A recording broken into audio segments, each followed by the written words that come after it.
بسم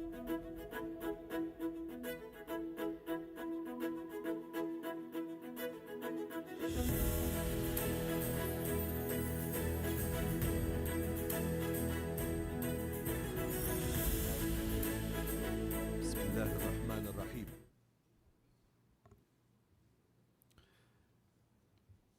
معالي الدكتور ماجد بن عبد الله القصبي وزير التجارة في المملكة العربية السعودية، أصحاب المعالي والسعادة، الحضور الكرام، السلام عليكم ورحمة الله وبركاته. نرحب بكم في المؤتمر الخليجي لكفاءة المختبرات بنسخته السادسة، الذي يقام تحت شعار كفاءة المختبرات لغذاء آمن ومستدام، والذي تنظمه هيئة التقييس لدول مجلس التعاون لدول الخليج العربية برعاية كريمة من معالي الدكتور ماجد بن عبد الله القصبي وزير التجارة بالمملكة العربية السعودية، وبشراكة استراتيجية مع الهيئة السعودية للمواصفات والمقاييس والجودة. يأتي تنظيم هذا المؤتمر حرصا من أصحاب المعالي أعضاء اللجنة الوزارية لشؤون التقييس ومعالي الأمين العام لمجلس التعاون لدول الخليج العربية، بهدف تسليط الضوء على أبرز التحديات والفرص والحلول ضمن التوجهات الحديثة، ومشاركة المختصين في قطاع المختبرات من الدول الأعضاء لهيئة التقييس لدول مجلس التعاون. خير بداية لهذا الحفل آيات عطرة من كتاب الله الكريم. أعوذ بالله من الشيطان الرجيم. بسم الله الرحمن الرحيم. وآية لهم الأرض الميتة أحييناها وأخرجنا منها حبا فمنه يأكلون وجعلنا فيها جنات من نخيل وأعناب وفجرنا فيها من العيون ليأكلوا من ثمره وما عملته أيديهم أفلا يشكرون. سبحان الذي خلق الأزواج كلها مما تنبت الأرض ومن أنفسهم ومما لا يعلمون.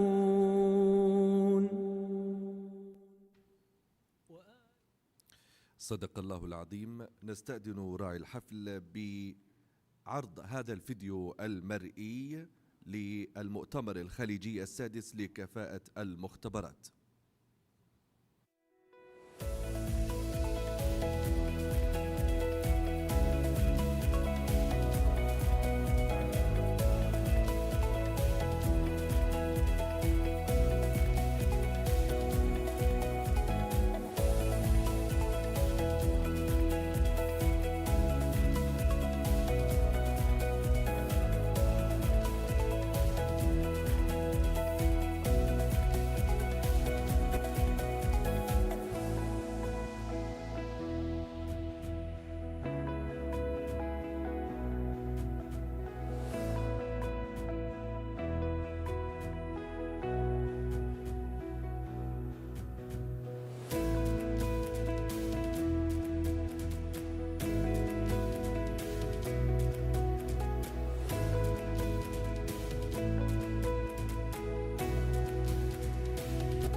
الآن كلمة ترحيبية للجهة المنظمة يلقيها سعادة الأستاذ سعود بن ناصر الخصيبي رئيس هيئة التقييس لدول مجلس التعاون لدول الخليج العربية، فليتفضل مشكورا.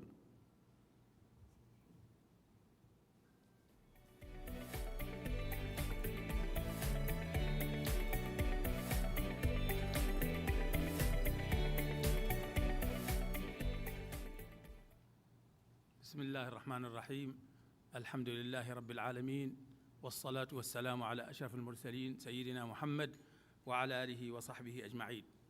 معالي الدكتور سعد بن عثمان القصبي محافظ الهيئة السعودية للمواصفات والمقاييس والجودة، نيابة عن معالي الدكتور ماجد بن عبد الله القصبي راعي الحفل، سعادة السيد إيمانويل ريف رئيس المنتدى الدولي للاعتماد، سعادة نسيجيمانا أمين عام المنظمة الإفريقية للتقييس أرسو، سعادة السيد إحسان أوفيت أمين عام معهد المواصفات والمقاييس للدول الإسلامية سيمك، أصحاب السعادة رؤساء وممثلي أجهزة التقييس الدولية والإقليمية والوطنية المشاركين في أعمال المؤتمر، السيدات والسادة الحضور والمتابعين للمؤتمر عبر قنوات التواصل الاجتماعي المختلفة، السلام عليكم ورحمة الله وبركاته. إنه لمن دواعي سروري أن نفتتح المؤتمر الخليجي لكفاءة المختبرات بنسخته السادسة في رحاب مدينة الرياض برعاية كريمة من معالي الدكتور ماجد القصبي وزير التجارة بالمملكة العربية السعودية رئيس الدورة الحالية للجنة الوزارية لشؤون التقييس. وينظم هذا المؤتمر بشراكة استراتيجية مع الهيئة السعودية للمواصفات والمقاييس والجودة، واستمرار المؤتمر بنسخته السادسة يعد استمراراً لنجاح المؤتمر الخليجي لكفاءة المختبرات، والذي ينعقد في نسخته هذه تحت شعار كفاءة المختبرات لغذاء آمن ومستدام، لتسليط الضوء على أبرز التحديات والفرص التي تواجه قطاع المختبرات، ويتواكب مع الشكل الجديد للعالم الذي فرض بعد جائحة كوفيد-19 والأزمات العالمية التي بدأت تظهر ملامحها في مجال الأغذية وتحديات الاستدامة والسلامة للأغذية على طول سلاسل الإمداد المختلفة. أصحاب المعالي والسعادة الحضور الكرام، سيتناول المؤتمر في 6 محاور جميع الجوانب المتعلقة بكفاءة المختبرات ودورها في استدامة وسلامة الأغذية، حيث ستكشف أوراق العمل كيفية أن اختبارات الكفاءة أداة مهمة للتنافسية والابتكار وتطوير الصناعة، كما سيتم استعراض تعزيز البنية التحتية للجودة لاستدامة الأغذية، وسيكون للتشريعات المنظمة للأغذية واختباراتها حيز في المؤتمر سيناقش من قبل المنظمات والخبراء الدوليين المتخصصين في هذا المجال. كما سيتناول المؤتمر دور المختبرات في تعزيز سلامة الأغذية ضمن السوق الخليجية المشتركة من خلال مشاركة الأجهزة الخليجية والوطنية المختصة بدول المجلس. كما سيتناول المؤتمر كفاءة المختبرات والدروس المستفادة من جائحة كوفيد-19 باستعراض تجارب وأوراق عمل توضح الواقع الحالي والمستقبلي للمختبرات والشكل الجديد الذي فرضته جائحة كوفيد-19 وكيف أثرت على القطاعات المختلفة.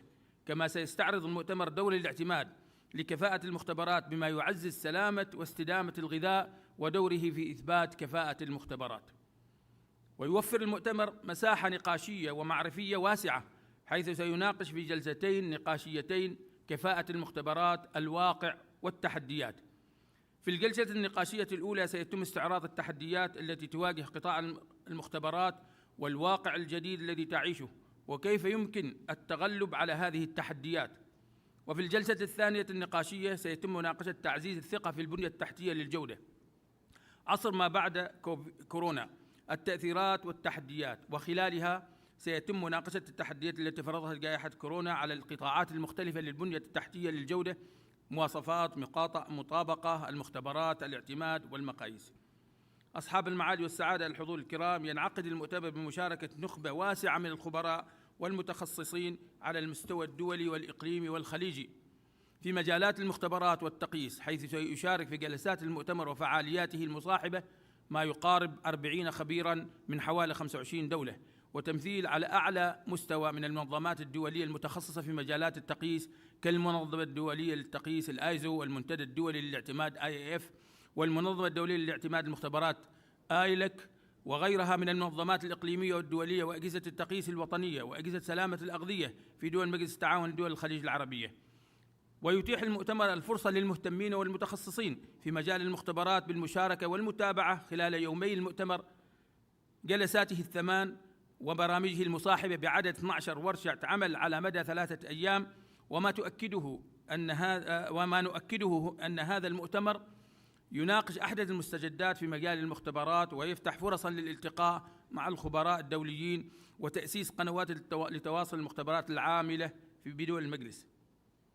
تعمل هيئة التقييس لدول مجلس التعاون لدول الخليج العربية ضمن خطتها الاستراتيجية على تعزيز الكفاءة الفنية للمختبرات بالتعاون مع أجهزة التقييس الوطنية ضمن مستهدفات الخطة الاستراتيجية للهيئة 2021-2025، وتنفيذ العديد من المبادرات لموائمة وتطوير قطاع المختبرات في الدول الأعضاء ليتواكب مع التوجهات الخليجية لتسهيل التجارة البينية وتطبيق نقطة الدخول الواحدة، حيث تشكل المختبرات أحد ركائز البنية التحتية للجودة التي ستساهم في استكمال التوجهات لمجلس التعاون لاستكمال آليات السوق الخليجية المشتركة مع حلول عام 2025. وقد اتخذ المجلس الفني باجتماعه 53 والذي عقد خلال الفترة من 9 إلى 10 أكتوبر 2022 قراراً بإنشاء اللجنة الخليجية التوجيهية للمختبرات التي ستمثل المظلة الخليجية للعمل على تعزيز كفاءة المختبرات وفق آليات تتواكب مع المبادرات المتميزة التي تطبق في بعض الدول الأعضاء وتساهم بنقل التجارب ورفع الاهتمام بهذا القطاع. أصحاب المعالي والسعادة الحضور الكرام، وفي الختام اسمحوا لي أن أتوجه بالشكر والتقدير لمعالي الدكتور ماجد القصبي وزير التجارة بالمملكة العربية السعودية على رعايته لهذه الفعالية، والشكر موصول لأخي معالي الدكتور سعد القصبي محافظ الهيئة السعودية للمواصفات والمقاييس والجودة على الدعم والشراكة الاستراتيجية لإقامة هذا المؤتمر والمساهمة الفاعلة في إنجاحه. والشكر موصول لكافة أجهزة التقييس في الدول الأعضاء، كما لا يفوتني تقديم الشكر للقائمين على تنفيذ هذا المؤتمر. ونتطلع إلى أن يحقق هذا المؤتمر النتائج المرجوة منه والتفاعل من قبل المشاركين حضورياً أو عن بعد لفعاليات هذا المؤتمر والفعاليات المصاحبة له.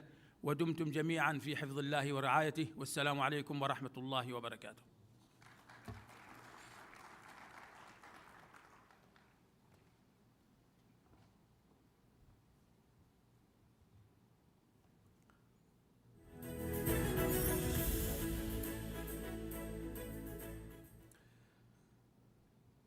كلمة المنظمة الدولية لاعتماد المختبرات آيلاك تلقيها سعادة الآنسة ماربل لوبيز نائب رئيس المنظمة.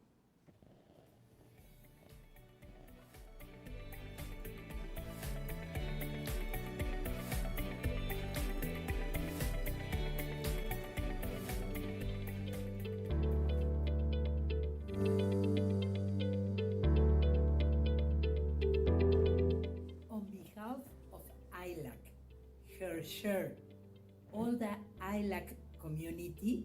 As ILAC Vice Chair, I appreciate the invitation to be present at the 6th GCC Laboratory Proficiency Conference. It's a pleasure and I respect the Ministry of Commerce of Saudi Arabia, the President of GSO, VIP experts, and head of organization who are joining us today in this important event. In ILAC, we find the topic that you are dealing with this year very interesting: laboratory competence for food safety and sustainability, which make us reflect on what we are doing from the technical side to contribute to food safety. ILAC, as you know, is the Global Association for the Accreditation of Laboratories, inspection bodies, proficiency testing providers, and reference material producers, with a membership consisting of accreditation bodies and stakeholder organizations throughout the world. As ILAC, we are very happy to be able to participate in this kind of events because it allows us to listen to the challenges faced by conformity assessment bodies, also to remind that accreditation is a global tool that supports safeguarding safety, health, heritage of society, as well as care for the environment. The ILAC Mutual Recognition Agreement supports the provision of local or national services delivering health and social care. I'm sure that the result of this conference will be on benefit of all the ILAC community. In ILAC, we wish you a very successful 6th GCC Laboratory Proficiency Conference. My best regards.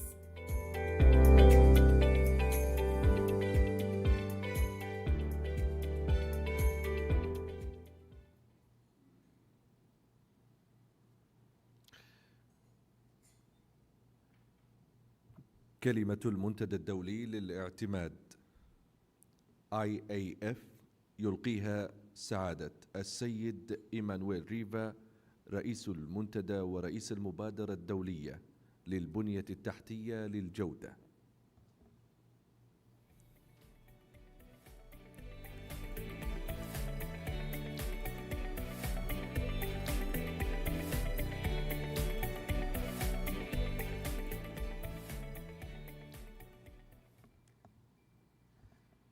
Hello everybody, it's a pleasure to be here, to see also the room full of people.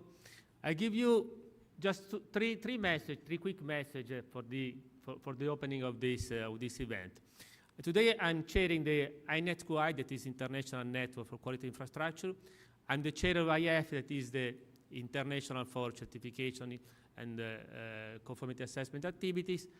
And I'm the Vice General Director of ACCREDIT, that is the Italian National Accreditation Body.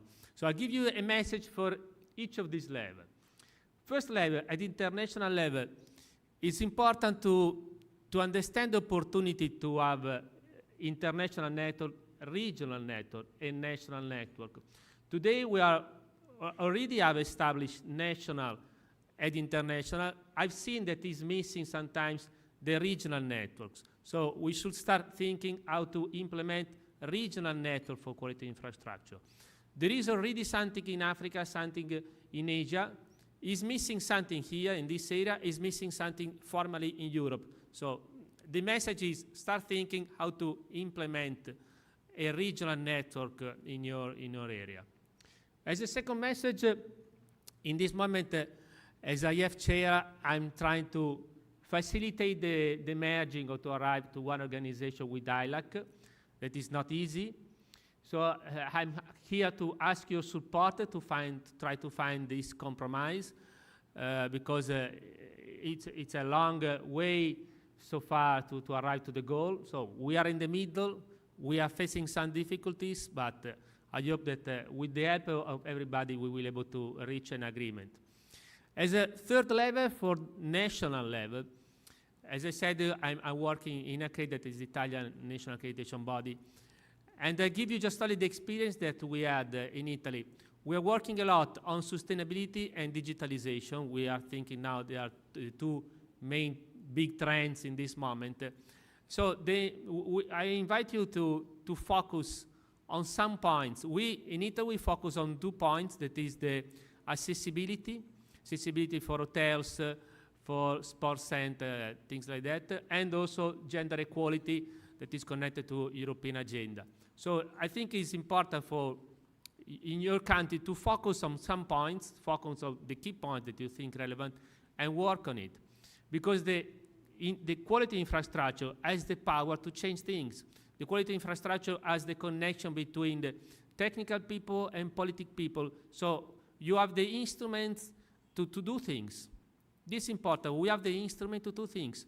So use and take the opportunity to use these mechanisms to change where you live, how you live. So it's a powerful instrument.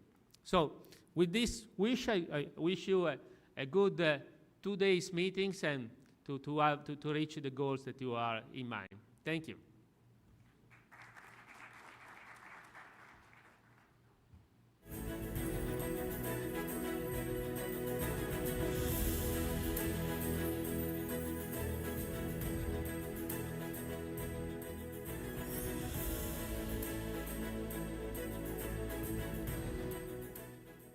كلمة المنظمة الدولية للتقييس آيزو يلقيها سعادة السيد سيرجو موخيكا الأمين العام للمنظمة، فليتفضل.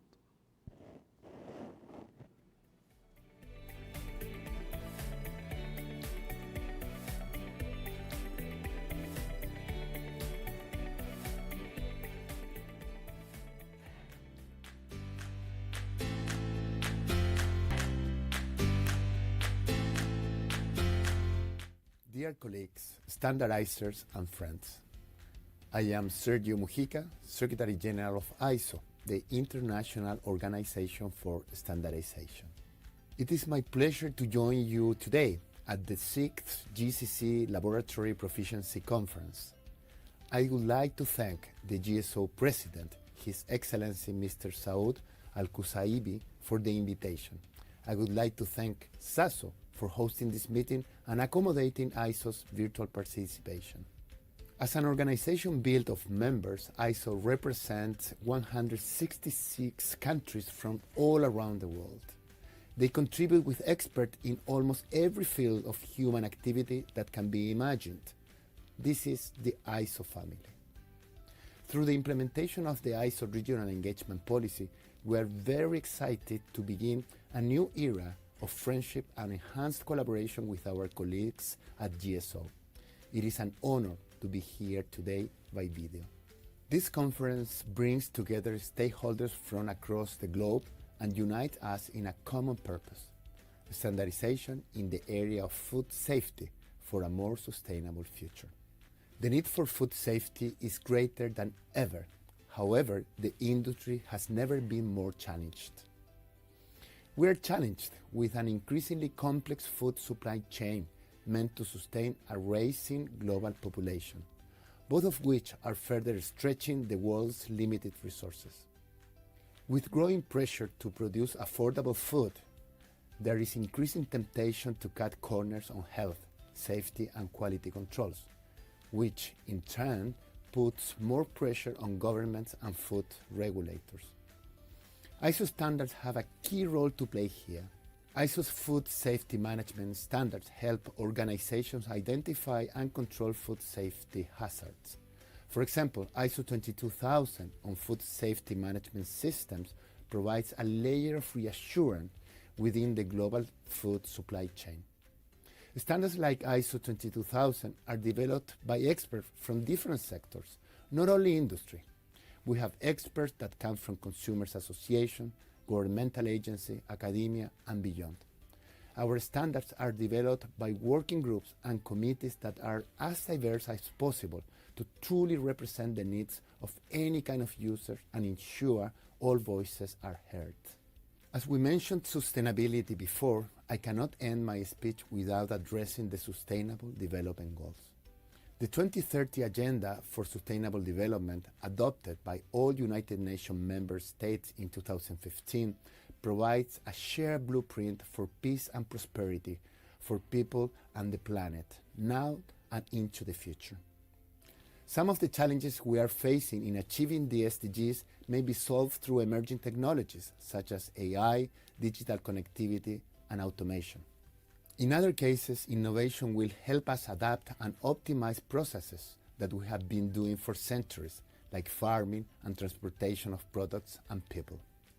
The standards help us in both cases, optimizing and adapting old processes and setting rules that make new processes work efficiently. Whatever the changes that we face, we understand that we cannot achieve international ambitions in our own. Global, regional, and national collaboration are more important than ever. ISO and the entire standard system are built on the principles of collaborations, transparency, inclusivity, and consensus. In this context, we are committed to help addressing one of the biggest challenges humankind is facing, climate change. We must continue to build on the momentum of the 2021 London Declaration, ISO's commitment to combat climate change. For my final point, I would like to thank you, GSO, for the strong strategic partnership we share together. The standard work you do for your member countries, for the region, and for the world is helping society to address important global challenges, and we appreciate your commitment to making lives easier, safer, and better. Thank you very much.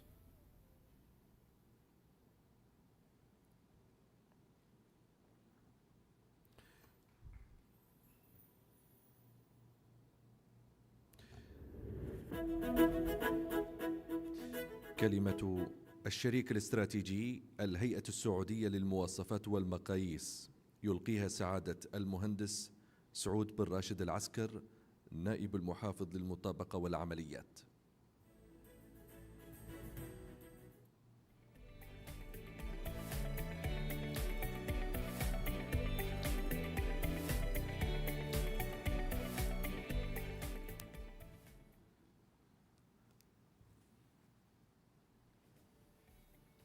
السلام عليكم ورحمة الله وبركاته. بسم الله الرحمن الرحيم، الحمد لله رب العالمين، والصلاة والسلام على أشرف الأنبياء والمرسلين سيدنا محمد وعلى آله وصحبه أجمعين. معالي الدكتور سعد بن عثمان القصبي، محافظ الهيئة السعودية للمواصفات والمقاييس والجودة، والذي شرفني بإلقاء هذه الكلمة نيابة عنه. سعادة السيد إيمانويل ريف، رئيس المنتدى الدولي للاعتماد. سعادة الأخ سعود بن ناصر الخصيبي، رئيس هيئة التقييس لدول مجلس التعاون. أصحاب السعادة، رؤساء وممثلي أجهزة التقييس الدولية والإقليمية والوطنية المشاركين في أعمال هذا المؤتمر. السلام عليكم ورحمة الله وبركاته. في البداية يسرني أن أتقدم بجزيل الشكر والتقدير لمعالي الدكتور ماجد بن عبد الله القصبي، وزير التجارة ورئيس مجلس إدارة الهيئة السعودية للمواصفات والمقاييس والجودة، عضو اللجنة الوزارية لشؤون التقييس، رئيس الدورة الحالية لهذا العام، على تكرمه برعاية هذا المؤتمر، والذي يقام في العاصمة الرياض للمرة الثانية من تسلسل أحداث هذا المحفل والحدث المهم، والذي يشكل علامة فارقة وأساسية في مجال المختبرات. إن الشراكة الاستراتيجية للهيئة السعودية للمواصفات والمقاييس والجودة لهيئة التقييس في تنظيم هذا المؤتمر يأتي في إطار برامجها الاستراتيجية لهذا العام خلال فترة ترأس المملكة العربية السعودية للمواصفات والمقاييس والجودة للدورة الحالية. وقد أولينا هذا المؤتمر أهمية خاصة لما يمثله من حاجة ملحة لتطوير قطاعات المختبرات وتعزيز كفاءتها الفنية لتتواكب مع الاستراتيجيات الصناعية في الدول الأعضاء والتطور المتسارع في مجالات التقييس المختلفة. أصحاب المعالي، أصحاب السعادة، إخواني وأخواتي الكرام، لا يخفى عليكم أهمية أنشطة الفحص والاختبار كجزء من منظومة البنية التحتية للجودة، فهي تشكل ركيزة أساسية داعمة للقطاعات الاقتصادية والتجارية، حيث تسهم أنشطة الاختبار والفحص في تطور صناعتنا الخليجية وتوفير البنية الداعمة لإزالة العوائق الفنية أمام حركة التبادل التجاري، وفي ضبط جودة وسلامة المنتجات المعروضة في الأسواق الخليجية، حماية لصحة وسلامة المجتمع والبيئة التي يعيش فيها.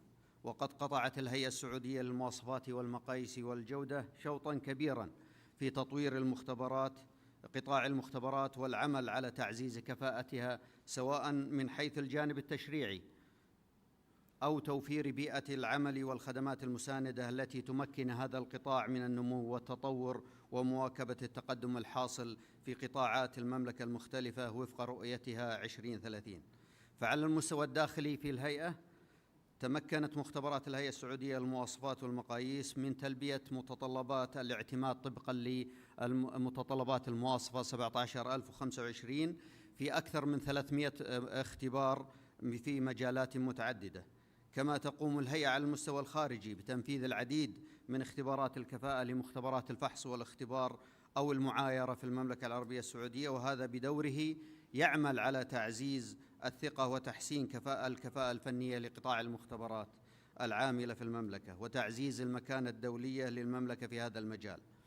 إخواني وأخواتي الحضور الكرام، يمثل العمل الخليجي المشترك أولوية للمملكة العربية السعودية، وتعمل الهيئة السعودية للمواصفات والمقاييس والجودة مع شركائها في الدول الأعضاء لتعزيز البنية التحتية للجودة وفق خطط استراتيجية وطنية مدروسة تتواءم مع الخطة الاستراتيجية لهيئة التقييس لدول مجلس التعاون. والمستهدفات المحددة لدعم قطاع المختبرات ستساهم في موائمة خدمات المختبرات بين الدول الأعضاء وتحقيق أهداف العمل الخليجي المشترك.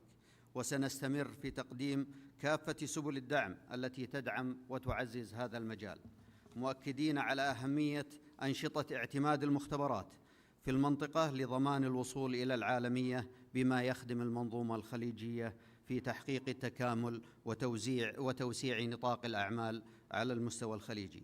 إخواني وأخواتي الحضور الكرام، في الختام أود أن أتقدم بوافر الشكر والتقدير إلى سعادة أخي الشيخ سعود بن ناصر الخصيبي وكافة فريق أعضاء هيئة التقييس دول مجلس التعاون وفريق الهيئة السعودية للمواصفات والمقاييس والجودة على تنظيم هذا الحدث المهم والاستثنائي بمشاركة دولية وإقليمية بارزة في العاصمة الرياض في المملكة العربية السعودية.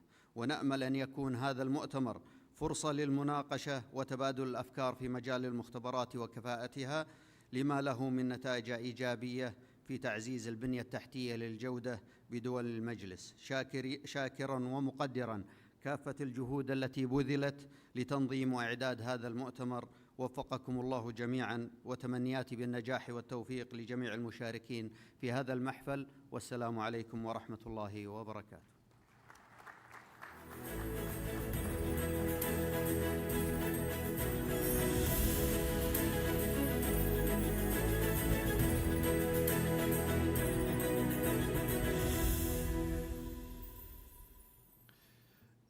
كلمة راعي الحفل معالي الدكتور ماجد بن عبد الله القصبي وزير التجارة بالمملكة العربية السعودية، يلقيها نيابة عن معاليه الدكتور سعد بن عثمان القصبي محافظ الهيئة السعودية للمواصفات والمقاييس والجودة، فليتفضل مشكورا.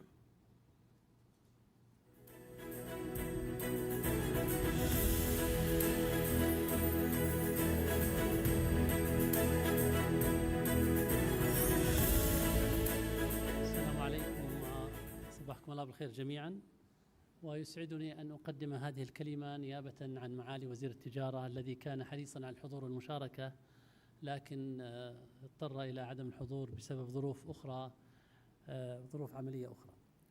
بسم الله الرحمن الرحيم، الحمد لله رب العالمين، والصلاة والسلام على سيدنا محمد وعلى آله وصحبه أجمعين.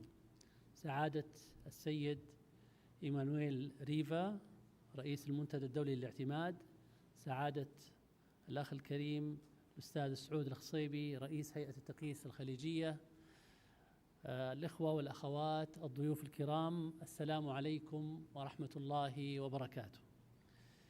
يسرني في البداية أن أرحب بكم أجمل ترحيب في النسخة السادسة من المؤتمر الخليجي السادس لكفاءة المختبرات الذي تنظمه هيئة التقييس لدول مجلس التعاون لدول الخليج العربية، وبشراكة استراتيجية مع الهيئة السعودية للمواصفات والمقاييس والجودة. ينعقد المؤتمر الخليجي السادس لكفاءة المختبرات تحت شعار كفاءة المختبرات لغذاء آمن ومستدام، ليتواكب مع التحديات العالمية التي يعيشها عالمنا اليوم، والتي تؤكد أهمية البنية التحتية الجودة وتعزيزها لتحقيق الأمن الغذائي واستدامته في إطار المستجدات العالمية التي أفرزتها المرحلة الحالية من الأزمات العالمية وانعكست على قطاع الأغذية، خاصة أن مرحلة التعافي من جائحة كورونا فرضت شكلاً جديداً لتقديم العديد من الخدمات المرتبطة بالتجارة الدولية. وانعكست على سلاسل الإمداد كاملة، وكان لأسواقنا بالمنطقة حظاً من هذا التغيير في التجارة الدولية الذي أفرز فرصاً أفضل للتنافسية وفرض الابتكار كواقع في أسواقنا الخليجية.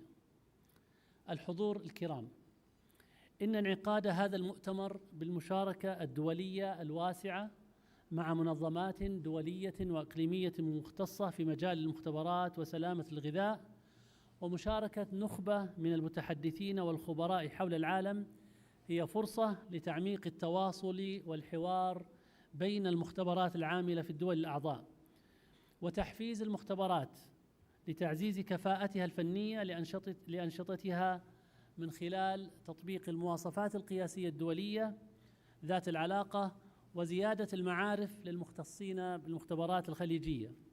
وهنا أوجه الدعوة لكل المختبرات المختصة للاستفادة من هذه الجهود والتكامل وتبادل الخبرات والممارسات بما يحقق الأهداف المنشودة ويعزز العمل الخليجي المشترك.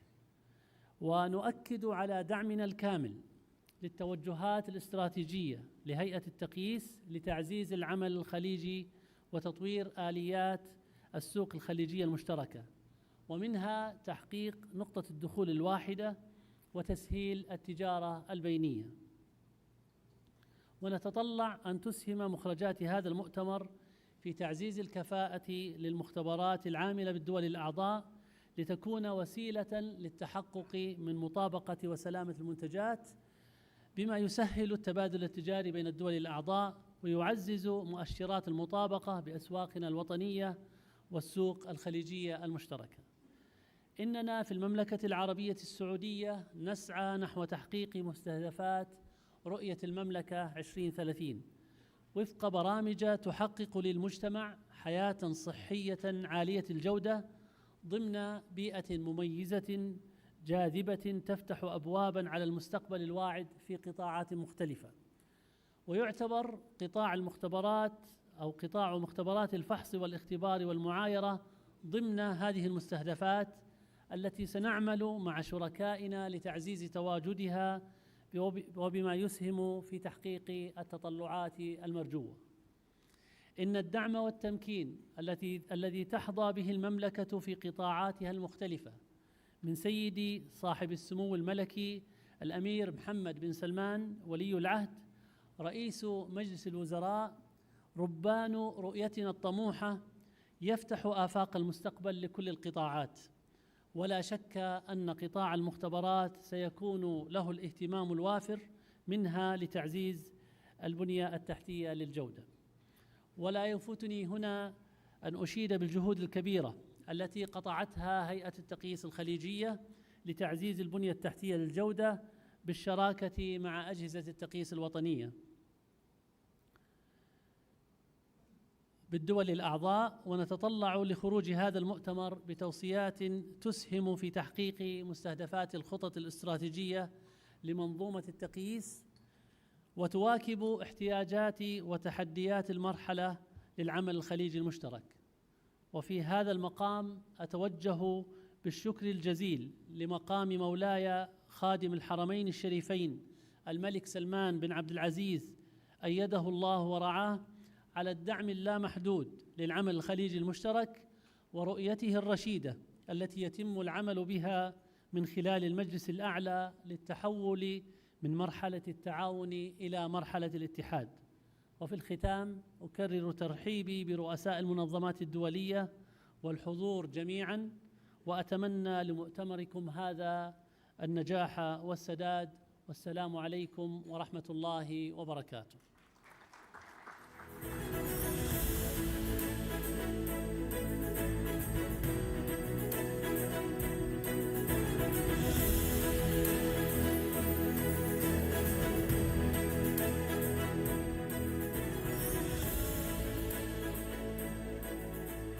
الآن ندعو سعادة رئيس هيئة التقييس لدول مجلس التعاون للتفضل بتسليم درع المؤتمر لراعي الحفل معالي وزير التجارة، يستلمه بالنيابة عنه معالي محافظ الهيئة السعودية للمواصفات والمقاييس والجودة.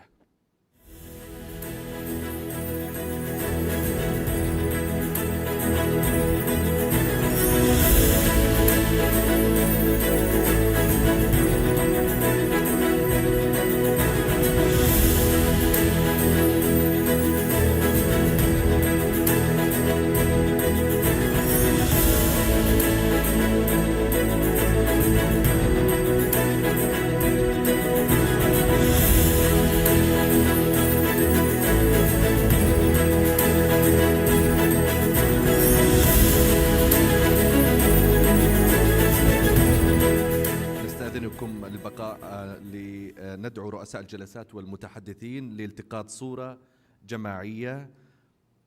إذا سمحتم بالتفضل لأخذ الصورة الجماعية، المتحدثين ورؤساء الجلسات، لأخذ الصورة التذكارية مع معالي محافظ الهيئة السعودية للمواصفات والمقاييس وسعادة الأستاذ سعود بن ناصر الخصيبي رئيس هيئة التقييس لدول مجلس التعاون لدول الخليج العربية.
شكرا لكم.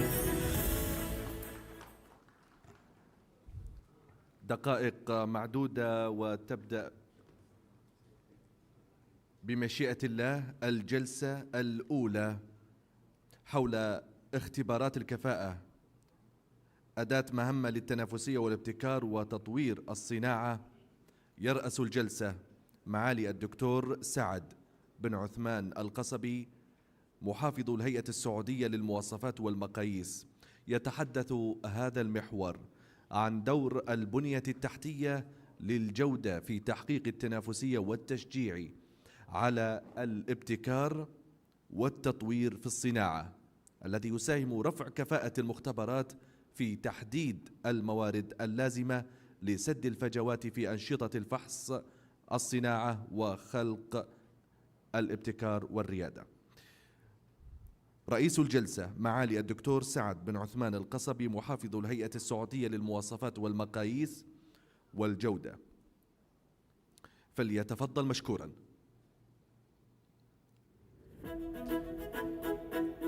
السيد إيمانويل ريفا رئيس المنتدى الدولي للاعتماد، رئيس المبادرة الدولية للبنية التحتية للجودة. عنوان الورقة: النظام العالمي للاعتماد تحت إطار المنتدى الدولي للاعتماد. السيد هيمونغ نيسيجيمانا أمين عام المنظمة الأفريقية للتقييس، في ورقة عمل تجربة المنظمة الأفريقية للتقييس. دكتور حسين المسروري مدير عام سلامة وجودة الغذاء من سلطنة عمان، ورقة عمل مركز سلامة وجودة الغذاء الإجراءات والجودة نحو تحقيق الأهداف. السيدة أندريا ميلو رئيسة منظمة الاعتماد للأمريكيتين، دور الاعتماد في تعزيز البنية التحتية للجودة في الأمريكيتين والشركاء. أهلا بكم، وتبدأ أولى جلسات الجلسة الأولى لجدول أعمال المؤتمر الخليجي السادس لكفاءة المختبرات. أهلا بكم.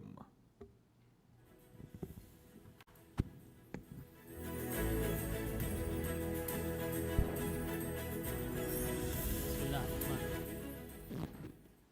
صبحكم الله بالخير جميعا، وحياكم الله مرة أخرى في الجلسة الأولى لهذا المؤتمر. Good morning, everybody. It's a pleasure to be here and to start our first session in this conference.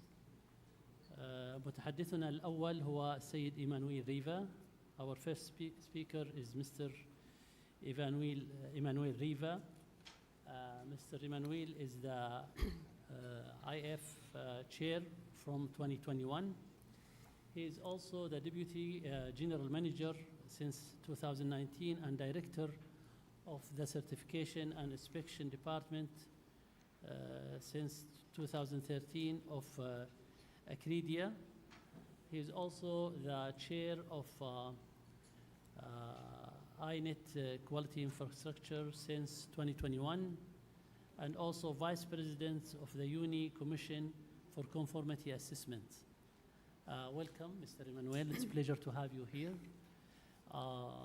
Now, I think let us start with the definition of laboratory proficiency. And how does laboratory efficiency impact the quality infrastructure on national and regional and international levels? Okay. Thanks, sir. So we are facing a world with many pillars in our quality infrastructure. There is methodology, laboratories, conformity assessment activities. So all the pillars are important to reach a sustainable goal, to reach also Sergio Mujica remember us that we have an agenda 2030 to reach. So all the pillars are important for this event. So here we are focusing on laboratory field, only on laboratories, and we saw in COVID how was important the effort in hygiene, in all this kind of stuff. So my point is that laboratories is one of the basic pillars. I have only one concern now in this moment, if we want to open a discussion. We have rules that are different from the different pillars. I mean, if we are talking about conformity assessment, the concept of impartiality and independence is different from one field to another. So a certification for product, a certification for person, a certification for management system, a laboratory, an inspection body, all these different bodies have different rules for impartiality and for independency. So I think we have to start to analyze this, if it is correct. Now, in this moment, we are at ISO level. We have two standards that are starting to be revised. It is 1724 and 1720, so for inspection and for certification of person. So maybe this is the occasion to rethink to our mechanism, to our model for impartiality and independence. So this is the message I want to give you. So it's an opportunity to take. Thank you. Now we move to our next speaker, Dr. Emonjo Njimana. He is the Secretary General of ARSO since 2017. He's steering ARSO's mandate of harmonizing standards and conformity assessments. Also, he has specific areas of expertise in corporate governance, strategic planning and execution, and team management. Dr.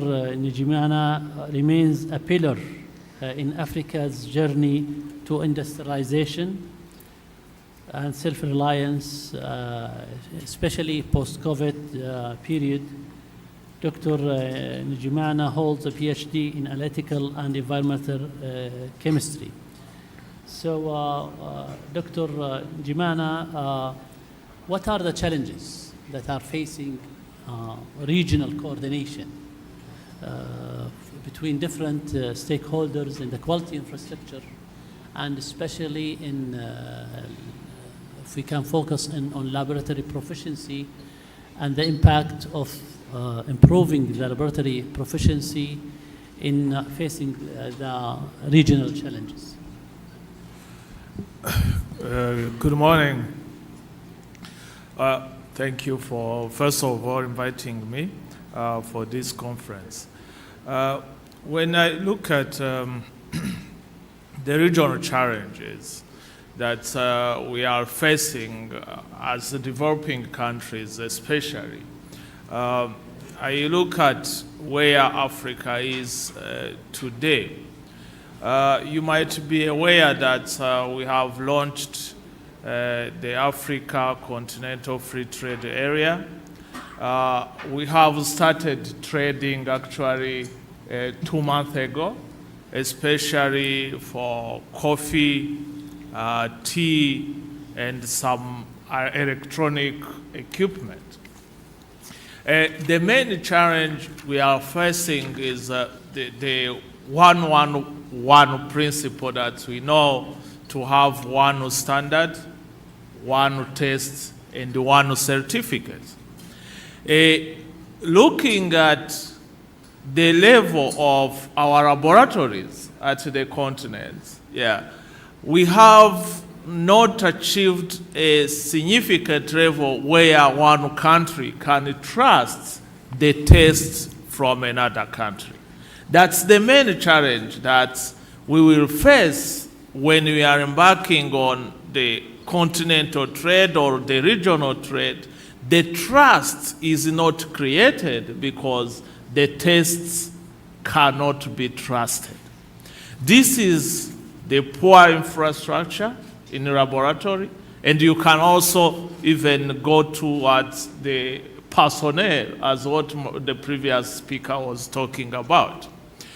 The other part is that we are not having the good infrastructure on reference materials, developing the reference materials. We are a continent that is based, the trade is based on agriculture. The matrices are different. In many cases, when the tests are being conducted, is just nearing another matrix that is well known to have reference materials for the test of that specific product. Recently, the analytic organization OAOC conducted a study at the continental level. We collaborated on a study on aflatoxins. In maize, in peanuts, you find out that more than 50% of the 38 laboratories that participated could not achieve the precision and the accuracy, meaning it's troublesome having more than, in 38 laboratories, more than 50% not achieving a level of precision and accuracy. That I feel it's the main issue should be capacity building, the main issue should be creating capabilities for the trade, otherwise the trade will not happen among the region. Thank you very much. متحدثنا الثالث. Now I have to switch to Arabic, so forgive me, I have to do it in both. متحدثنا الثالث هو الدكتور حسين المسروري. دكتور حسين هو المدير العام لسلامة الغذاء وسلامة مركز سلامة وجودة الغذاء في وزارة الزراعة والثروة السمكية والثروة المائية في سلطنة عمان. الدكتور حسين هو أيضا عضو هيئة التدريس أستاذ مشارك في جامعة السلطان قابوس، وأيضا عمل الدكتور حسين على مجموعة من الأبحاث، نشر أكثر من 40 بحث علمي في مختلف المجالات. دكتور حسين، نركز شوي على سلامة الغذاء وأثر كفاءة المختبرات وتحقيق كفاءة المختبرات على سلامة الغذاء بشكل عام، وأيضا كيف كانت تجربة السلطنة أثناء يعني مرحلة الكوفيد وأهمية توفر الكفاءة المختبرات لتوفير القدرة الوطنية في تحقيق الاختبارات المطلوبة. شكرا معاليك. سعيد كوني أمام مجموعة من متكاملة من الأعضاء قادمون من مختلف المنظمات أو الجهات الحكومية والخاصة. المركز سلامة جودة الغذاء طبعا أنشئ عام 2019، يعني ريلاتيفلي حديث العهد. كان تحت مظلة وزارة البلديات، فانتقل بعد التحديثات التي حدثت في عام 2020 بعد إنشاء الحكومة الجديدة إلى مظلة وزارة الثروة الزراعية والسمكية وموارد المياه.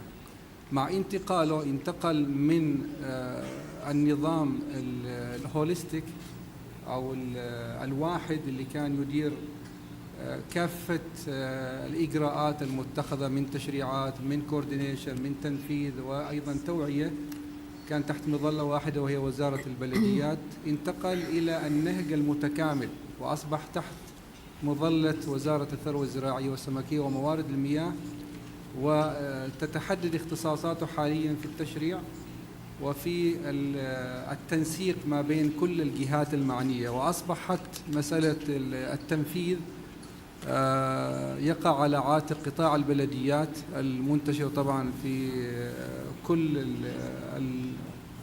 المنطقة الجغرافية في السلطنة، وتقوم أيضا بدور التوعية والإرشاد بالإضافة إلى المركز.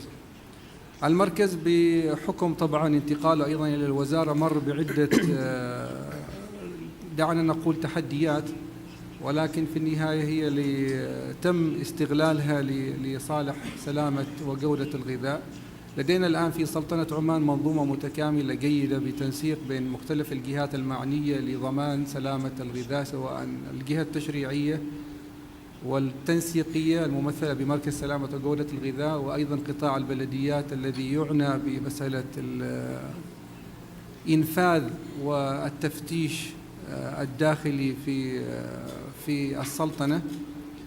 لدينا أيضا منظومة جيدة من المختبرات الغذائية، لدينا فوق 25 مختبر خاص متوزع أيضا على كل البقعة الجغرافية للسلطنة. لدينا فوق 18 أيضا مختبر حكومي، سواء أغلبهم يعملوا في قطاع الغذاء وجزء منهم يعملوا أيضا في قطاع البيفرج أو الشراب، الماء وخلافه. مررنا طبعا كمختلف الدول الأخرى ببعض التحديات بسبب جائحة كوفيد-19. الرسالة هنا التي أود أن أوجهها للجميع هي ضرورة التعاون، مثل ما أشاروا زملائي. منظومة الفحوصات لابد أن يكون في تراست ما بين كل الدول، لابد أن يكون في integration أيضا في مسألة crossing the borders, facilitating also the trade. أيضا دائما ننادي بأهمية التكامل أيضا في عمل الإجراءات أو التشريعات التي تؤمن الأمن الغذائي وخصوصا سلامة وجودة الغذاء. شكرا معاليك. شكرا جزيلا.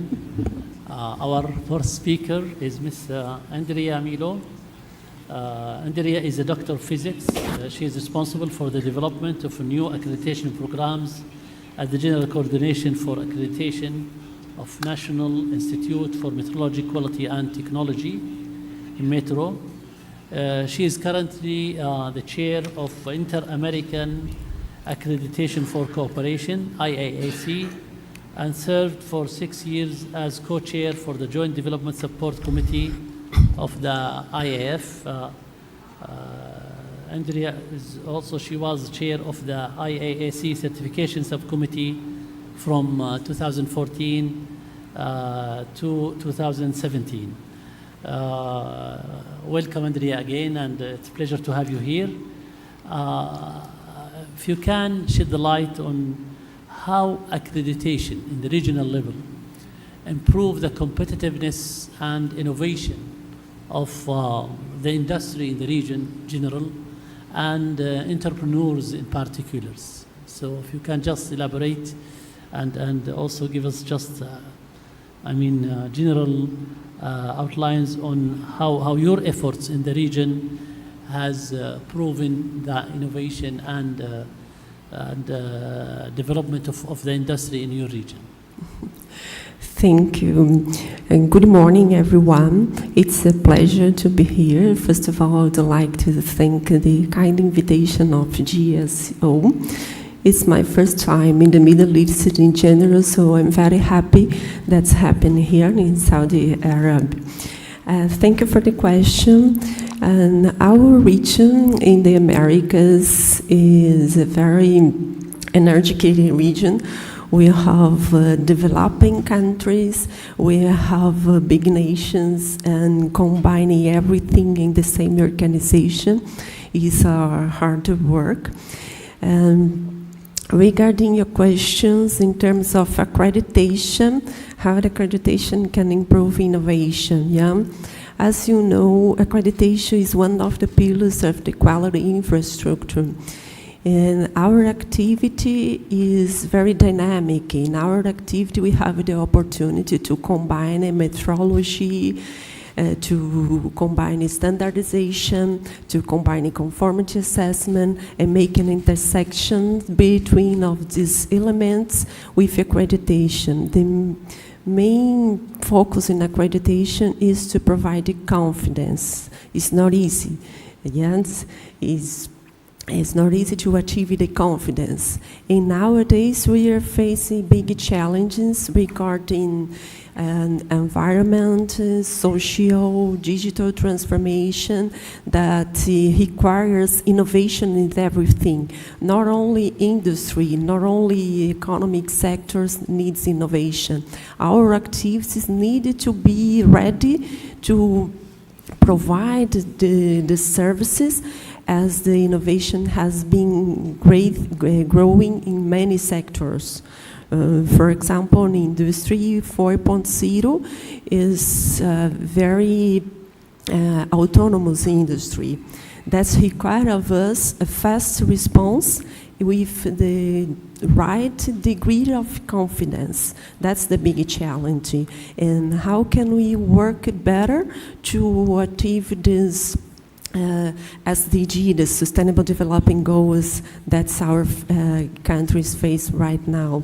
So accreditation is a technical activity. It's first of all a services to provide a sector of conformity assessment word and the degree of confidence needed to provide the society and the governments and the policymakers that the services we provide is good to confidence and support the goods, services, and products to achieve the requirements with, in terms of health, security, and quality as well.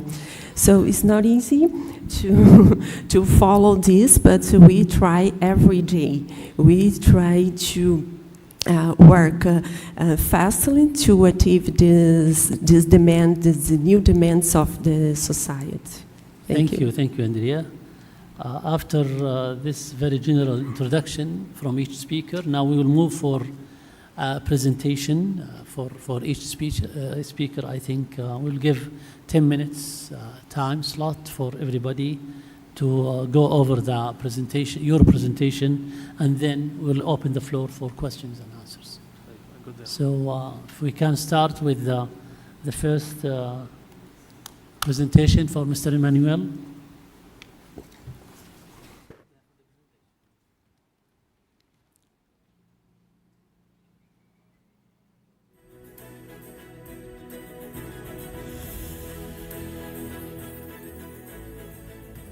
How to move the slides? I don't know. You need the.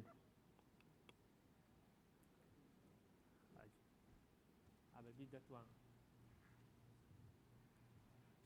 Thank you. Thank you. It works. Good. So, hello again. I give you a brief overview of what is IF and what are the main goals of IF.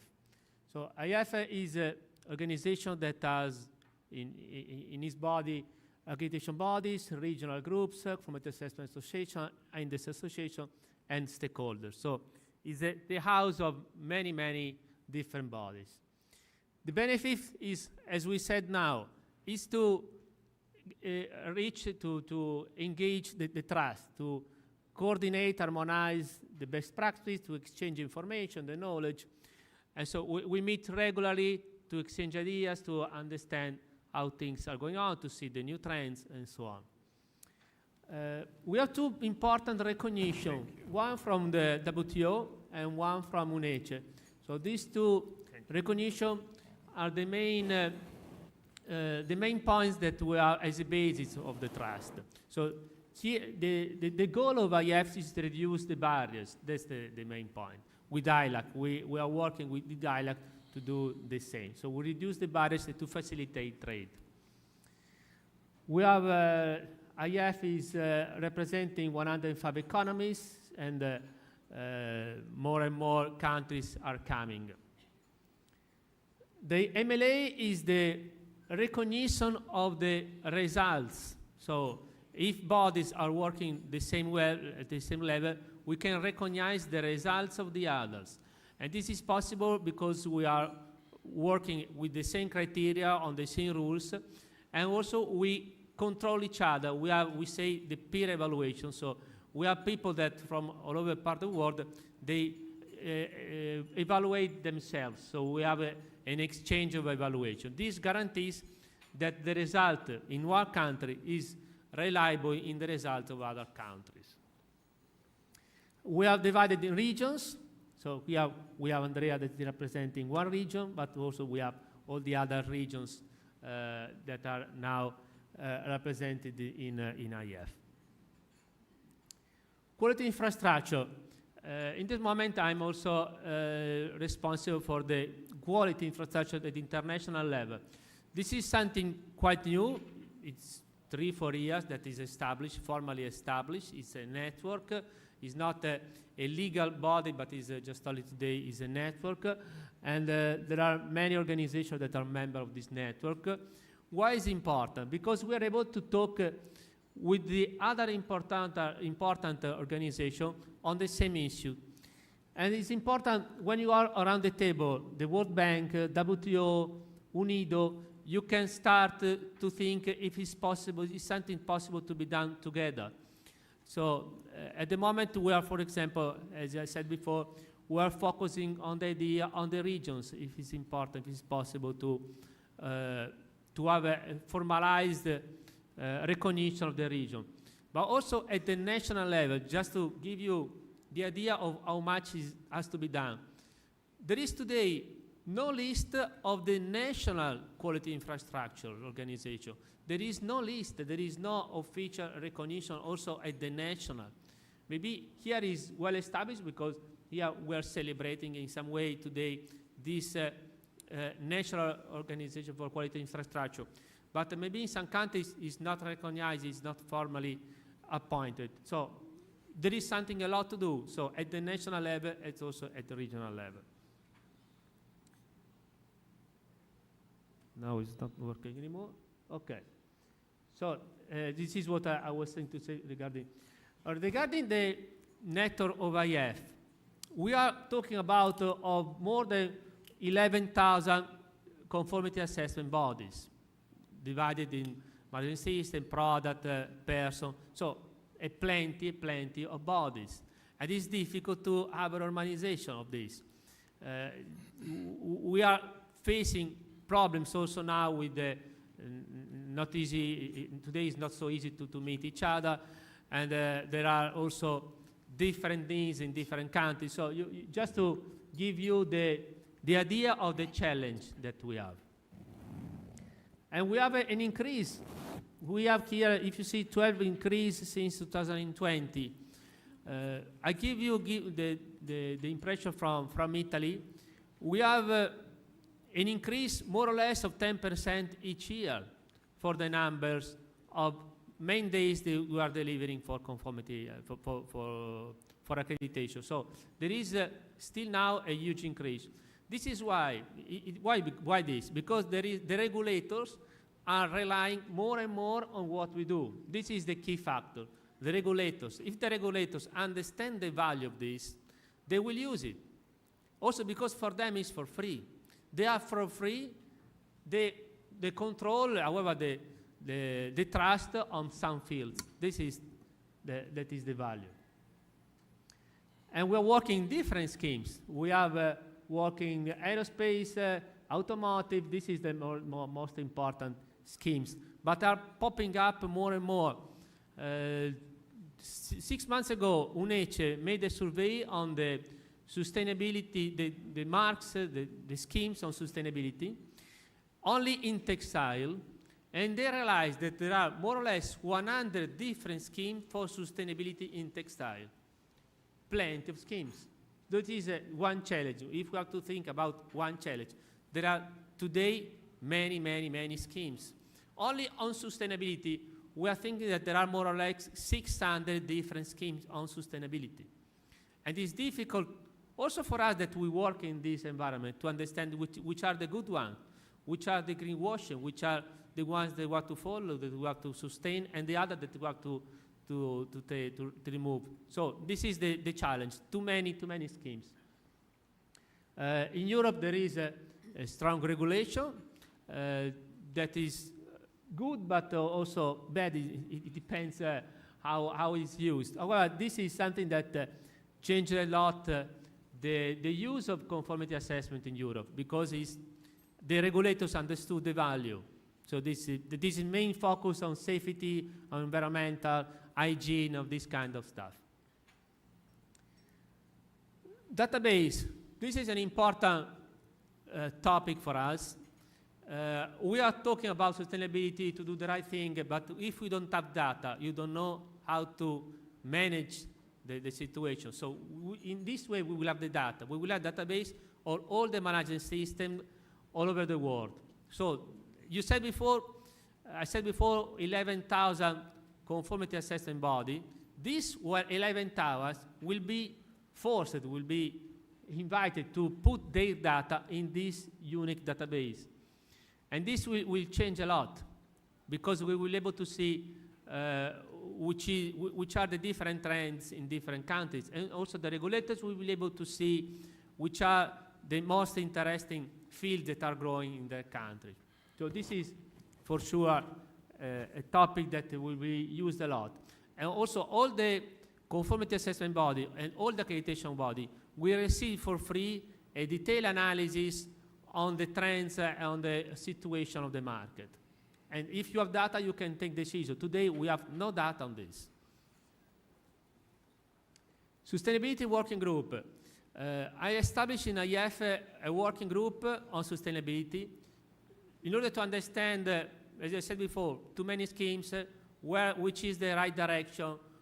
Do we have to do something? Do we have to push ISO to do something or not? So it's needed to have a think tank that is focused on sustainability.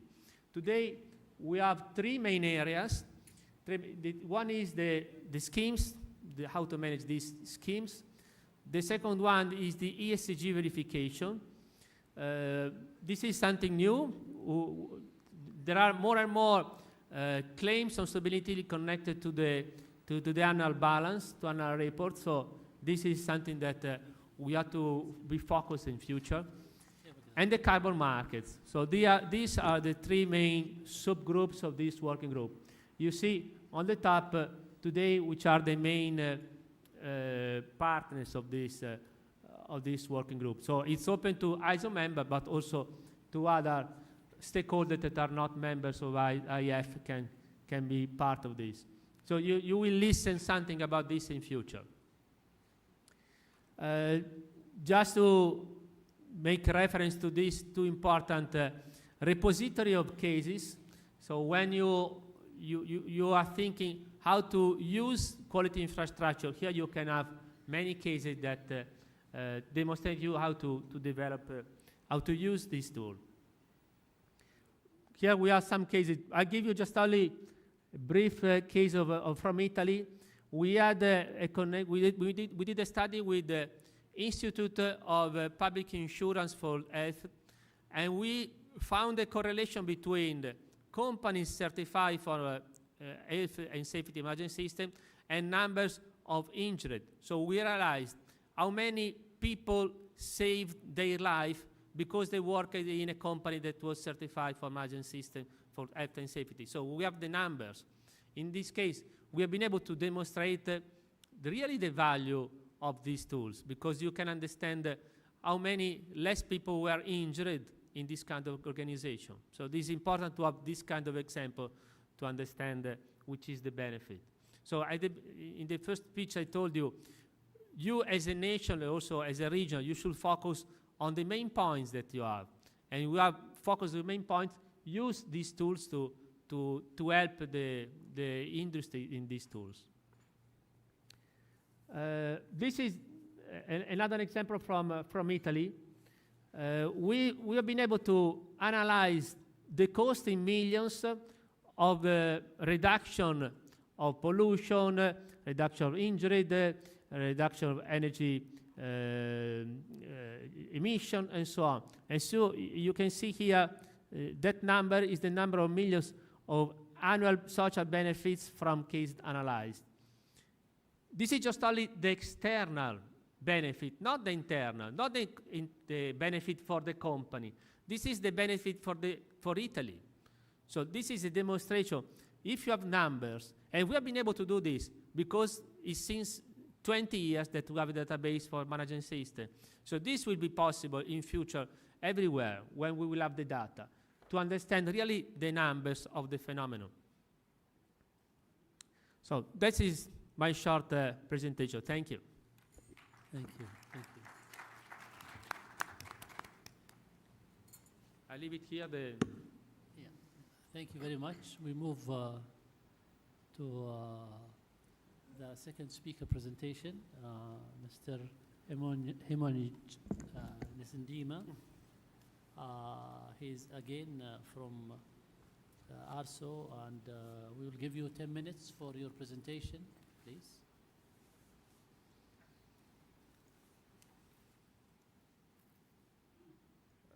Good morning once again. Can we load my presentation, please?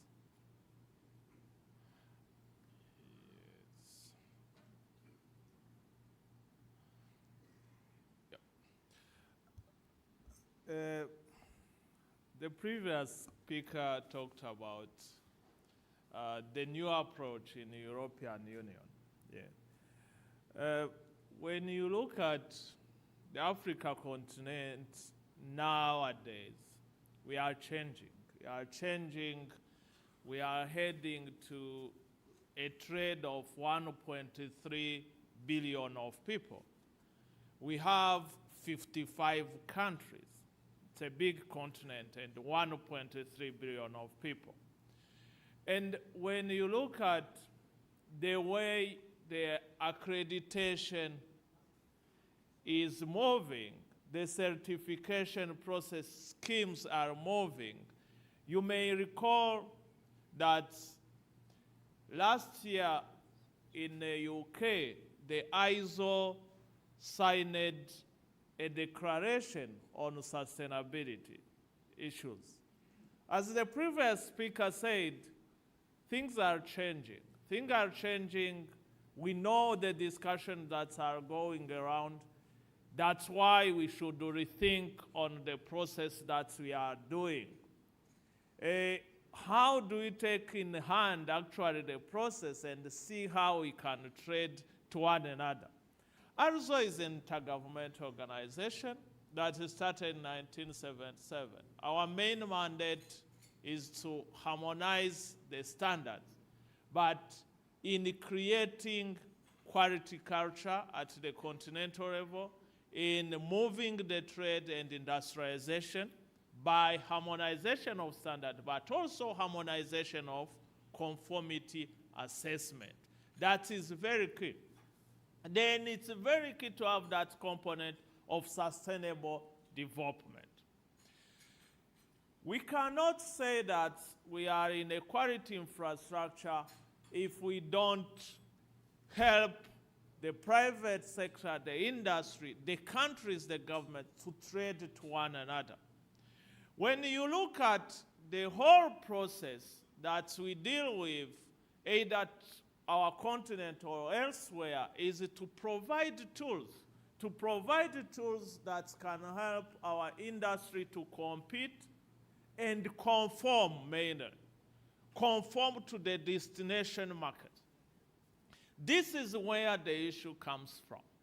When you look at the trade, I just gave an example on your right side, the trade in agriculture, the trade in manufacturing. When you look at why the trade is not happening, around more than 50% is coming from the technical requirements.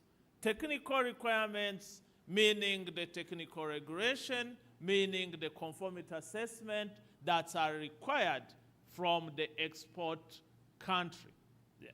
It's very important that we start thinking, as I introduced, that how can we have one certificate accepted? One certificate cannot be accepted if we are not using the tests that talk to each other, if we are not using one standard. And it's very key that we look at the regulation. Technical regulation are based on what? Our schemes are based on what? We have moved. At the continental level, this year we approved a quality policy, an African equality policy. Our head of state approved an African equality policy. The quality policy takes care on all the hands of the quality infrastructure. We have the standards, we have the accreditation. I saw from one slide on the previous speaker, we have AFRAC on accreditation, ARZO and AFSEC on standards. We have metrology, which is AFRIMET. But all together, combined, we link to the conformity assessment. That's what moves the business at the anyway.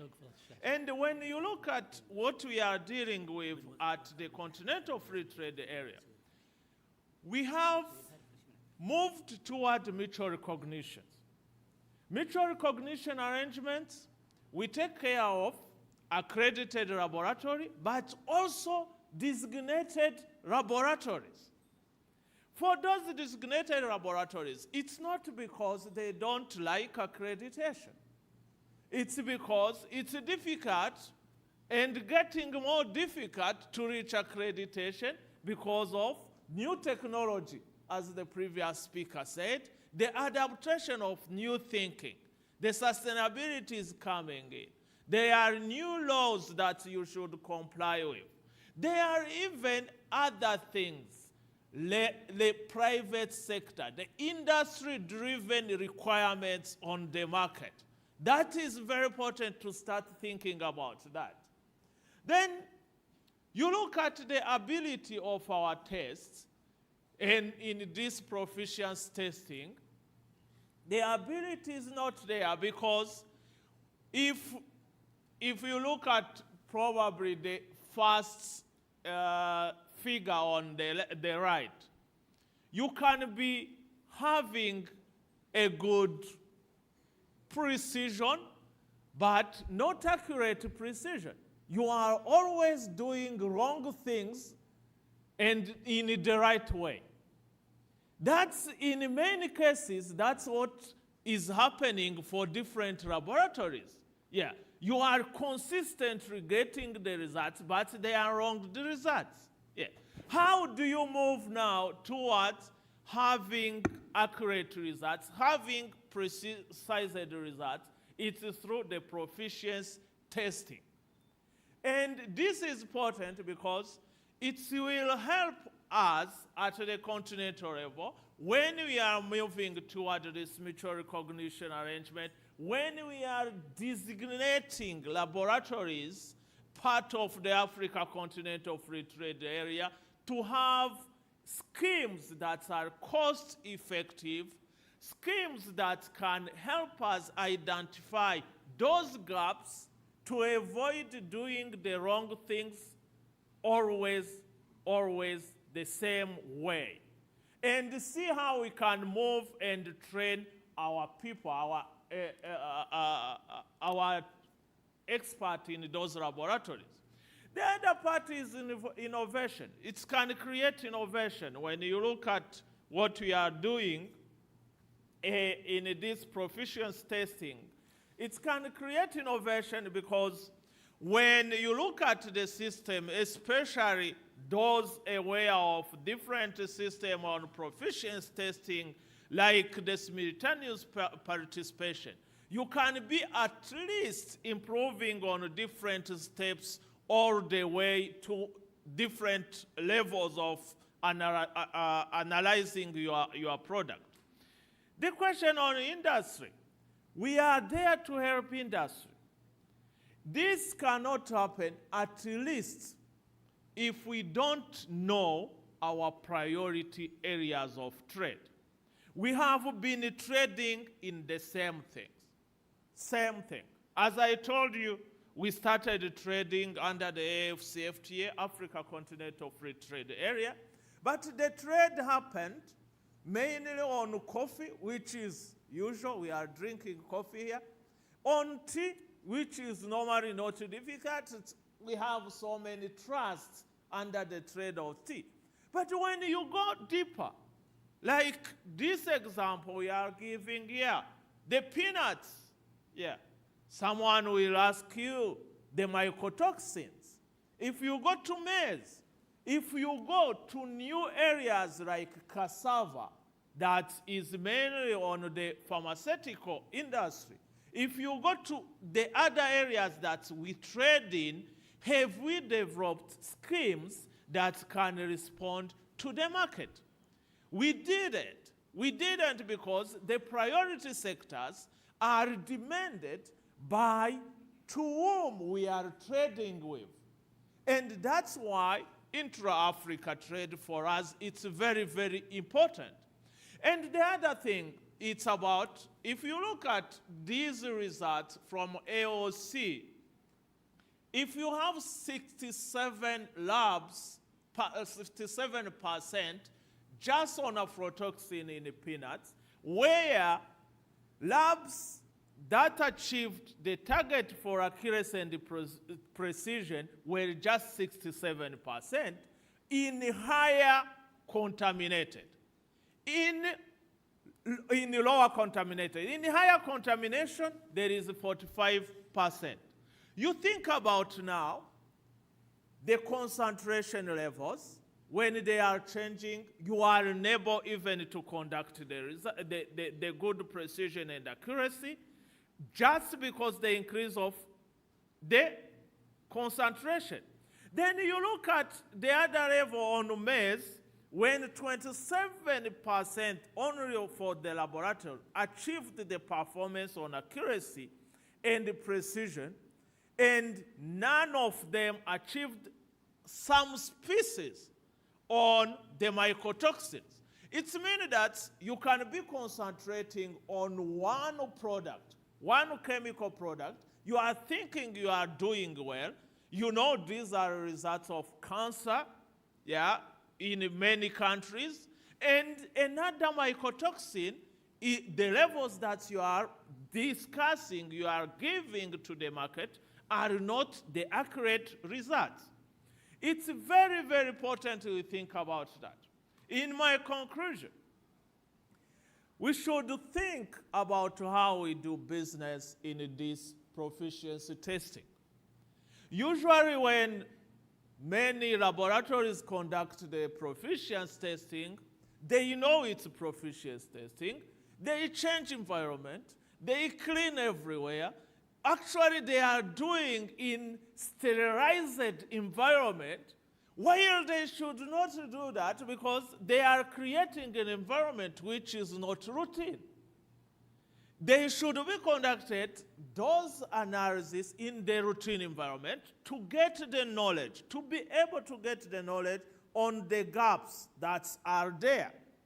We need to have the targeted capacity building. The targeted capacity building. Why the targeted capacity building? If you look at the map I am giving you there, we conducted a stock taking on the levels of quality infrastructure at the continent, including standardization, metrology, and accreditation all together. We created a map. It's like a traffic light. When you see a country which is green, it's good. When you see the red countries, it's bad. Yeah. The yellow, yeah, you can a little bit trust. Yeah. This is where we come from. You cannot trust if you have countries that you want to trade with, they are in red on the level of the quality infrastructure. The other point is regional capacity building programs. Regional capacity building programs is very important because you see the whole map is not the same. We want to get the map to the green level. And the last part is regulatory, supporting regulatory conformity assessment. Without supporting regulatory conformity assessment, we will not reach the levels that we want of one standard, one test, one certificate. Thank you. Thank you. متحدثنا الثالث دكتور حسين.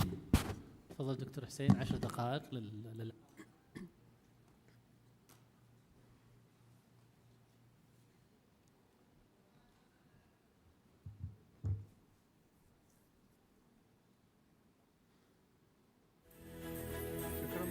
Allow me, I will speak in English. Sure. Because the presentation is made in English. I would like first to thank the organizers for the invitations. It's a pleasure to be in front of you. My talk will be about the food safety and quality centers, and I will focus mainly on the testing and the legislations which we conduct toward securing a safe food. I was raised as a farmer, and then my professionality was toward marine science and fisheries, where both of them are actually tackling with food. And now I'm managing the food safety and quality center, which was like a small challenge I started with, but now I'm enjoying the work. Let me start with the fruit, with the result to some of the efforts that have been made, not only by Oman, but by many countries.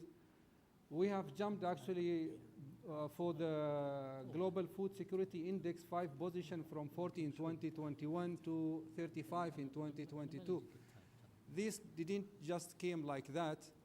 Although, and let me be frank with you, the pillars of the quality and safety moved actually backward. We were better, but this year we scored 42. But this is a message that I want to deliver. And as my colleagues was saying something about the traffic light being red or being green, sometimes this is not trusted. So here, for examples, the deficiency or the limitation we had with that one was, as it was claimed by the economist, that we were lacking some of the legislation, whether they are new or modified legislation, which was not true. We had a lot of new legislation, and I will show some of them in my next slide. So now my message is that a proper communications between us and the concerned organization like FAO, WHO, if they are with us today, this will be very, very important. The food security strategy in Oman is built, as most of the countries, in 3 pillars. We just need to decide it. We decided first on how much food we need, and then how much food we can produce, and then we make the balance by importing the foods. We are trying now to secure more food resources from the country. As I said before in my introductory speech, the center was established in 2019. Under the Ministry of Municipality, and then it was transferred to the Minister of Agriculture and Fisheries. Fisheries and Water Resources, in 2020, and then the center itself was structured in 2021. Of course, the center is mainly supervising the implementation of the Omani Food Safety Law and its executive regulations. We have 5 sections or 5 departments that are in the hierarchical structure of the centers. The center myself is reporting directly to the Minister of Agriculture, Fisheries and Water Resources. We have the Fish Quality Control Center, we have the Food Standards and Conformity, the Risk Assessment and Crisis Management, Central Laboratory for Food Safety and Food Safety Systems Development, and I will go through them one by one. Let me say something first about our vision, mission, that they are actually built from the ministerial goal, which is ensuring food safety and quality in accordance with regulation, legislation, and following up with their implementation. Our vision is to be a leading global center, and that is trusted by all. We have 5 strategic objectives, which are empowering employees and developing their capabilities. This is one of the main pillars we have. International cooperation and foreign relations. The scientific research and community service, this is relatively new, also added to our duties. Productivity and quality of works, which is one of the main focus in this conference. And of course, the innovation and development that will always enhance the quality of the work. We have 17 mandates. We can summarize them up to like the inspections in the borders, the what's called raising the quality of the establishments inside the countries. Legislation, this is one of the most important. As I was saying before, we moved from the one unit of managing everything of the food safety into the integrated system, which is the mostly recommended by FAO and WHO, where we only mainly focus on the legislation, the coordinations, part of the inspection, and then most of the inspection is done by the other sectors. We have also, of course, it's our responsibility, the specification and standards, in collaboration with our colleagues in the Specification Directorate General of the Ministry of Commerce. We do, of course, the laboratory test, also the qualification and the training of our people. This is the first department, Department of Risk Assessment and Food Crisis Management. This is relatively new one. It just started in 2021, let me say. And I see it as a very important strategically, because this work on a precautionary approach.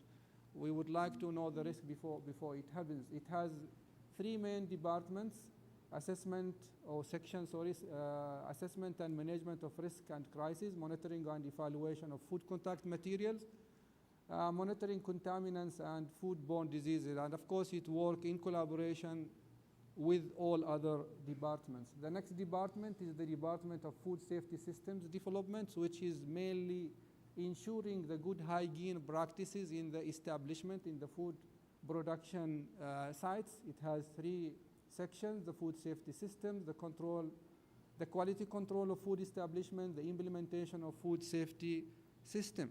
The third one is the Department of Food Standard and Conformity. This is also one of the major concerns in this conference, and I have a colleague with me who will be giving more details about the conformity, probably I think today, this evening.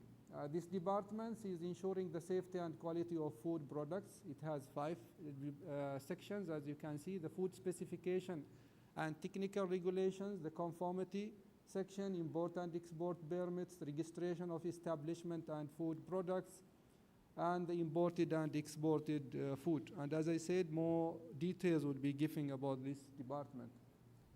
The 4th department is Fish Quality Control Centers. You might get surprised why fish, it has its own departments.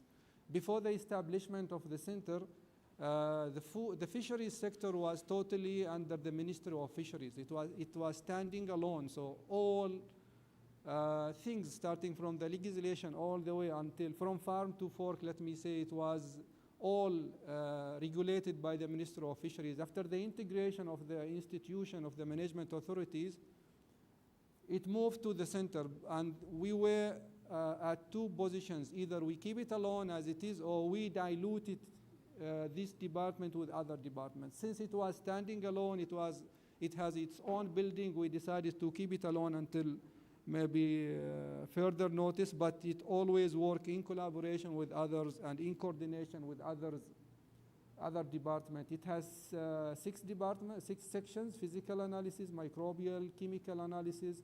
We have a section for seafood technology, seafood system application, and monitoring of the quality control systems for the establishment that they have the QCs. The last department is the Central Laboratory for Food Safety, and I will say more about this department because it's also of a concern. Its main mission is building a national system to monitor food safety and quality in the Sultanate of Oman, in partnership, of course, with our main stakeholders, which are the private laboratories, and they are responsible mainly for the food and beverage testing.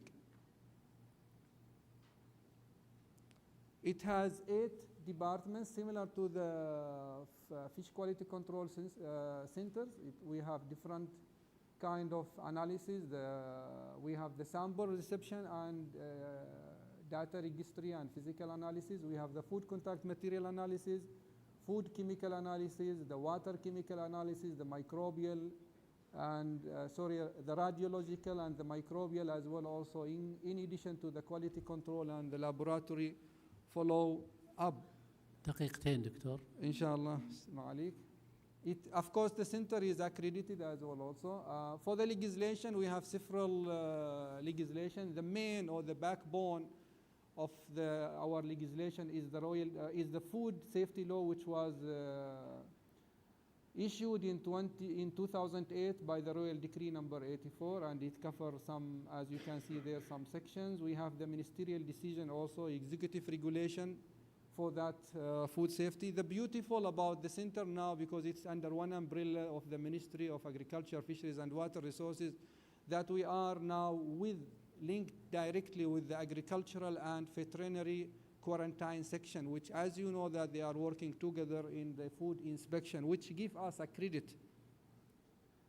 As I said, we have introduced many legislation. The latest was the banning of the partially hydrogenated oil as some other GCC countries, and the food fortification, which was issued and revised in 2022. It was issued before and then it was reviewed again. We have 19 private labs, 13 of them are accredited, 6 are not, but I think 2 of them are in the pipeline. They will be accredited soon. We have more than 18 labs that they are governmental, working with food and water. This is only to give you a small idea about what we are doing in the both main laboratories we have. If I talk about the Central Laboratory for Food Safety, we are, for example, we have conducted more than 2,000 tests for the microbiology, more than 1,000 for the water chemistry, 600 for the food chemistry, and 123 for the radiation. You can see some of the figures and number there. The presentation probably will be available later on. And because we are also interested in the research, we just started, and last year we have published 4 in high impacted factor journals, in Q1, 2 of them in a Q1 for the shelf life of pasteurized milk, for example, radioactivity, and for the pathology for the fish diseases as well. نختم دكتور. That's it. Thank you. شكرا معاليك. Sorry for consuming more time. شكرا جزيلا دكتور حسين. Now we move to Ms. Andrea, and 10 minutes for your presentation, please.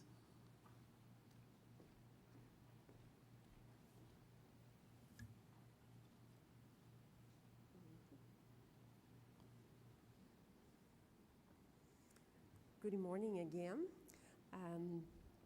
I'm from Brazil. I work in National Accreditation Body in Brazil. And so currently I'm chair of the IAC, that's the regional cooperation in the Americas. So I would like to talk to you today some of IAC.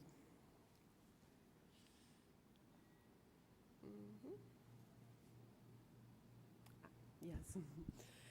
As you know, the world of accreditation has two international forums. An International Accreditation Forum, with the chair is here with us today, Emmanuel Riva, and an International Laboratory Accreditation for Cooperation. And in addition, we have regional cooperations, as Emmanuel told us in your presentation, based on the geographic location of the economies. In our case, we are located in the Americas, so the Inter-American Accreditation Corporations is our regional association. So our mission is the cooperation. One of the most words important in our organization is the cooperation. The members are part of the IEC has several opportunities to learning, to share information, to receive capacity building, and to receive peer evaluations, and to be part of the mutual recognition agreements. So cooperation is very important to combine all the interests in the region. Our region has many developing countries and has some developed countries as well. So this complex scenario is very good for our benefits, for the discussion, for sharing different experience. And our organization was created in 1996 in Montevideo, Uruguay. So after then, we were incorporated in Mexico, so our laws is based only Mexican laws. Currently, we have 61 members. Of 28 is full members, is accreditation members. 7 are associate members, and 26 stakeholders. And this is our structure. The General Assembly is the highest authority in IEC and is composed by all members. The Executive Committee responsible to implement the policies and management.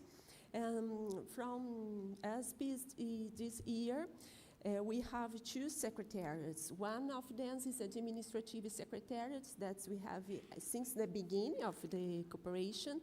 And the new one is a technical secretariat that was created last year and starts operation in this year. This technical secretariat was a strategic decision from our General Assembly to support the work performed by the chairs. All the chairs and vice chairs are voluntary in the cooperation, so we need a staff to provide some technical support in several areas that are happening in the world. We have a technical committee to address the main technical issues in accreditation and looking for harmonization practices in terms of the accreditation of laboratory inspection bodies and certification bodies in proficiency test providers, reference material producers, verification and validation bodies. We have MLA committee is a multilateral agreement committee. We're responsible for operates the regional recognition and international recognition as well of our activities. And the management committee is responsible for promotion in terms of markets and communication, and training, the activities, and documentation subcommittee. In our region, we have 2 main official languages, English and Spanish. So all documents, all presentations, all trainings, all meetings must be provided in both languages. Yes, after 2.5 years in remote meeting, we had our face-to-face meeting this year in August in Guatemala. 1 week sharing information and to see each other in person, like this event, is much better to see the person, to see your eyes and to make this conversation, to have some coffee for change experience. It was very nice experience after 2.5 years. If you remember, I told the important word for us is cooperation. In these slides, you can see all cooperations we have right now with several organizations. I highlighted here the Arab Accreditation Corporation, which DCC Accreditation Center is a member. So we have a technical statement of the cooperation with Iraq. The main objective of the statements is to share information, to share resources, to share results between the regions. We hope to closely more with Iraq from now on in terms of share peer evaluators, informing about training and capacity building and so on. One of the most important cooperation we have is with PTB. PTB is a German metrology institute and has supported IAC since the beginning. In IAC, we have regional we are a regional cooperation body recognized international by International Laboratory Accreditation and by IEF in terms of international laboratory accreditation.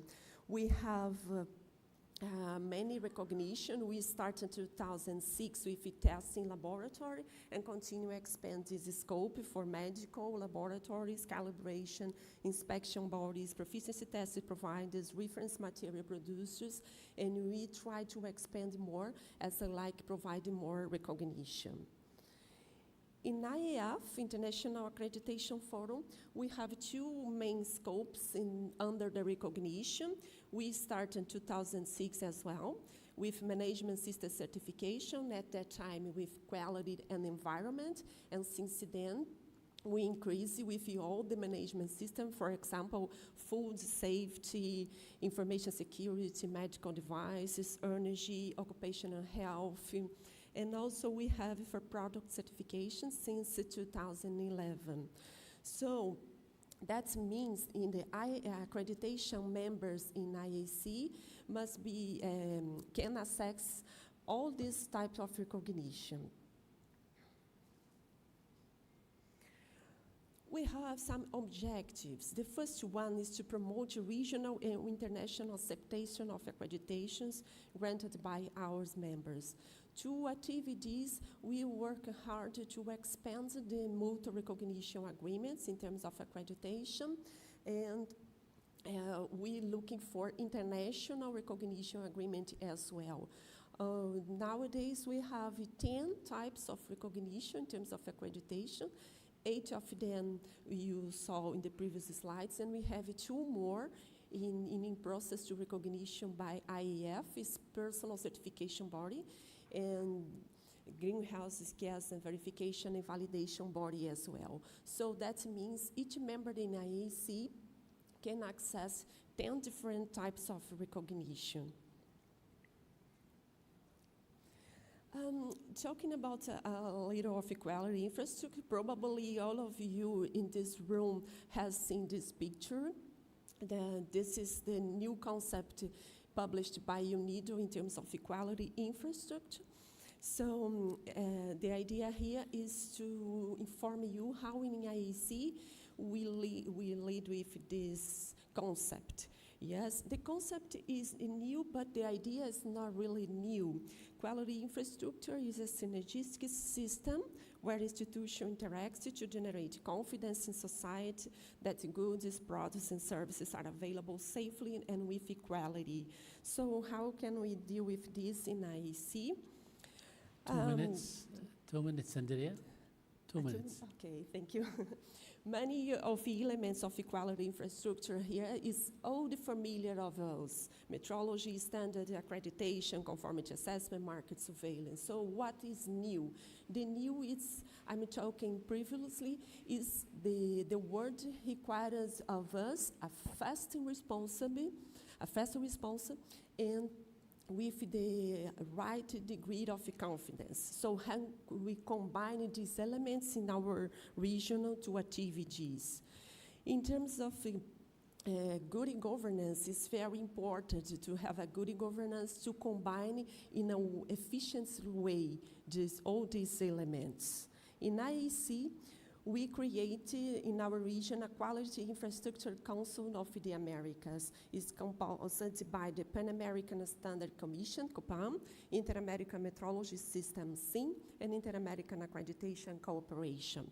So this council, named KICA, is helping us to achieve many objectives and to helping us with some projects. Currently, we have 3 projects regarding circular economy, biodiversity, and climate change projects. And the very recently project is digital transformation. We are learning at the moment what does mean digital transformation, how can we achieve the best solution for the markets in terms of digital transformation, how can we transformation all of us to achieve the better services for the society. So very quickly, thank you, shukran. Thank you. Thank you, Andrea. Now we move to questions and answer session. We have received many questions from audience, and the first question is for Emmanuel. What is the most challenge faced the certification bodies after COVID-19 pandemic? And who is accrediting the PT provider? Yes, so the most challenging after COVID, I think, is the new techniques that we are using. I'm not talking about the technical parts. We realize that it's more important to make to follow some schemes and not the other, but this is the technical part. I'd like to prefer to focus on the methodologies. For example, in the past, we were used to have one assessment per year. Is it needed to have one assessment per year? Maybe now it's easier to do more assessment in 1 year, also using the remote technique. So we would also change the mechanism of how we implement the control of the conformity assessment bodies. This happens at all the levels. So we have an opportunity to use new techniques, so we should start using. Of course, with the balance, because sometimes it's important to go on site and to touch, but also these techniques can change the role of one per year to a kind of monitoring activities. So this is something that we have to consider. And we have to consider also in the standard, because the standard today are not written in this way. The standard have to reflect the new idea of this continual monitoring of activities. So this is an important point. The other point for the proficiency test. Who accredits the PT provider? Who accredits? In Italy, accredita. It depends. In Italy, is accredited. And who does the accreditation? Is it another, government body or? No, it's in Italy, we are half and half. We are a private association with the involvement of the government. The ministry is in our organization, but it's a private institution.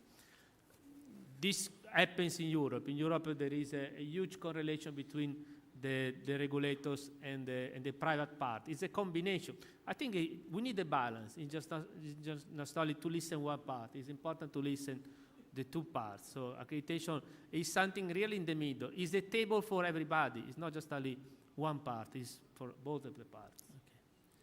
Okay. Now for our second speaker, in Africa, PT providers are government bodies only, or can be can it be any other private organizations? And what are the rules that are set to make sure that the PT provider is governed well? The PT providers can be any. It doesn't mean that they should be government, but it can be any.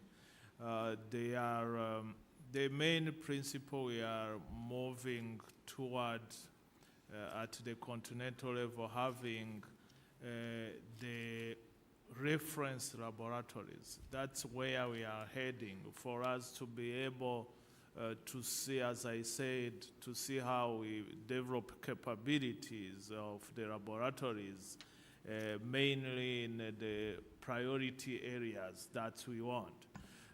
Because the main issue we have find out is that it's also to guide what is the PT we want. What is the PT we want? Are we doing a PT that will really support the industry? But they can be from anywhere.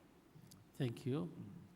Dr. Hussein, in Oman, do you think that one central lab is enough to control all food quality? If not, what measures Oman took for accreditation for private sectors? What was, sorry, Your Excellency, what was the first In question? Oman, The do you number? think that one central lab is enough to control all food quality? I think you have mentioned that in your Yeah, presentation. yeah. Well, yes, one central lab is more than enough. This is actually the best practice in most of the countries. One central lab that is equipped well should be enough to, because it will do only the most of, the organizing activities. But most of the work will be under the shoulder of the private labs, which are accredited, of course. But we, in the Sultanate now, we are planning actually also to have some sort of branches of these central labs in the extreme north and south of the countries, in Musandam and in Dhofar. But also I need to add that there are actually some governmental labs that we call them like secondary labs, that they are also serving the food safety systems. And regarding the accreditation numbers of labs, they are, as you see in my slide, most of them are actually accredited, and now we are having, we started already with legislation. We have the legislation, we are revising it right now currently to push on toward the accreditation of the most of the labs. And we will give them like a grace period maybe so we can influence the new legislation on them. But I mean, most of them are accredited, and we are fine with that. I mean, even the non-accredited lab, they are doing well. They are also monitored by the central lab. Thank you, Shukran. Your Excellency. Shukran, Dr. Hussein. Andrea, calibration and traceability of measuring instruments is required to ensure confidence in testing. Now, how we ensure traceability of measuring instruments, especially on regional level? Yes, thank you for the question. Yes, the behind of accreditation of all types of accreditations is the confidence. So each type of accreditation must be rely on metrology. That's the first level to support the confidence, and how to achieve the efficiency, traceability. Especially in the region, we have a lot of national metrology institutes.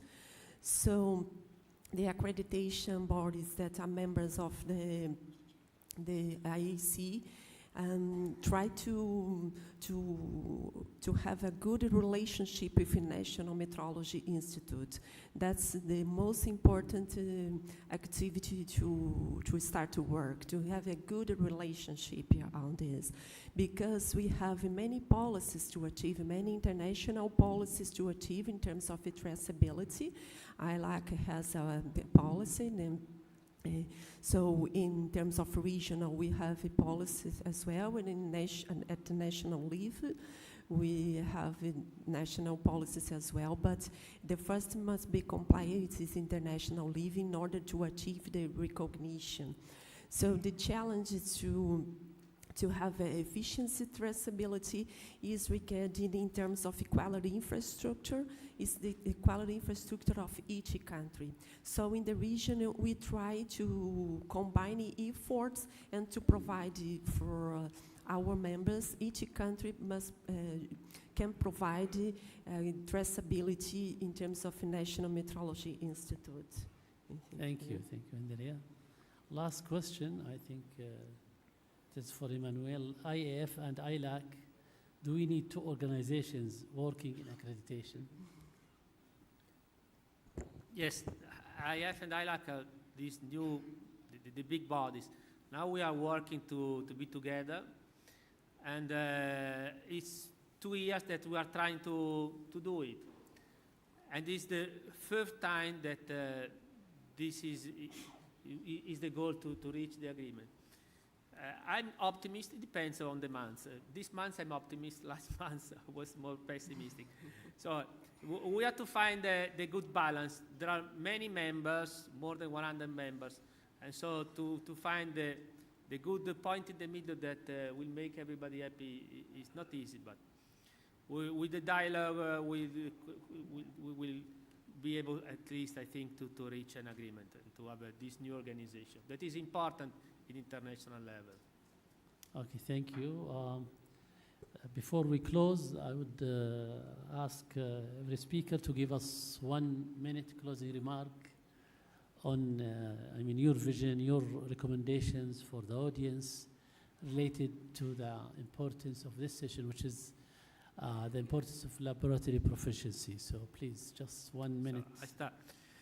I'd like to focus on two words. Now everybody is talking about sustainability and digitalization. These are the two mantras that we are talking about. So, but we have to go from this huge statement to things that are practical. Because if we talk about sustainability, it's very, very difficult to understand what is sustainable. Very, very difficult. I could make many examples. If you have to choose to take one thing or the other, for example, the bottle of glass or bottle of water, is very, very difficult to see what is sustainable. So, and this change on the specific economy and in the specific moment, and because you have different resources, different use of energy. So I think it's important, with the help of the quality infrastructure, to understand at the local level what is sustainable, what does it mean in the practical cases. And when you are understood, give advice. You decide that local level is better glass. Okay, give this information. But maybe this solution is not a good one for Italy. It depends. So we have to find the solution that is good for your country, and after push the country to this direction. So this is the big difficulties for us now. Thank you. Dr. Jimana? I would like to say that we should take in hand the process of quality infrastructure. It's really very important. I give you one example that this week there is a meeting on codex at the continental level. Is happening in Kenya, where also is based. When you discuss the discussion on aflatoxin that I was talking about, the levels in codex do not take care of what do we eat at the continental level. If you look at the maize that the population is eating, maybe how many kgs per week. If you are not looking at the levels of that aflatoxin in that context, in a population that eat probably 1 kg of maize the whole year, it's not the same impact for the population that consume that product for 2 kgs a day. The other side is on the sustainability. We have a new law on the European Union level. In 3 years, they will be conducting due diligence for sustainability. Are we going to be able, as developing countries, to trade with Europe? If you are assessing the whole supply chain, one, it's difficult because the schemes on conformity assessment for sustainability that are at the continental level might not be recognized at the European level. It means that we should start thinking about trading to one another, mainly looking at how do we go into the mutual recognition agreements among ourselves and see how we conduct the proficiency testing I fully agree. Inter-comparison laboratories, I fully agree. And look forward how we help industry. The main focus, how can we help the industry? Thank you. Thank you. Dr. Hussein, كلمة أخيرة. Thank you, Your Excellency. In a short words, from my short experience being in this position, I noticed that there is a gap between the industry and the management authorities. So I think my message is the partnership and the collaboration locally between the private sector and the management authorities, and then collaboration and integration as well also between the local and the international community as well. This is very important to bridge the gap between those institutions toward the more safe food and food security. شكرا دكتور حسين. Andrea. Thank you. I would like to highlight behind the all process we are involved are persons. This is the most important for to achieve many objectives. It's important to maintain the competence of the person as well. The world and ways fast and faster. So it's important to help a person in works in quality infrastructure, to help him with the capacity building, to have maintain the competence and in order to follow in the same direction that the world grow. Thank you. شكرا. Thank you. At the end, it's my pleasure to thank all the speakers for the very informative presentations they have given us and also their thoughts. And also it's a pleasure to thank هيئة التقييس الخليجية GSO for organizing this conference and also for organizing this session. And also I'd like to thank the audience for their questions, their participation. Now I leave the floor for the host to at least give us any. تفضل يا أخي الكريم.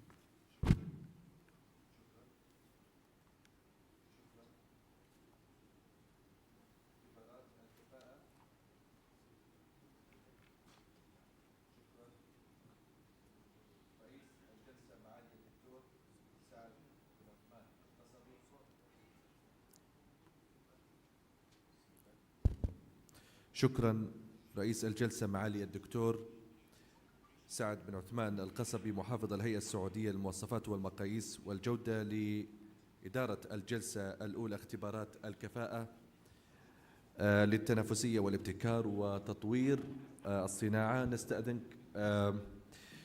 معالي الدكتور بتكريم المتحدثين الرسميين فليتفضل.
معالي الدكتور صور تذكارية مع المتحدثين الرسميين للجلسة الأولى.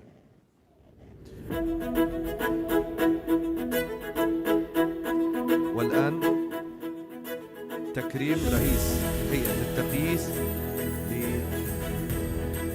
لمعالي الدكتور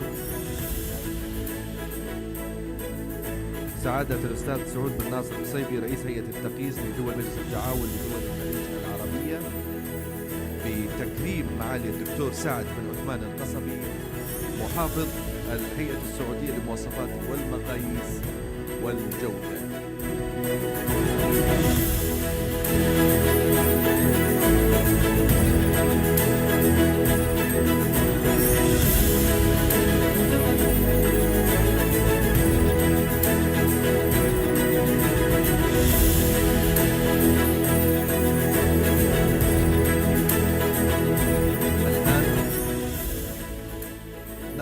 استراحة قصيرة لمدة 15 دقيقة، ومن بعد نستكمل ثاني جلسات المؤتمر الخليجي السادس لكفاءة المختبرات حول تعزيز البنية التحتية للجودة لاستدامة الأغذية. يرأس الجلسة سعادة السيد هيموني نسيكمانا أمين عام المنظمة الأفريقية للتقييس. ننتظركم بإذن الله بعد 15 دقيقة من الآن.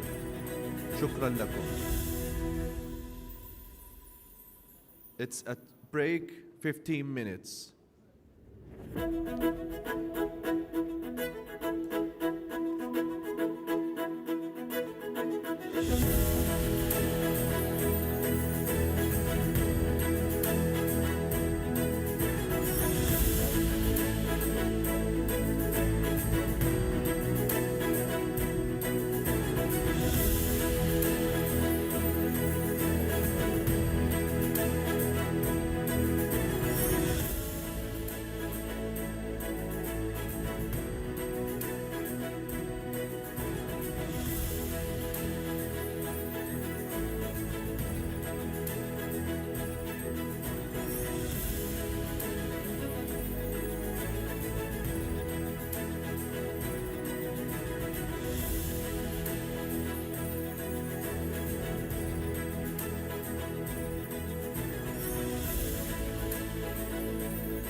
بسم الله.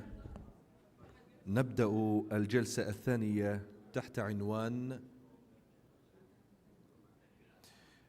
تعزيز البنية التحتية للجودة لاستدامة الأغذية. يرأس الجلسة سعادة السيد هيمونينغ نيسيجيمانا أمين عام المنظمة الأفريقية للتقييس، السيد كريس ماكلوغ من الجمعية الأمريكية للاختبارات والمواد، المهندس طوني أبو فيصل مدير الحلول الذكية في منطقة الشرق الأوسط وفي ورقة عمل حول الرحلة نحو مختبرات ذكية، والأستاذ محمد الرابح مدير إدارة اعتماد المختبرات مركز الاعتماد السعودي في ورقة عمل التحقق والتثبت من صحة البيانات التحليلية في مختبرات الفحص. هذه الجلسة ستكون في توضيح حول البنية التحتية وعرض لأبرز الحلول والفرص لأفضل الممارسات الدولية، وكذلك أهم الآليات المتبعة في الطرق الإحصائية المختبرية لتحقيق وتعزيز كفاءة المختبرات وتحقيق استدامة الأغذية.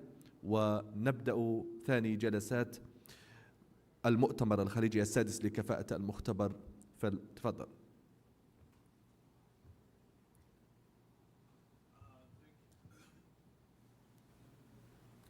Hello. Thank you very much and welcome again. This is another important session looking at what we discussed this morning on quality infrastructure, proficiency testing, now moving towards the sustainability in the food sector. It's very interesting. I am excited for this session to hear from our experts, starting from Mohammed Arabe, who will discuss with us on validation and verification of analytical data in testing laboratories. Mohammed is the Director of Labs Accreditation of Saudi Accreditation Center. He's responsible of assessing and accredit laboratories according to international standards in the field of testing, calibration, and medical examination. He's a chemist, like me, yeah. From the King Saud University in analytical chemistry and laboratory management from University of New South Wales, Sydney, Australia. You can have more details of Mohammed. I would not like to take more time for just the introduction and give you the opportunity to talk to us on validation and verification of analytical data. I will be introducing the panelists as the presentation comes in. I am Dr. Mojen Sengimana, Secretary General of African Organization. I am the moderator for this session. Mohammed, we are all yours. Thank you so much.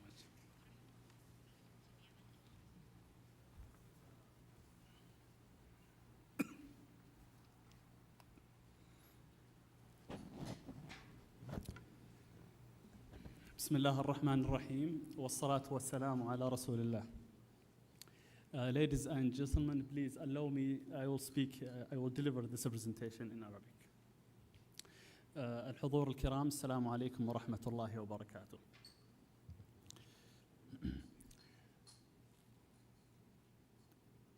في بداية الأمر أود أن أعطي نبذة موجزة حول المركز السعودي للاعتماد. المركز السعودي للاعتماد تم تأسيسه بقرار من مجلس الوزراء رقم 600 وتاريخ 22 شوال 1440، وذلك بتحويله من اللجنة السعودية للاعتماد الذي كان تحت مظلة الهيئة السعودية للمواصفات والمقاييس والجودة إلى المركز السعودي للاعتماد، وهو مركز ذو شخصية اعتبارية ومالية وإدارية مستقلة يترأسه مجلس إدارة معالي وزير التجارة.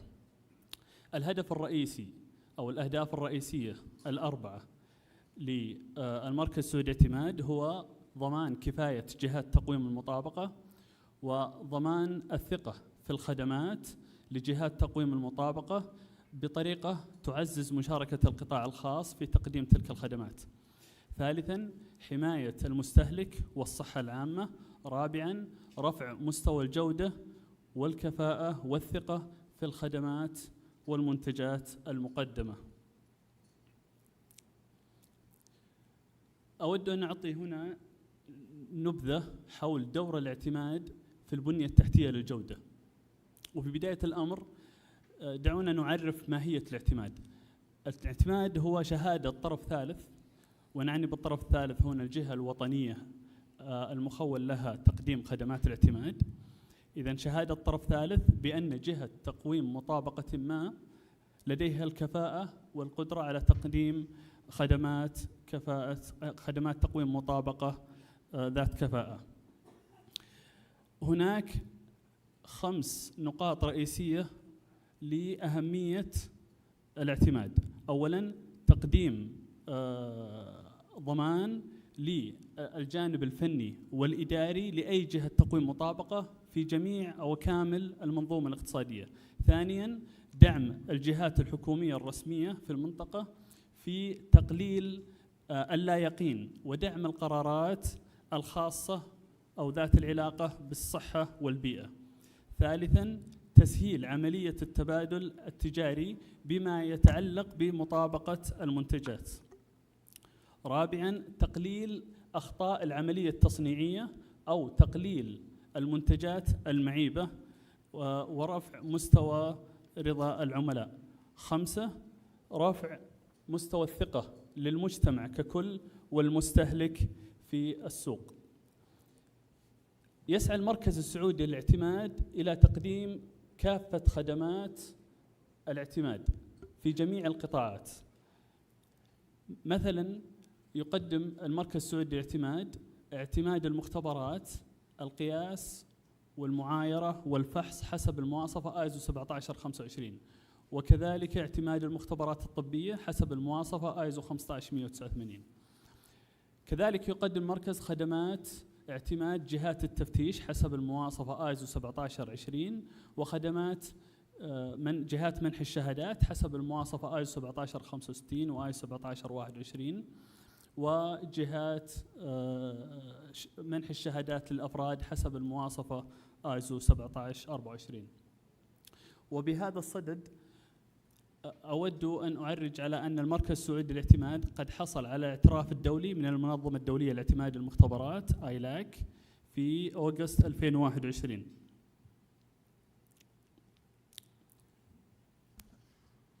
تكمن أهمية الاعتماد وأسباب التحقق والتثبت من الطرق كأحد أهم متطلبات المواصفة آيزو 1725 لأربع أسباب رئيسية.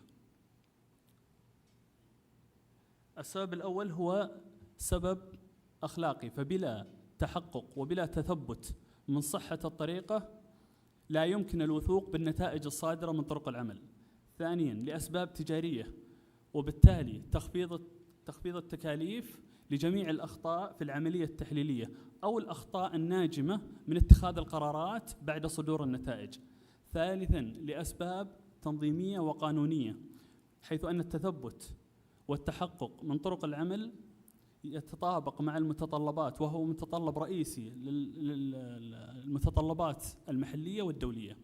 رابعاً هي أحد أدوات الجودة وضمان الجودة والمقارنة بين الأفراد في المختبر أو الأجهزة، وكذلك بين الدول والمختبرات في مختلف مناطق العالم. ركزت المواصفة آيزو 1725 على 4 متطلبات رئيسية في التثبت والتحقق. أولاً أن التثبت والتحقق يتم لطرق العمل غير المرجعية أو طرق العمل المطورة داخل المختبر أو طرق العمل المرجعية التي تم إجراء التعديلات عليها. ثانياً أن الأنشطة لعملية التثبت والتحقق لا تقتصر فقط على العملية التحليلية، وإنما تشمل أخذ العينات وكذلك عملية النقل وتخزين العينات. ثالثاً أن الهدف الرئيسي من عملية التثبت والتحقق من طرق العمل هو لتحقيق متطلبات عملاء المختبرات. رابعاً يجب توفر جميع السجلات الأساسية لعملية التثبت من الطريقة. تبدأ عملية التثبت والتحقق باستلام طلبات العملاء للمختبر في حال وجود طلب جديد غير متوفر لدى المختبر. يقوم المختبر بعد ذلك بالبحث عن الطريقة المناسبة، يفضل أن تكون طريقة مرجعية أو تطوير عملية أو تطوير طريقة تحليل داخلية. يتم بعد ذلك البدء بإجراءات عملية التثبت والتحقق حتى وصول إلى المتطلبات للطريقة. في حال عدم القدرة قد يتم تعديل المتطلبات أو تطوير الطريقة بحيث تلبي المتطلبات. منذ بداية العرض عرجنا على مصطلحين أو مفردتين: التثبت والتحقق. الفرق بين التثبت والتحقق هو أن التحقق يخص فقط الطرق المرجعية والتي تم إجراء العديد من اختبارات التثبت لها بين مجموعة من المختبرات عالمياً، وبالتالي فإن عملية التحقق لا يتطلب لها إلا تأكيد داخل المختبر أن الطريقة لها القدرة على تحقيق الحد الأدنى من المتطلبات. ونقصد بالمنظمات الدولية هنا مثل الآيزو والASTM. يكمن الفرق في عملية التحقق في أن متطلبات والعناصر المطلوبة في التثبت أقل، وكذلك عدد المكررات أقل من عملية التثبت. قبل البدء بأي عملية تثبت يجب توفر الأدوات والمواد اللازمة. أولاً توفر مواد قياسية خالية من المادة المقيسة. ثانياً توفر عينات مشابهة لعينات العميل. ثالثاً إضافة المواد القياسية إلى العينة المراد اختبارها. رابعاً تضاف المادة القياسية على مستوى عينات أكبر من عينة المختبر. 4 توفر المواد القياسية. سادساً توفر الأدوات الإحصائية. هناك 8 عناصر رئيسية لأي عملية تحقق. أولاً الانتقائية، يجب أن تكون طريقة العمل لها القدرة على انتقائية المادة المقيسة المطلوبة. ثانياً يجب الوصول إلى أقل حد من الكشف أو أقل حد من القياس. ثالثاً يجب أن يكون هناك مدى للطريقة، حد أدنى وحد أعلى. رابعاً يجب لطريقة العمل يجب دراسة الحساسية لطريقة العمل لأي متغيرات في كمية المادة القياسية. خامساً دراسة مصداقية الطريقة، وذلك بمقارنتها مع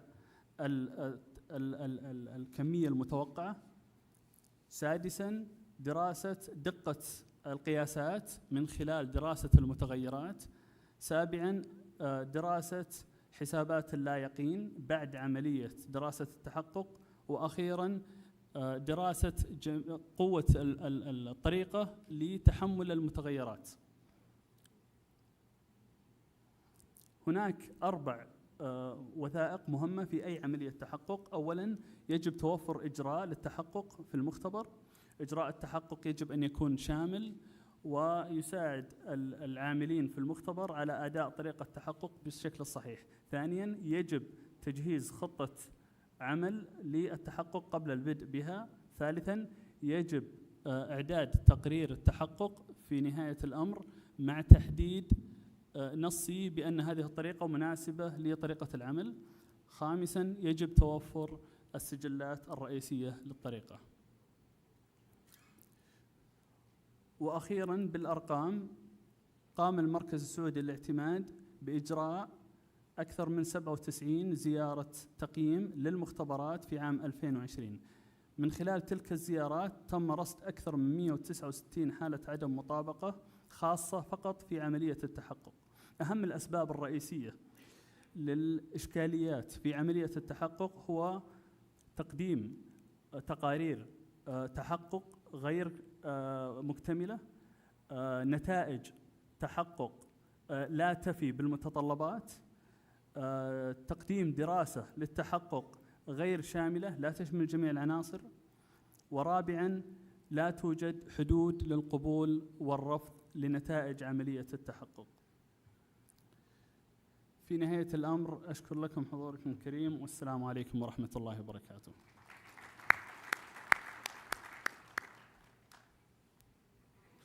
Thank you very much, Muhammad. There are so many questions for you.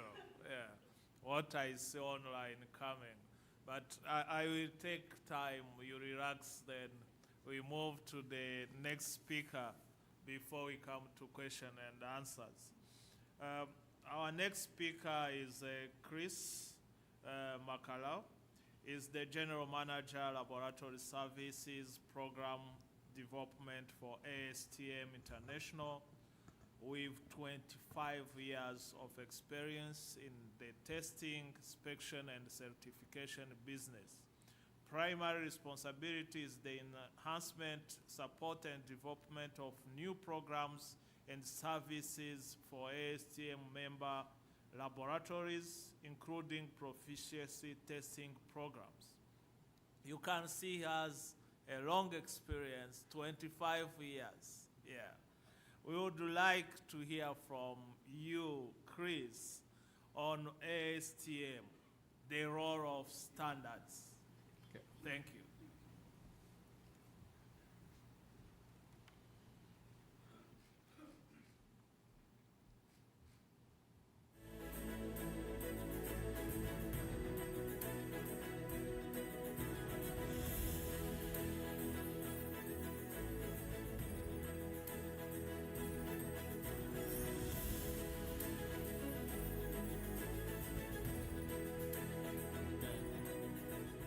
Thank you very much.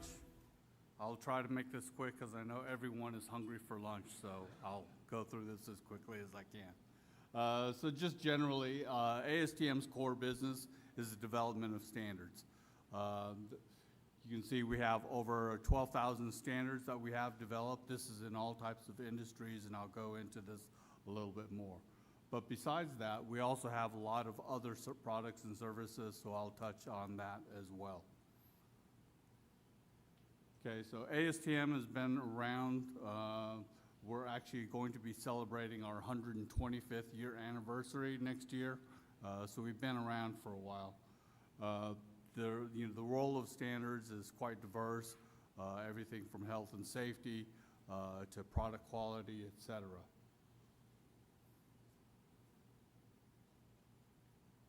Okay. A lot of our standards that we have actually been adopted within various regulations throughout the world.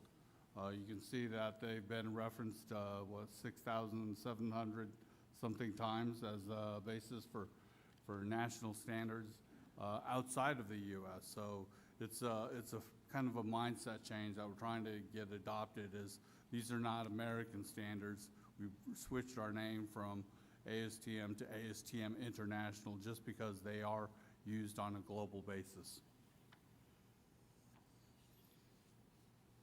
Okay, so how we work is so the standards actually are not developed by ASTM, which may be surprising to some. They're developed by our members. We have over 30,000 members from various different industry sectors, and it's those members, the industry experts, the people that actually know the subject matter, which are the ones that are writing these standards.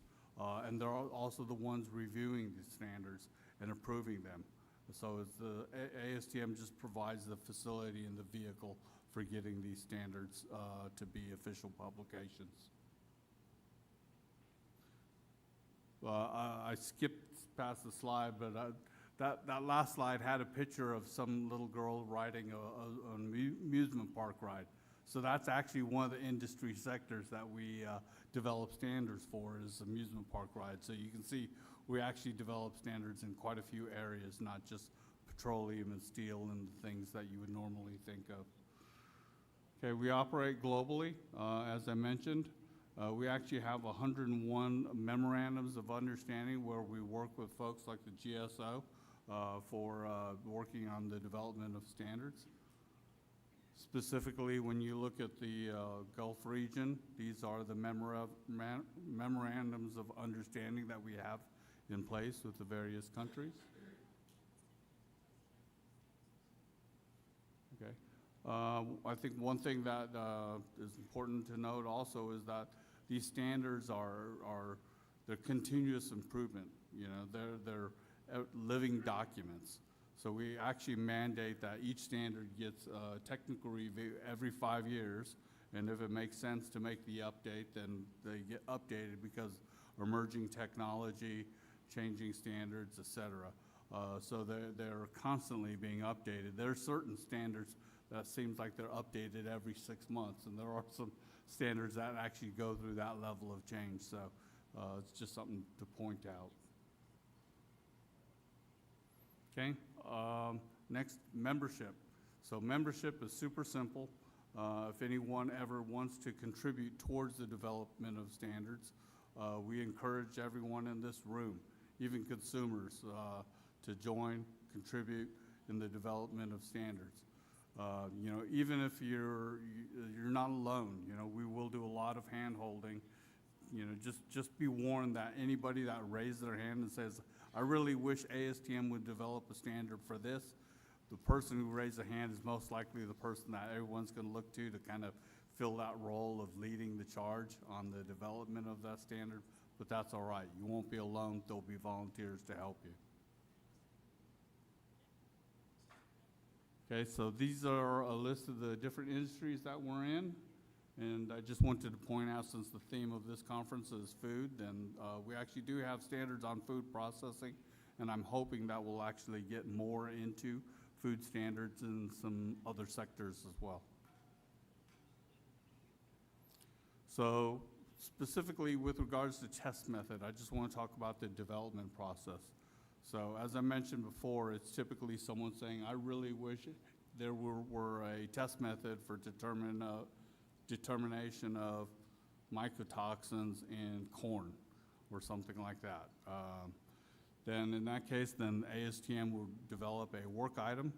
That work item would then be developed into a draft. It would go through a balloting process so that people could provide input. Then at that point, a standard would be released, and then after that, there would be what's called an interlaboratory study. This would be the validation where you're involving multiple samples, sending it across multiple labs, gathering the data so you can calculate the accuracy, determine whether there's method bias, and also determine the precision of that particular method. And then after that, then every 5 years, as I mentioned, if not sooner, it goes through a review process and it becomes official. So there's a lot of benefits to having standard test methods. Just think about if every laboratory did their own standard or their own test method, which you have in some industries, your results variation is quite large. That's because every lab is doing things differently. It's important that you actually have good standards as well, because if a standard is vague, or if a standard leaves too much flexibility with regards to how you perform a test, then you're going to have that much more variation. So it's very important that they're clear and that they're not vague and that they need to be specific where they need to be in order to reduce that variation.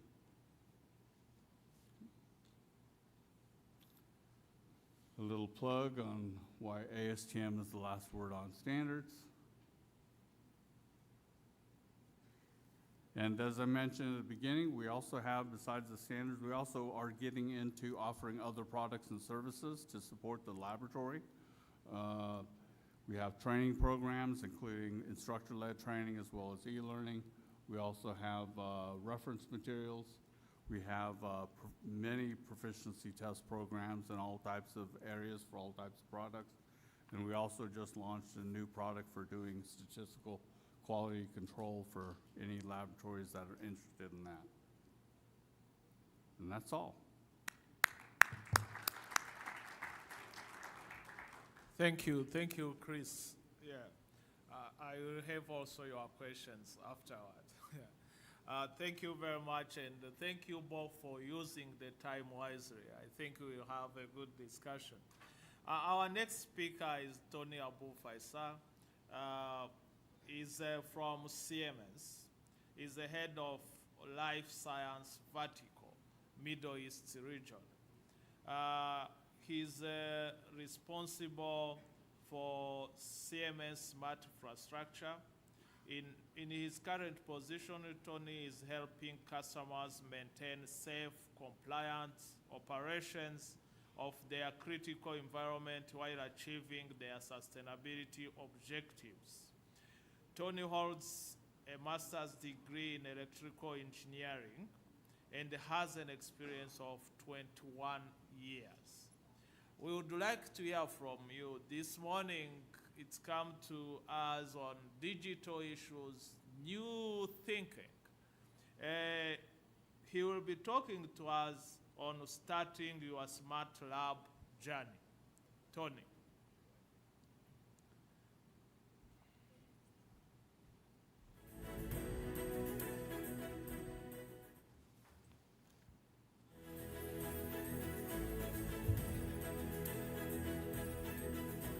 Hello, everyone.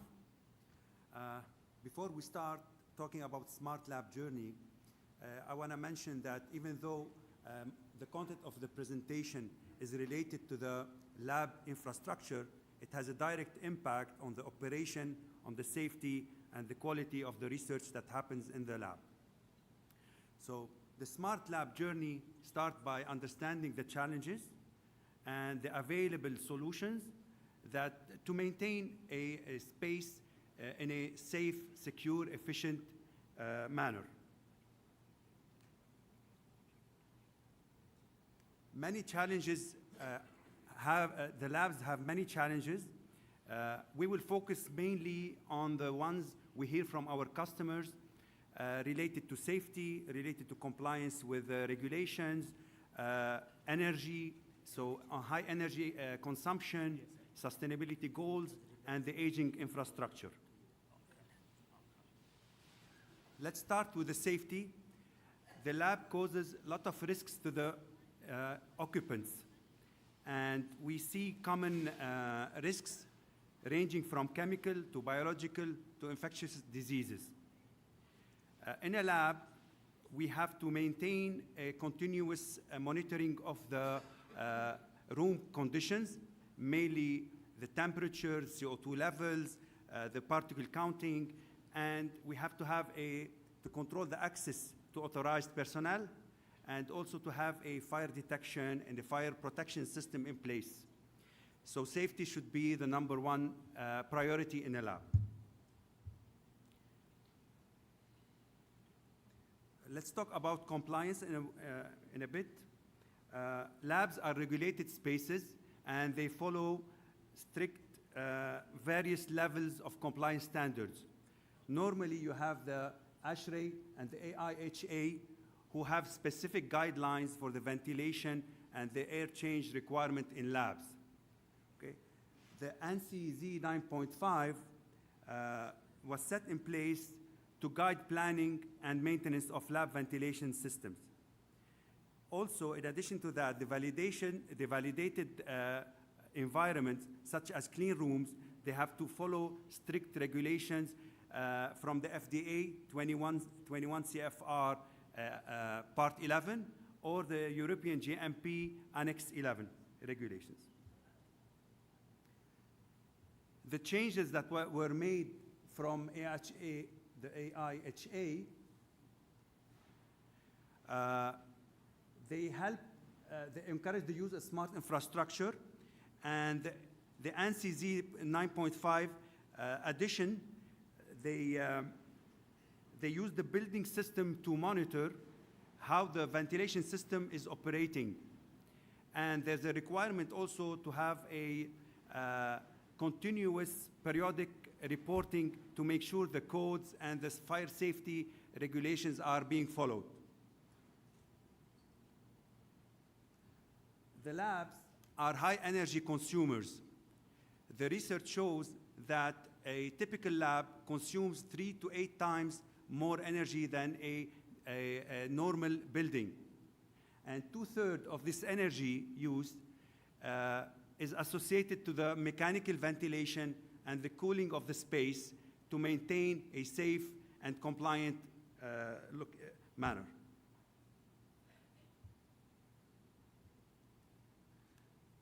So every lab has a unique ventilation requirement depending on its use. Normally, when you have an energy efficiency strategy, you use it to make a lab safe and less expensive to operate. This strategy may be applied to any facility. However, we seem to have the best outcome when a facility is 5 years and older. This way, the owners have an information about how much the facility is costing on energy use, and also the historical data will be available. On the aging infrastructure, we know there's a lot of buildings, they need upgrades. And we see a lot of in-house maintenance activities being outsourced to reduce cost and doing more with less. And also, we see labs being run inefficiently with the previous generation of installations. And as you know now, every corporation has a sustainability target, aggressive sustainability target, so they need to work with the old infrastructure that they have, and we'll see how we can support them with that. One of the solutions is the IT infrastructure. We try normally earlier, a typical network will have dedicated risers, dedicated network for systems. And now, if you can see, we have one front end, one command and control that's collecting all the data from the various systems. These systems are talking to each other, sharing information, and the main thing is the platform should be an open platform and a modular one to enable for future integration and also for future expansions. You should be familiar with the maintenance graph, development graph. Usually, we take the data and we need to get ahead of the maintenance. 90% of the time, we work in a passive way. We react to incidents instead of having predictive or preventive maintenance. So the first improvement, we try to do preventive maintenance periodically. However, if we use the information in the building, we can get ahead of the maintenance, and we apply also the AI analytics and also the machine learning information that we can gather, and we can have a more smart and intelligent way for maintenance. We spoke about the challenges and the solution. Now let's talk about the smart labs tools that we can offer. Before, a little bit of definition.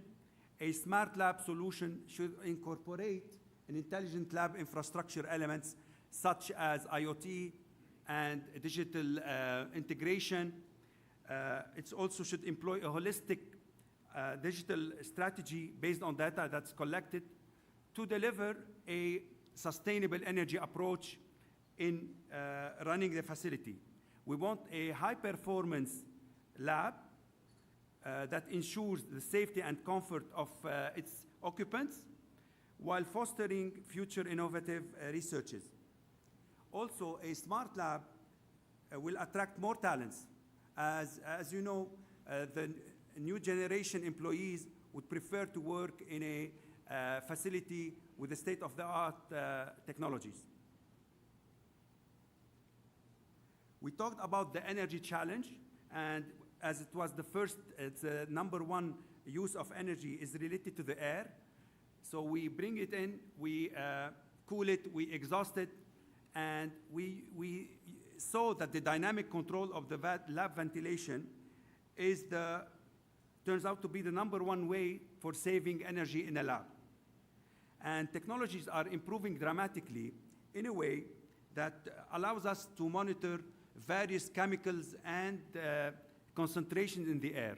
So if, to allow us to manage the ventilation in a way, if there's a increase in concentration, we can increase also the ventilation to clear it. 1 minute. Okay. Another important technology is the mobile application. This is to engage the users. Also, we're doing that for user experience.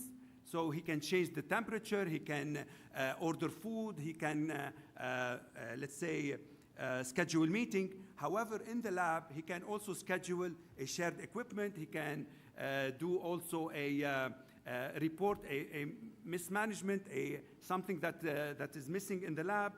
And the management can push also notification to the users, and they can show them dashboards about how much energy was saved. Let me go to this one. Okay, so we use the real-time location services to track the movement of people, assets, to make sure nothing is lost, nothing is misplaced. And the smart lab solution also, you will have like a heat map to see where people are moving, where are the critical equipment, and we can use this information to push notification to the cleaning people to do the ventilation schedules.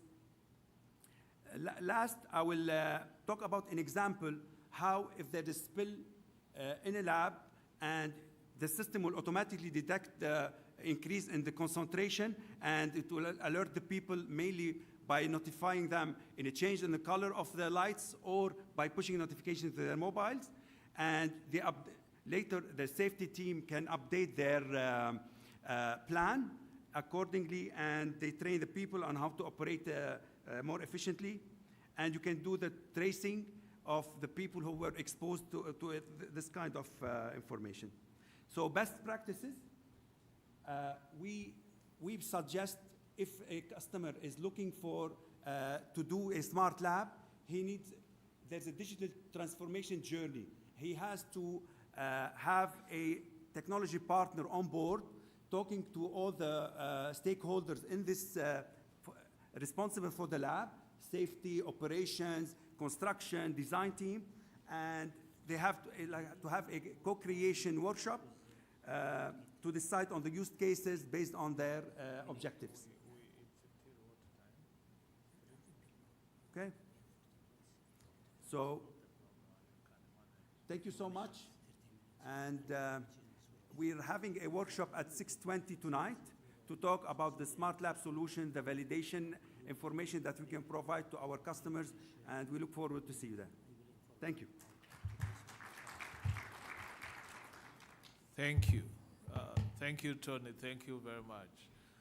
Before I go to the questions that I got from the public, actually we have many people following you online, and we have also our audience. I would like, first of all, to discuss a few more with you. Mohammed, you have shown that there are non-conformity and more than 160 plus that non-conformity were related to validation and selection of the methods. If we can relate this to the food analytical methods, analysis that you see when you are going for assessment, or if clients are coming to you, What is the percentage in the food sector?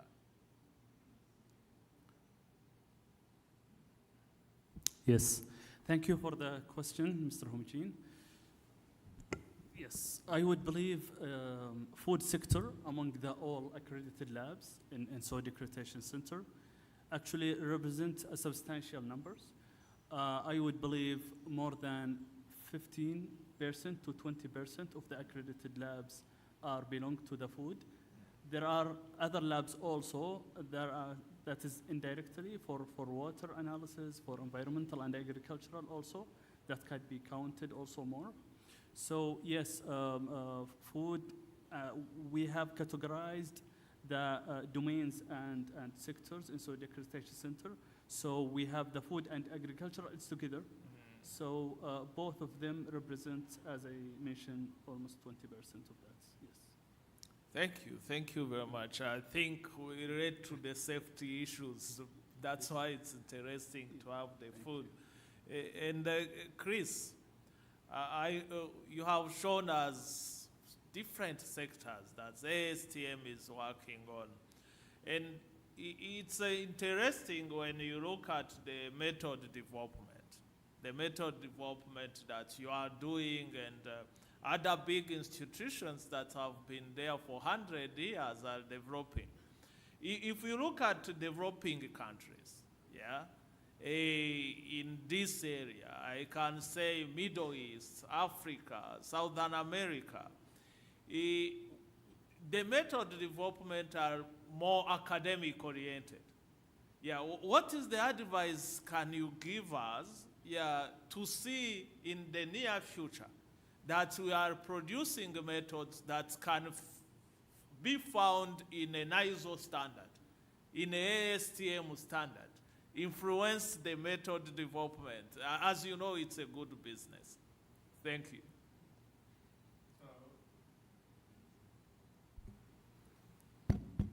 So there's a big difference. When you look at different standards across the world, there's always a big difference. And even when you look at different test methods, and I'm talking about test methods specifically, when you look at test methods in one industry sector versus test methods in another industry sector, you can see some huge differences. And I'm sure you see it, the difference of the level of detail for like a petroleum standard is quite large, whereas in my experience, the level of detail in some of the food standards is actually quite lacking. And it's always strange to me that there's so much detail put into something that you put into your car, but maybe not as much detail for something that you put in your mouth. It's a little bit worrisome, but it's just an observation I've made. Of course, you know, I think that when you write a test method, you have to be practical, because a lot of laboratories, they're busy. They do not have time to, you know, do something longer than it really should take. So it's that balance of time and also money. And so you can kind of get into trouble if you just lean on the academics, in my opinion, for development of test methods, because they may have more time. They may not be as budget constrained in the development of a test method. So there may be something that's maybe not quite as practical for a third-party testing lab, or for a lab that's running a ton of samples and they've got a budget to maintain, things like that. So. Yeah, it's very interesting. Yeah, they don't have money for resilience to continue developing those methods. Maybe we need a new business model. Maybe we should discuss this to move forward. Tony, while we discuss this, you talked about equipments in the labs, mainly on ventilation. Talked about energy saving, that is very, very important. I would like to see how it can relate also to the food. I saw one of your slides on the chemistry side, the equipment that we receive. Because you said maintenance is key. Let's not probably just talk about ventilation, but those equipment that are being received in many laboratories are not so often new as new. Yeah, they are second-hand equipments. What would you advise we do on this second-hand equipment that might hamper actually the net zero that you were talking about? Usually when you want to talk about equipment, you need to have some smart sensors linked to these equipments. This way, you will have a baseline and how much they're, let's say, if they are going to be faulty in the coming month or 2 months, to prepare for maintenance, predictive maintenance in advance. Because if you're going to lose an equipment for 1 week, you're going to lose money. This is linked to money. And also, any equipment that you have, if you have, sometimes it's lost, it's misplaced, it's stolen, let's call it misplaced. If you track it, you will have like asset tracking equipment on it. You will be able to see it in real time where it is and who's using it. This all help, and you will know also if a detective unit happens, you will know who was the last person who used it. So all these technologies help the customers have visibility on their equipment, on the whole laboratory, not only the equipment. So even when you talk about the lighting, or you talk about who access the door, who access the authorized people who can access this location, so all this can be done with the new technologies. What do you think about ethical issues? Now, today, there is a big now discussion on how do you keep those information. How do you keep information from that laboratory? If one day I am reporting my carbon credit, who provided such information? The ethical issues, as you know, even the giants are talking about it, Google, Facebook, and others. How, as a company, as a CMS, we can trust you ethically? Normally, when we're talking about the data that we're collecting, it's cyber secured. So we're providing also solution for cybersecurity to make sure the data stays private and it's only shared with the stakeholders and not going into the cloud. So whatever data is going for data analytics on the cloud is mainly the building data, not the occupants or the equipment data. So it's more on the building data. Thank you. Thank you very much. Coming to you, if you can accredit the CMS, I know they are accredited in many things. I'm just joking. But I got a question from the audience that is asking, what are the requirements in general for a lab to be accredited? Okay. This is quite a straightforward question, actually. But it's very tricky, actually. It is very well known that the main requirement for labs accreditation is the standard of ISO 17025 in any country. But beside and along with that, there is another national requirement, especially in Saudi Arabia here. In Saudi Arabia, we have the legislation of the private laboratory. It gives a mandate for the whole requirement for any private laboratory. This is specific for the private laboratory. Other than that, we have the ISO 17025 standards. It's basically based on the management requirement and technical requirement. I would believe the three main categories of requirement that would be on the personal competency. Actually, this is the number one. Second is the efficiency of the equipment. Third is the quality of the data that it is produced. These are the main requirements for any essential lab to be accredited. A follow-up question, if you want to be accredited on 17025, someone is asking, do you need also to be accredited on ISO 1743 on PT? No, actually ISO 1743 or ISO 1734 is from another category. those for proficiency testing provider only, not necessarily related. But when it comes to the requirement of participating in a proficiency test, I-1725 recommend that participating with BT provider that is accredited to I-1734. For Chris, you said on the review process of ASTM, I think 5 years, if I recall.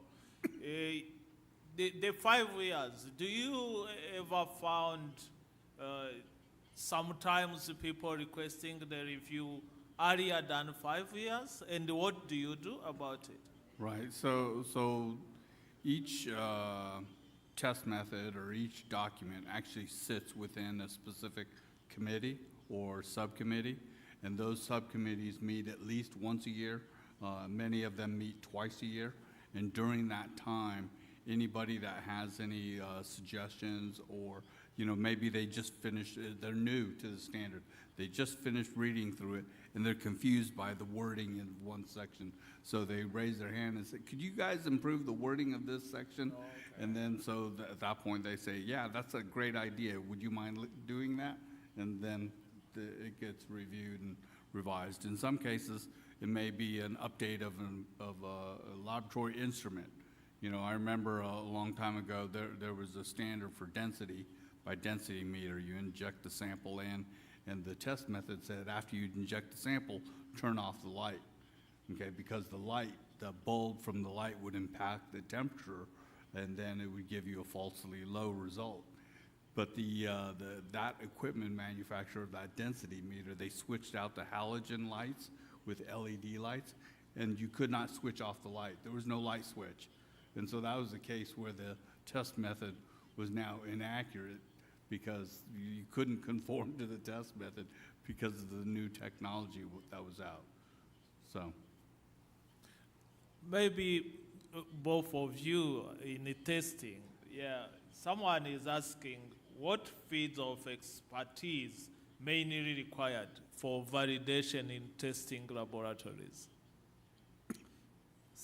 If you allow me to answer, there is no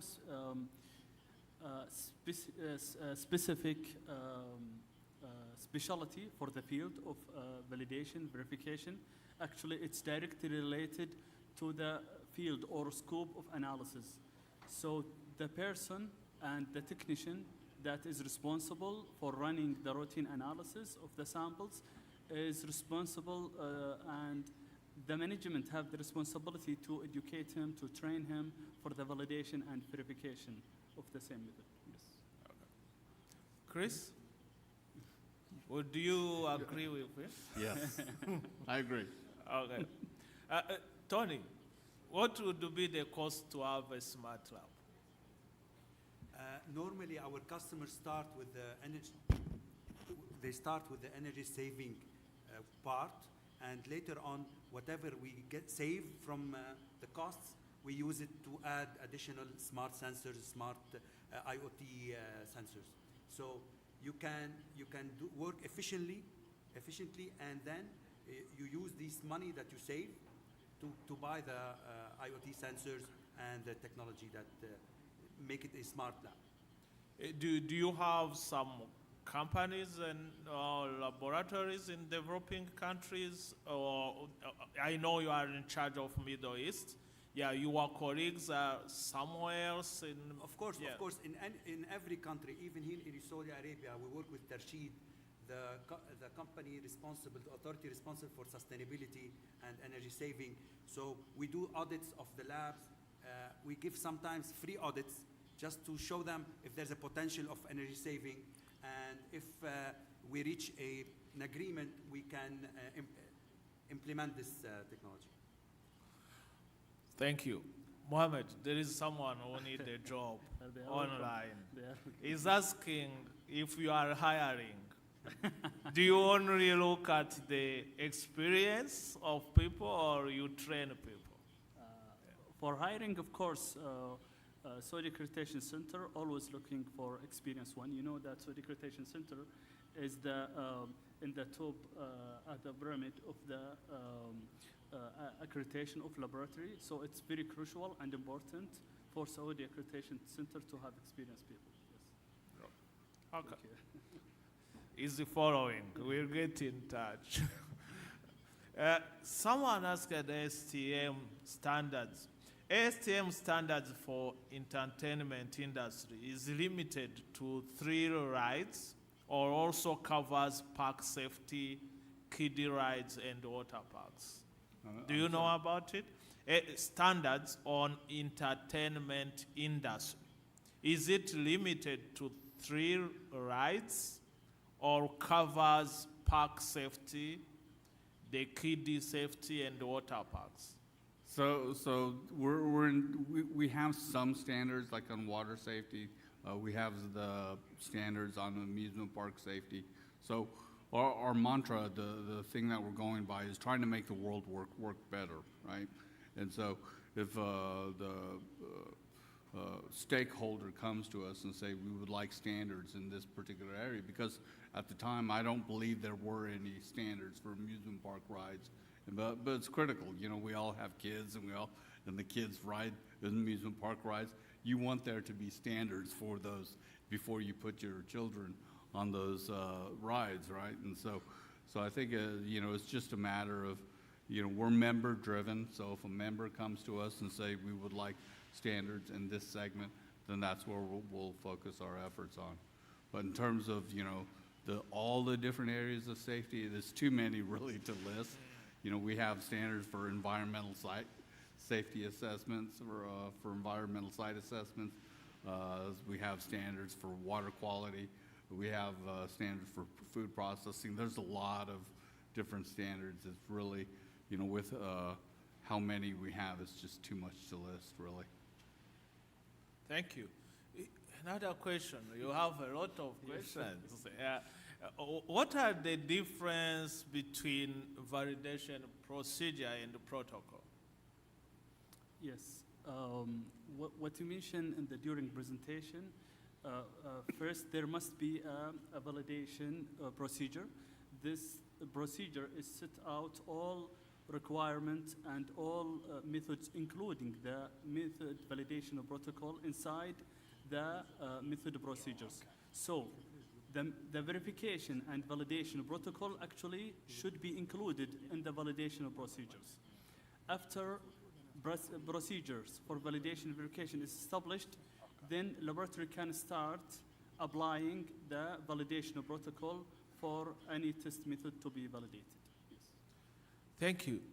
Tony, in closing, and while I follow up also on the question that's from Mohammed on accreditation, do you think when you change to smart lab, you can be accredited easier than when you are just a normal lab, as a routine lab that's we used to call it? So in some cases, the labs, they require validation, as Muhammad mentioned, and the software that we're using is used for validation purposes also, for the EMS, which is the environmental monitoring system. So this data that you use, you can use it to get the accreditation faster. Thank you. We should move to smart lab. Yeah, what is your word, takeaway message on this session? For me, I want just to reiterate that the lab owners, the operators, if they want to go into the digital transformation journey, they need to work with a technology partner, international technology partner, who has these kind of, who've done these kind of work, and do some co-creation workshops, look at the use cases that they'd like, and the KPIs, their objectives on sustainability, on safety, and then implement. Thank you very much. Chris, take away message.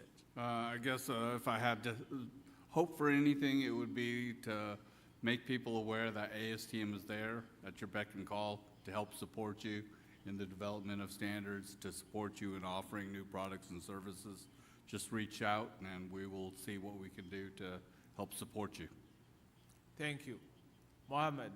Thank you. Actually, I'm very happy that it's the standards and the technology here with the same session with the validation. Actually, it is combined together.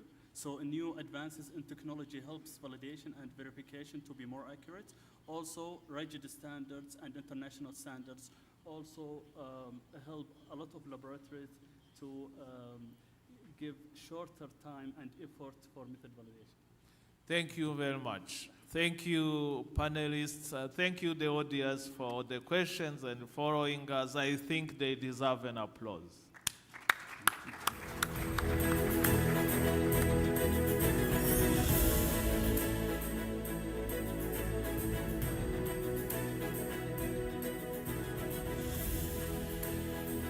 بسم الله.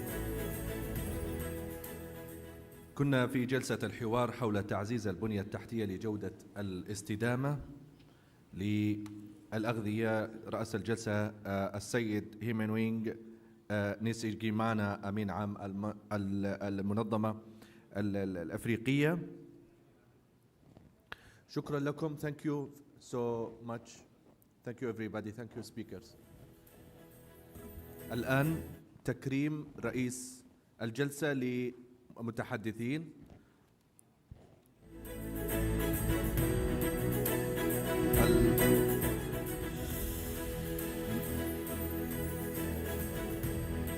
الأستاذ محمد الرابح مدير إدارة اعتماد المختبرات مركز الاعتماد السعودي. السيد كريس ماكولو الجمعية الأمريكية للاختبارات والمواد.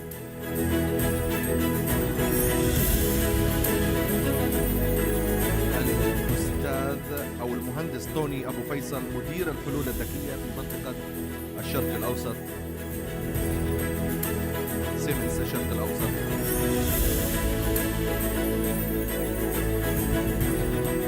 أيضا رئيس هيئة التقييس يقدم التكريم لرئيس الجلسة سعادة الأستاذ سعود بن ناصر الخصيبي. فليتفضل.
الخاصة بالأغذية ومدى موائمة التشريعات مع المتطلبات الإقليمية والدولية، ما يعزز سلامة واستدامة الغذاء مع عرض أبرز التجارب في المستوى الخليجي لتعزيز سلامة واستدامة الأغذية. وسيتم التطرق لأهمية اختبارات الكفاءة للمختبرات الغذائية وطرق التحليل المرتبطة بها إلى الفرص الواعدة للمختبرات الوطنية في ضوء ورتم التطور السريع للصناعات الغذائية في المنطقة. الآن الجلسة الثالثة من المؤتمر الخليجي السادس لكفاءة المختبرات. يرأس الجلسة معالي الأستاذ الدكتور هشام الجضعي الرئيس التنفيذي للهيئة العامة للغذاء والدواء بالمملكة العربية السعودية، فليتفضل مشكورا.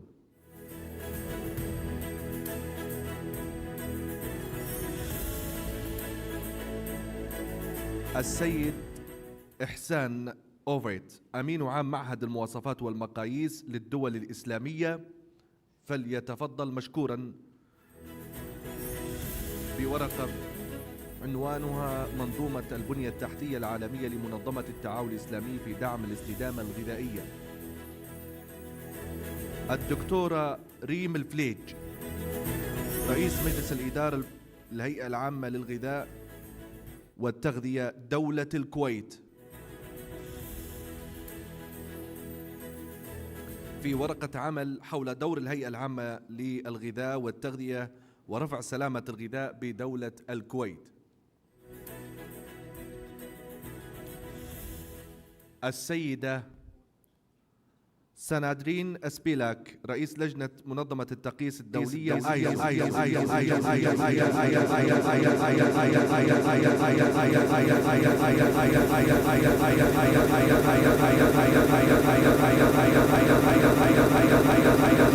الخاصة فيها. المهندسة مريم عيد خبيرة في تكنولوجيا التصنيع الغذائي، نائب رئيس الدستور الغذائي الكودكس، سابقا الفريق العربي المتخصص لسلامة الغذاء. وسيكون النقاش تعزيز دور الدول العربية في صناعة القرارات الدولية المتعلقة بسلامة الغذاء بما فيه تحديد المعايير وطرق التحليل. تبدأ الآن الجلسة الثالثة من المؤتمر الخليجي السادس لكفاءة المختبرات.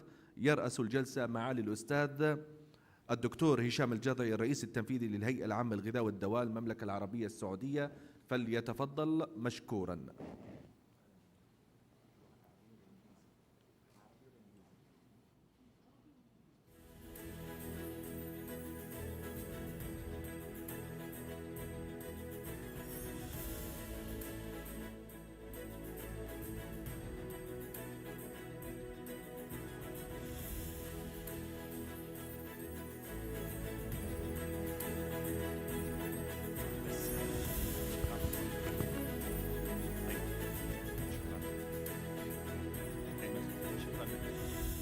بسم الله الرحمن الرحيم.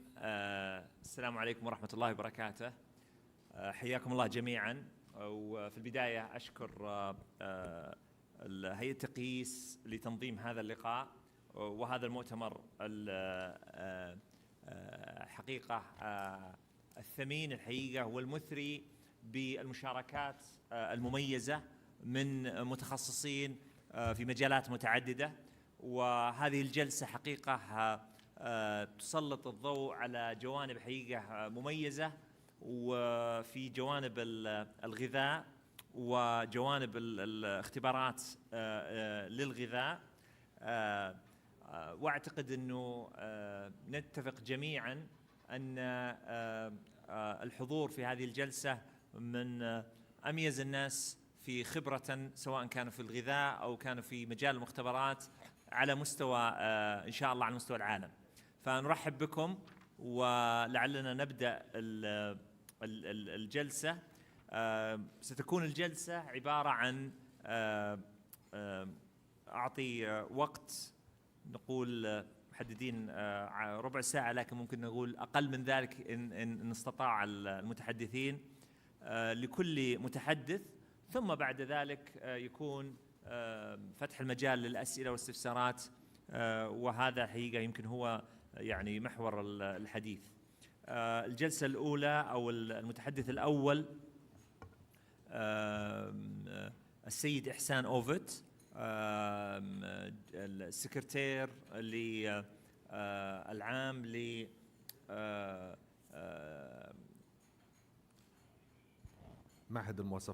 معهد المواصفات والمقاييس للدول الإسلامية،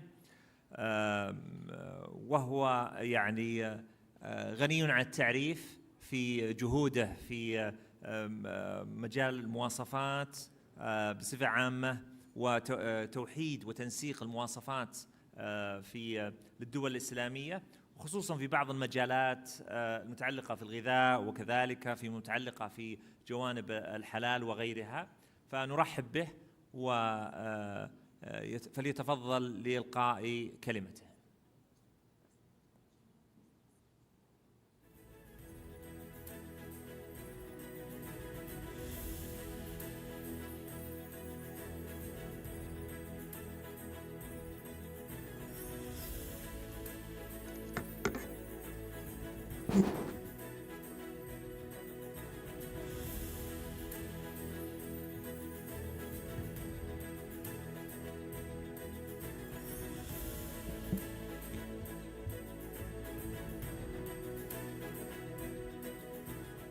Bismillahirrahmanirrahim.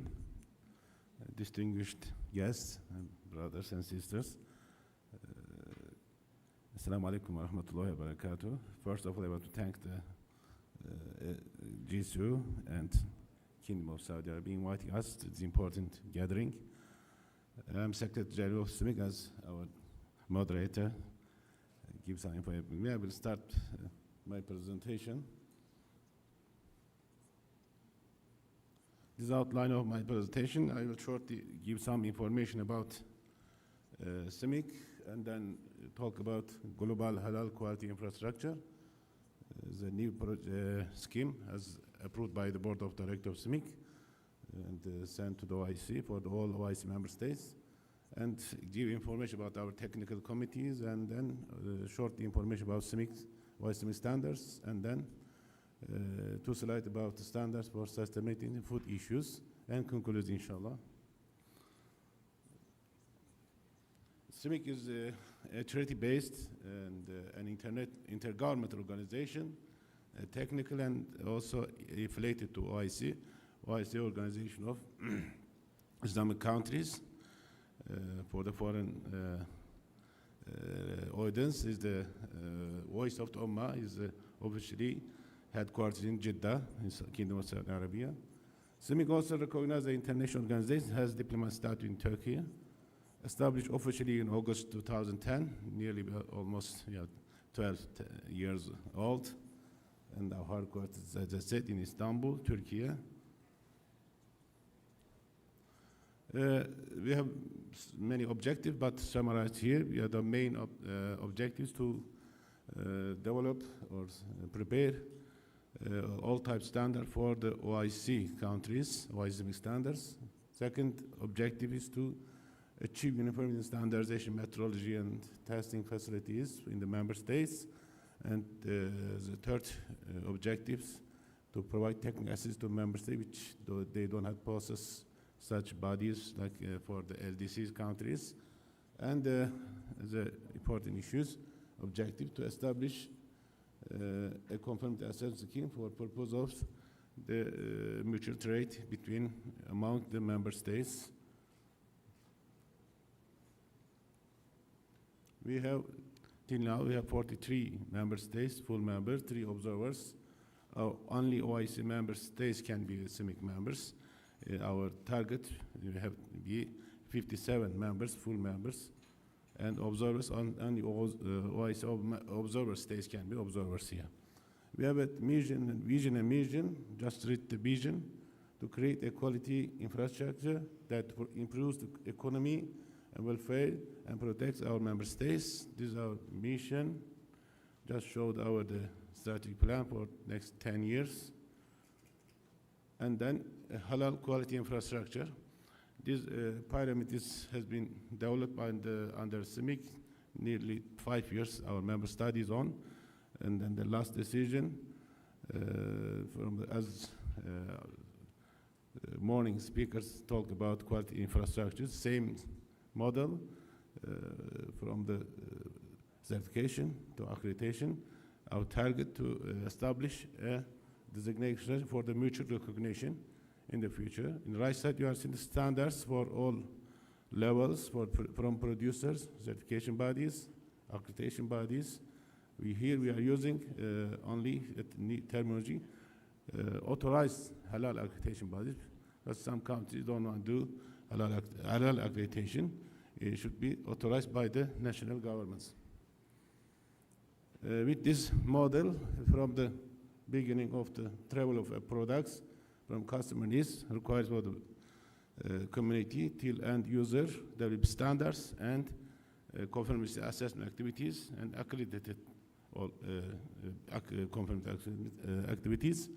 And the final, we will have traceability, increase of customer trust on halal issues, and mutual recognition will be fulfilled, and all activities will be done as a professional way, and trustworthy joint system will be here, and we will diminish, inshallah, technical barriers to trade, and the result, a full halal.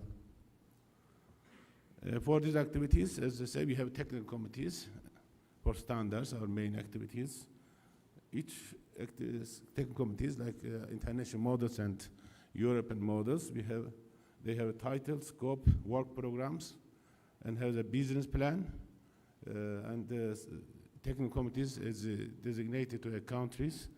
There is a permanent secretary and chairman for these activities, and has a full member, observer member, and liaison organization, experts, and invited observers for the activities.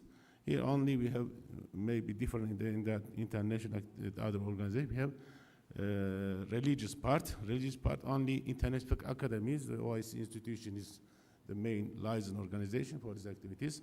Only this organization fatwas is reflect, or religious decision reflect those standards. This is our list of our technical committees. You see, some of them is different than other international. We have halal issues, halal food issues, halal cosmetics. Tourism includes some halal issues, textile, halal supply chain, as TC10, halal management system, TC11, as the other general issues. You can see from our website, cimic.org also. Our standards preparation process is similar to international. Each standards need like a project, starting from the proposal to publication, as several stages you have to wait. Third level is very important. In this level, all members are working and hard working, and consensus majority is reaching in this level. And then the fourth, fifth level is for the voting times. With the voting, we are looking at consensus. If there is without consensus, standards are not publishing. This is a list of published standards. We have totally 50 published. 27 is adopted, developed by CIMIC committees. 23 is adopted from the ISO.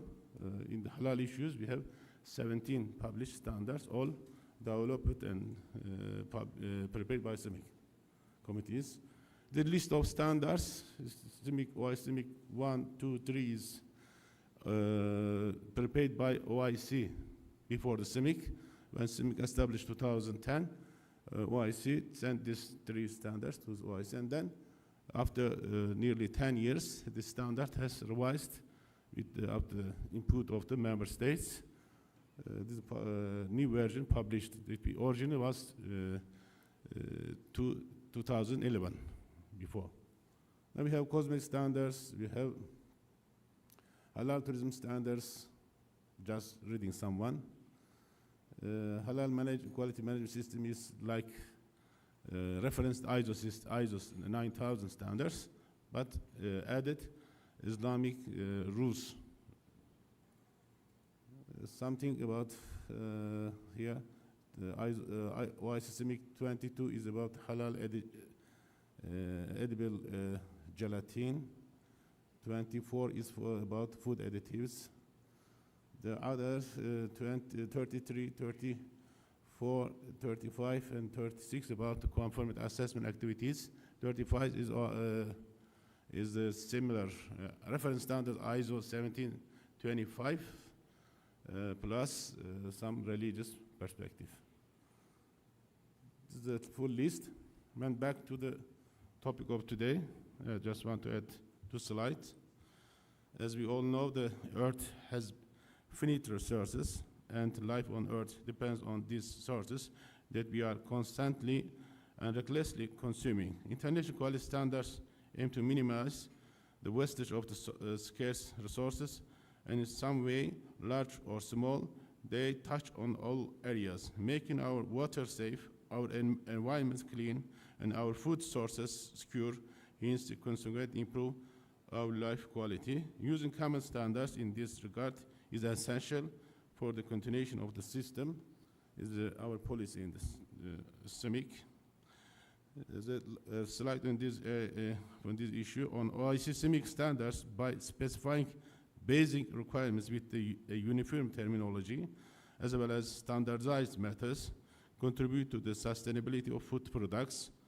They meaningfully address a broad range of areas related to sustainable agriculture, create effective tools by addressing supply chain issues and management system, as well as providing a framework for the application of the best practices. This is shortly about our policy in the food security, food sustainability. As a conclusion, our message is OIC stands as a result of common study and the achievement of OIC members and its partners through the technical committees.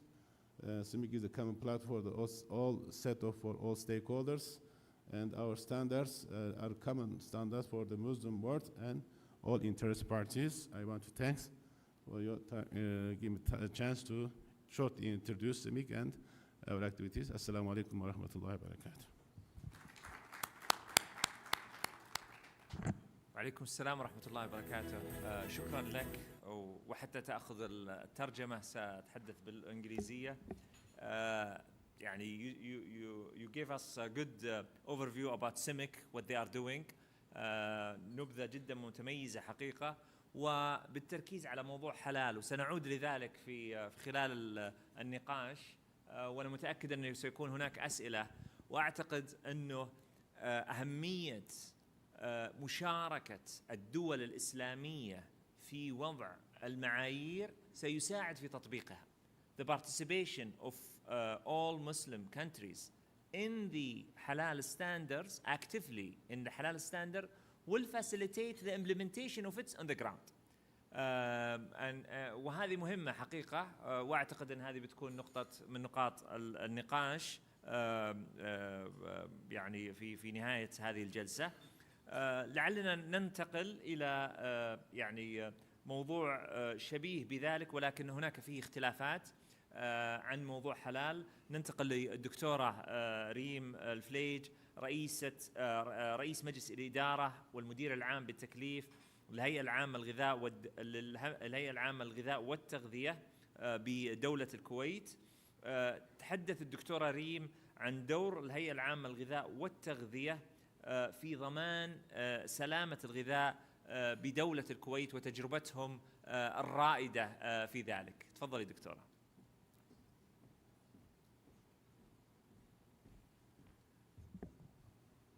السلام عليكم. أشكر الهيئة العامة لهيئة التقييس لدعوتنا لعرض تجربة دولة الكويت في إنشاء الهيئة العامة للغذاء والتغذية ودورها في ضمان سلامة الأغذية في دولة الكويت. الهيئة العامة للغذاء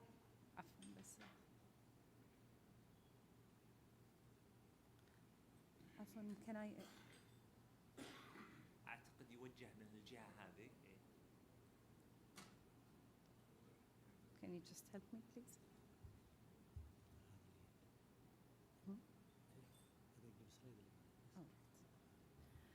الهيئة العامة للغذاء والتغذية أنشئت بالقانون سنة 2013، ولكن تم تسمية مجلس إدارتها الهيئة التنفيذية ب 2015. لعل التحدي كان أثناء نقل الاختصاصات المختلفة في الرقابة على الأغذية من جهات الدولة المختلفة إلى الهيئة، وتم ذلك بنهاية سنة 2017.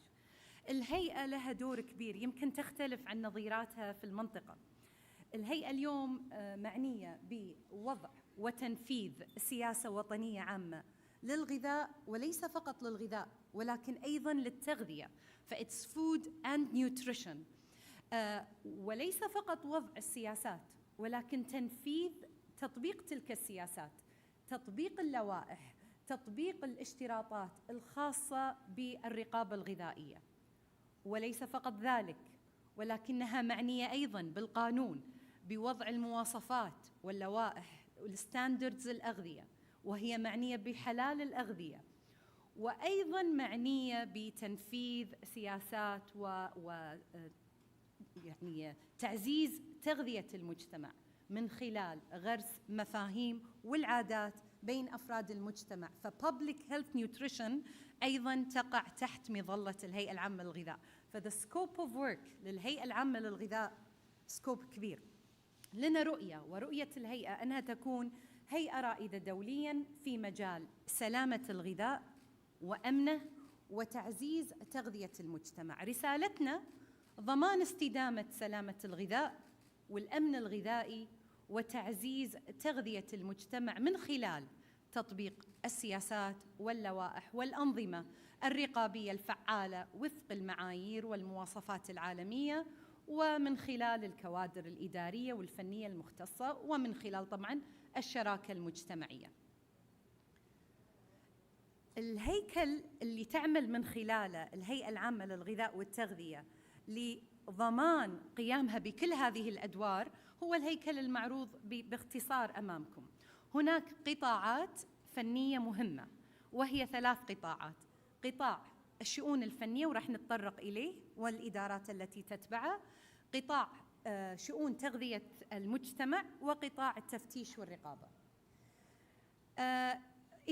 إذا تكلمنا عن قطاع شؤون التفتيش والرقابة، يجب أن نعلم أن اليوم دولة الكويت تنقسم إلى 6 محافظات. نظراً لأهمية الرقابة على الأغذية، فقام المشرع باستحداث إدارات للتفتيش في كل محافظة من محافظات دولة الكويت. فعندنا 6 إدارات للتفتيش في المحافظات، ولدينا إدارة للمسالخ، وطبعاً أقصد فيها مسالخ الدواجن ومسالخ المواشي. هناك قطاع آخر وهو قطاع الشؤون الفنية. قطاع الشؤون الفنية يندرج تحته إدارات مهمة: إدارة المختبرات الغذائية، إدارة المواصفات والمقاييس، وإدارة الأغذية المستوردة، وهناك قسم تم استحداثه مؤخراً نظراً لأهميته وهو قسم إدارة المخاطر. الآن هذا القطاعين هما ما يترجمون اسم الهيئة العامة للغذاء. لو تطرقنا للتغذية، الجانب التغذوي، فهناك قطاع مهم اسمه قطاع شؤون تغذية المجتمع، يندرج تحته إدارة التوعية وتعزيز تغذية المجتمع، إدارة الأمن الغذائي، وإدارة البحوث والدراسات. مثل ما تكلمنا، قطاع الشؤون الفنية هناك في منظومة مختبرات، هناك أيضاً الرقابة على الأغذية التي ترد من الخارج، إدارة الأغذية المستوردة، وهناك إدارة المواصفات والمقاييس. دكتور هشام تطرق لأهمية منظومة الحلال. المنظومة الحلال في هيئة الغذاء تقع ضمن إدارة المواصفات والمقاييس، وهذا يمكن من التحديات التي تواجه الهيئة العامة للغذاء، لأن المسؤوليات الملقاة على عاتقها كبيرة. إحنا لا نضع فقط اللوائح، ولكن إحنا المسؤولين عن الرقابة من خلال مفتشيننا للتفتيش على الأغذية، سواء في المنافذ أو في جهات الدولة المختلفة كالمنشآت الغذائية والمطاعم والمقاهي والفود تراكس وغيرها. فالسكوب اوف ورك كبير بالنسبة لهيئة الغذاء. طبعاً إدارة الأغذية المستوردة كما يتبين من اسمها إدارة معنية بالرقابة على الأغذية التي ترد إلى دولة الكويت، ودولة الكويت قد تتشابه مع دول الجوار في أنها دولة تعتمد اعتماد كبير على الأغذية المستوردة لتحقيق أمنها الغذائي. فالدور الكبير على هذه الإدارة من خلال اللوائح المعتمدة فيها دور فعلاً مهم للرقابة على الأغذية التي ترد إلى دولة الكويت. مو بس من خلال التفتيش في المنفذ الحدودي، من خلال التعاون مع الإدارة العامة للجمارك، حيث أن الإدارة العامة للجمارك في دولة الكويت هي نقطة الدخول الأولى للغذاء. يأتي دور هيئة الغذاء بعد الإفراج المبدئي من الإدارة العامة للجمارك. الآن دور العاملين في إدارة الأغذية المستوردة التحقق طبعاً من وجود كافة المستندات، المرسلة مع الإرساليات الغذائية وما تتضمنه من اشتراطات موجودة في لوائحنا، ولكن أيضاً التفتيش على وسيلة نقل المواد الغذائية التي نقلت هذه المواد إلى داخل حدود دولة الكويت، فهذا والتأكد من مطابقتها للاشتراطات المتبعة والمعتمدة في دولة الكويت. أيضاً طبعاً يجب التحقق من أن هذه الأغذية مطابقة للاشتراطات الصادرة من هيئة التقييس وغيرها من المواصفات المعتمدة لدى دولة الكويت. نبدأ أولاً بالفحص الظاهري وهو الفحص الحسي organoleptic testing من خلال استخدام الحقيبة المفتش وغيرها، ولكن يجب أن نتحقق من أن هذه الإرسالية الغذائية للسماح لها للدخول إلى داخل دولة الكويت يجب أن تحقق شرطين: شرط الصلاحية، ويتم ذلك من خلال الفحوصات المخبرية، وفحص والتحقق من المطابقة، وهي المطابقة للوائح المعتمدة لدى دولة الكويت. يتم السماح للفسح من المنفذ الحدودي إلى داخل الدولة في حال توفر الشرطين: الصلاحية والمطابقة. في حال لم يتحقق إحدى الشرطين، عندما ترد إرسالية غذائية ويثبت أنها هي صالحة للاستهلاك الآدمي ولكنها غير مطابقة للمواصفات، فيخير التاجر بناء على القوانين المتبعة في هيئة الغذاء بين أمرين: إما إعادة التصدير لبلد المنشأ أو أي دولة ترغب في الحصول على هذه الإرسالية الغذائية، أو الإتلاف. هذا في حالة أنها هي صالحة وغير مطابقة. لكن في حال كانت الإرسالية الغذائية ثبوتها بالفحص المخبري أنها غير صالحة، التاجر مخير بين أمرين أيضاً: إعادة التصدير إلى بلد المنشأ فقط ولا نسمح بتصديرها لأي دولة أخرى، أو الإتلاف. طبعاً إحنا نواجه اليوم كمنظومة خليجية ويمكن عالمية موضوع إتلاف الأغذية والتحديات التي يواجهها الأمن الغذائي، فهذا this is a critical issue اليوم. أيضاً استحدثنا مثل ما استحدثوا الإخوان في السلطنة إدارة المخاطر، نظراً لأهمية تقييم هذه المخاطر حتى قبل أن يعني ترد إلى داخل الدولة، وطبعاً يتم هذا بالتعاون مع الجهات ذات العلاقة بالمنطقة أو أيضاً إقليمياً ودولياً. مثل ما تطرقت سابقاً، قطاع التفتيش والرقابة قطاع مهم يفتش على الأغذية من خلال مفتشين مختصين داخل الهيئة. فاليوم يمكن إحنا نختلف عن بعض دول المجلس في أن هناك جهة أخرى لبعض الدول أن هي تقوم بالتفتيش على المنشآت الغذائية. إحنا بالكويت لا، نفس الهيئة لديها مفتشين يقومون بالتفتيش على الأغذية في جميع المنافذ، البيع وتداول الأغذية، أيضاً الفود تراكس وغيرها. فهذا يمكن يضع على عاتق الهيئة الكثير من التحديات، ليس فقط التفتيش ولكن عندي أيضاً المسالخ، ومثل ما قلت لكم مسالخ المواشي ومسالخ الدواجن. لو نأتي لقطاع تغذية المجتمع، فإحنا اليوم عندنا أخصائيين تغذية موجودين في المدارس.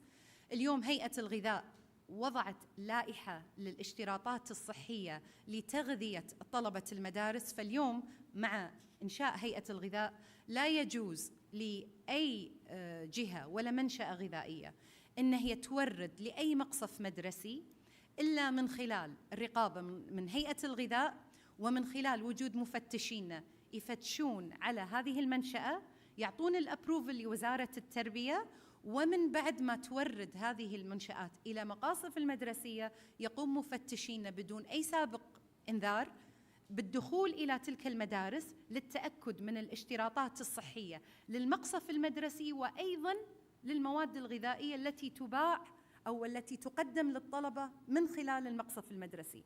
فدورنا وايد مهم بالنسبة لطلبة المدارس. ليس فقط ذلك، بل الهيئة اليوم لها دور في المناهج المدرسية من خلال التوعية التغذوية، وأيضاً من خلال رفع مستوى وعي الطالب لأهمية الحفاظ على الغذاء من ناحية الفاقد والمهدر من الأغذية، لأن هذا القطاع أيضاً يعنى بالأمن الغذائي. واليوم الهيئة العامة للغذاء والتغذية تشترك في اللجنة العليا الوطنية للأمن الغذائي برئاسة مجلس الوزراء الموقر.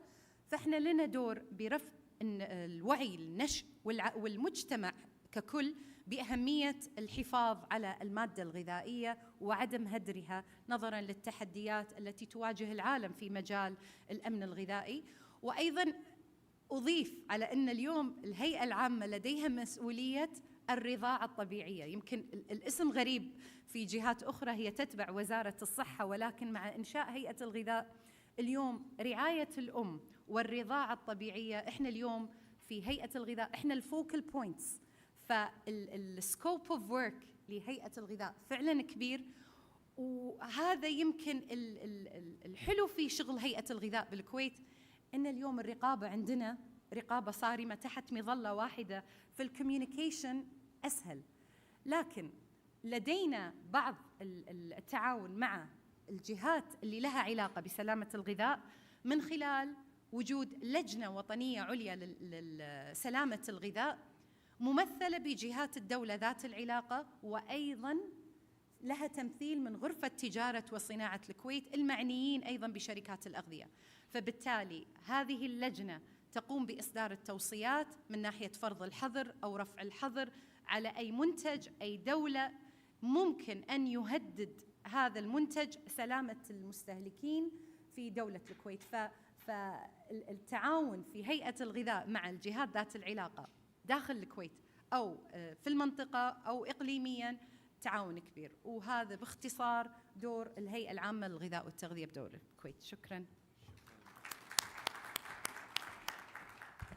شكرا دكتورة ريم، حقيقة يعني عرض رائع وتفصيلي وواضح حقيقة للدور اللي تقوم به هيئة الغذاء والتغذية بالكويت، وأيضا ذكرتي بعض الجوانب اللي علاقة بدور المختبرات سواء في التحليل وموافقة على الشحنات أو رفضها. وأعتقد من خلال المشاركتين للمتحدثين في البداية وضح لنا على جوانب ما هو دور المختبرات، ما هو دور كفاءة المختبرات في موضوع حلال أو في موضوع الغذاء وموضوع سلامة الغذاء. من الجوانب المهمة حقيقة عندما ننظر لها حقيقة يعني مهم أن ما ننظر للمختبر أنه منفصل، أن النتيجة ستعطيك رأي إما أن ترفض الغذاء أو أن توافق عليه، أو أنك تعطيك نتيجة نهائية بالنسبة لحلية المنتج أنه حلال أو غير ذلك. أحيانا نتائج المختبر قد تعطيك رينج معين أو مستوى معين ليتخذ القرار المسؤول عن منتجات الحلال أو المسؤول عن سلامة الغذاء بناء على المعطيات التي لديه. لذلك دائما ننظر للمختبرات المفهوم الأوسع، وهو كساينس وكعلوم تشمل التحليل في المختبر وتشمل اتخاذ القرار التنظيمي والرقابي في الميدان، وهذا بالنسبة للأغذية كسلامة الأغذية وكذلك بمنظور حلال. يمكن مع المتحدث الثالث ننتقل إلى أكثر تفصيلا لعنوان هذا المؤتمر وهو كفاءة المختبرات، ونركز على جانب للغذاء في كفاءة المختبرات بخصوص اختبارات الكفاءة في علم الأحياء الدقيقة وطرق التحليل المخبري الخاصة بها. ومعنا المتحدثة السيدة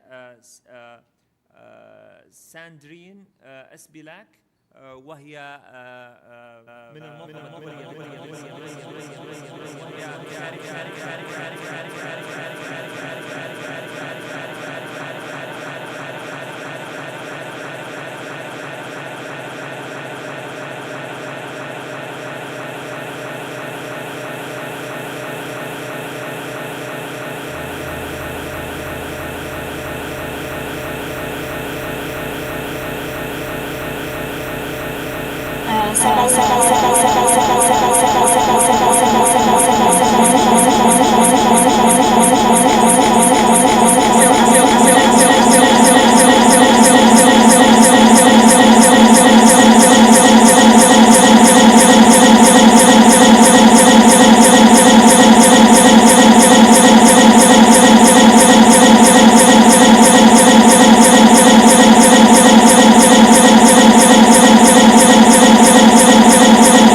You are live now, please. Can you talk?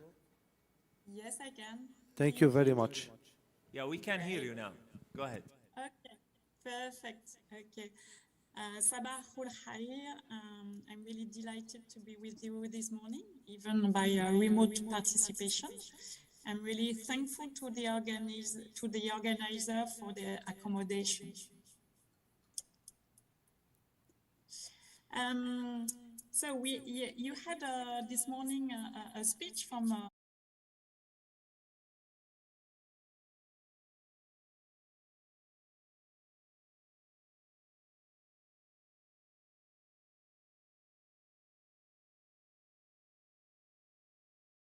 consensus and impartiality, and one country, one voice.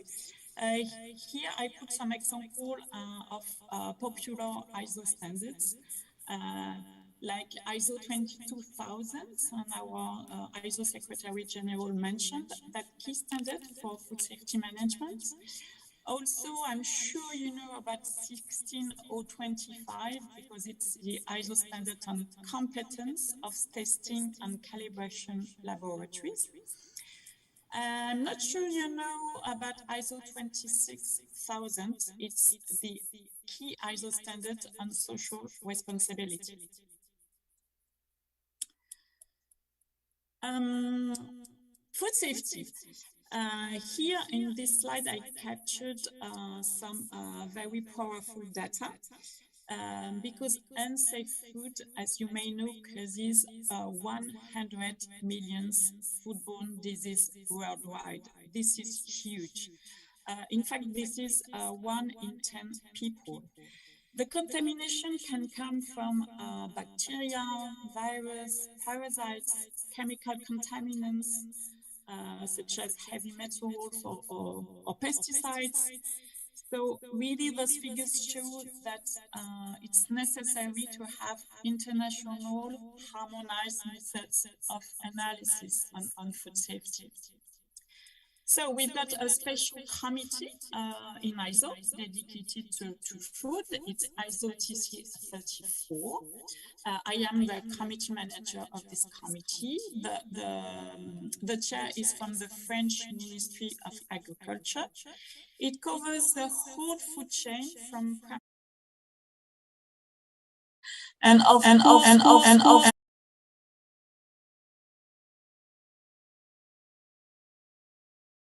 sampling, food safety, product.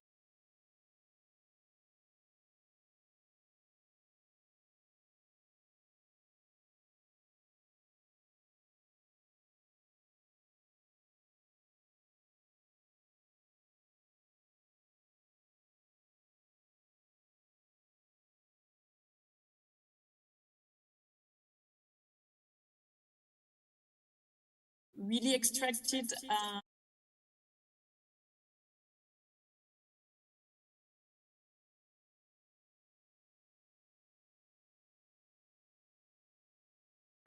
you can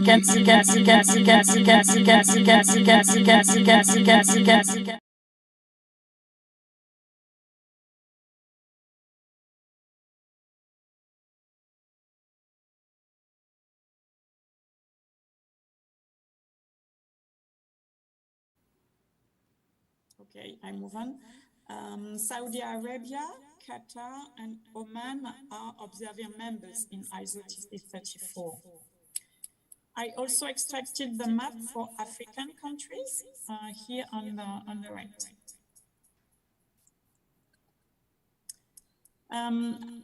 On this slide, on the left, you've got the sectorial committees. So the one on milk, on cereals, on spices, on tea and coffee. And on the right, you've got the horizontal subcommittees, and I put in red the one on food microbiology because we've got a dedicated PT standard for food microbiology. So why do we need ISO standards for the food sector? The first objective is, of course, obvious. It's for the safety.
but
so now we will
لمستوى العلاقة بين الآيزو والفروقات وكذلك الكودكس، وأعتقد هذا كان مهم.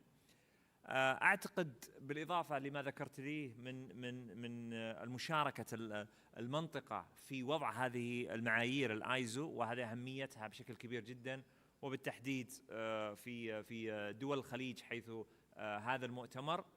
أعتقد أيضا أن المختبرات لدى دول الخليج يعني من الضرورة أن يكون هناك عمل مرجعي، أو أن تكون مختبرات مرجعية تساهم في وضع المعايير الدولية مثل الآيزو، وكذلك تساهم في اختبارات الكفاءة فيما بينها. أعتقد هذه من الأشياء المهمة جدا، لا نركز فقط على مختبرات للتحليل الروتيني بالنسبة للغذاء، بل ننطلق إلى أيضا المرجعية، وتأخذ وقت كتعلم وكرفع من المهارات، ولكن نتيجتها يعني إيجابية بشكل كبير جدا لتحقيق سلامة الأغذية في ذلك.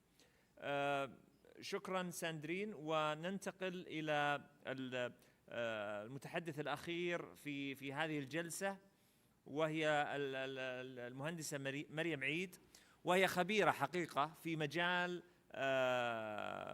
سلامة الغذاء، سواء على المستوى العربي أو كان على المستوى الدولي، من خلال أيضا أنها كانت نائب الرئيس لدستور العالمي للغذاء الكودكس، وهي معروفة حقيقة في مجال سلامة الغذاء بشكل كبير جدا في المنطقة.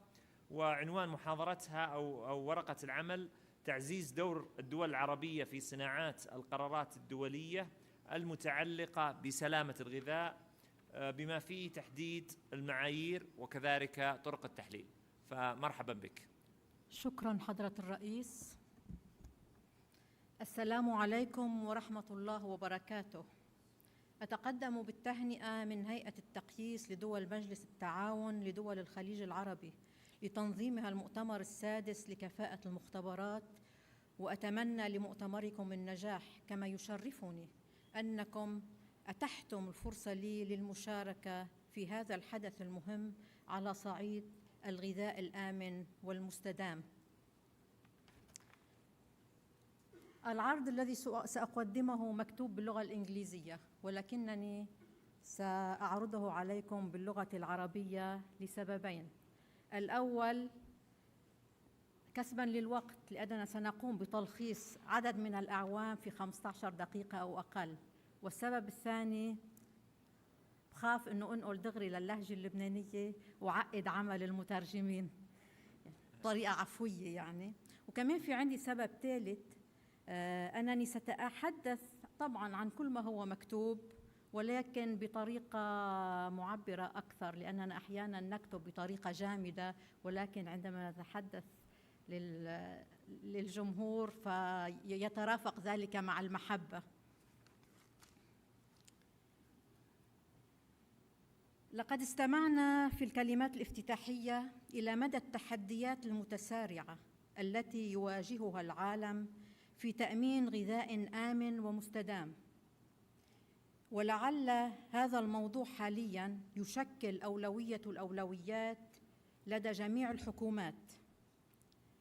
وفي هذا الإطار سأتحدث عن الفرصة أمام دولنا في صناعة القرار الدولي فيما يتعلق بسلامة الغذاء واستدامته.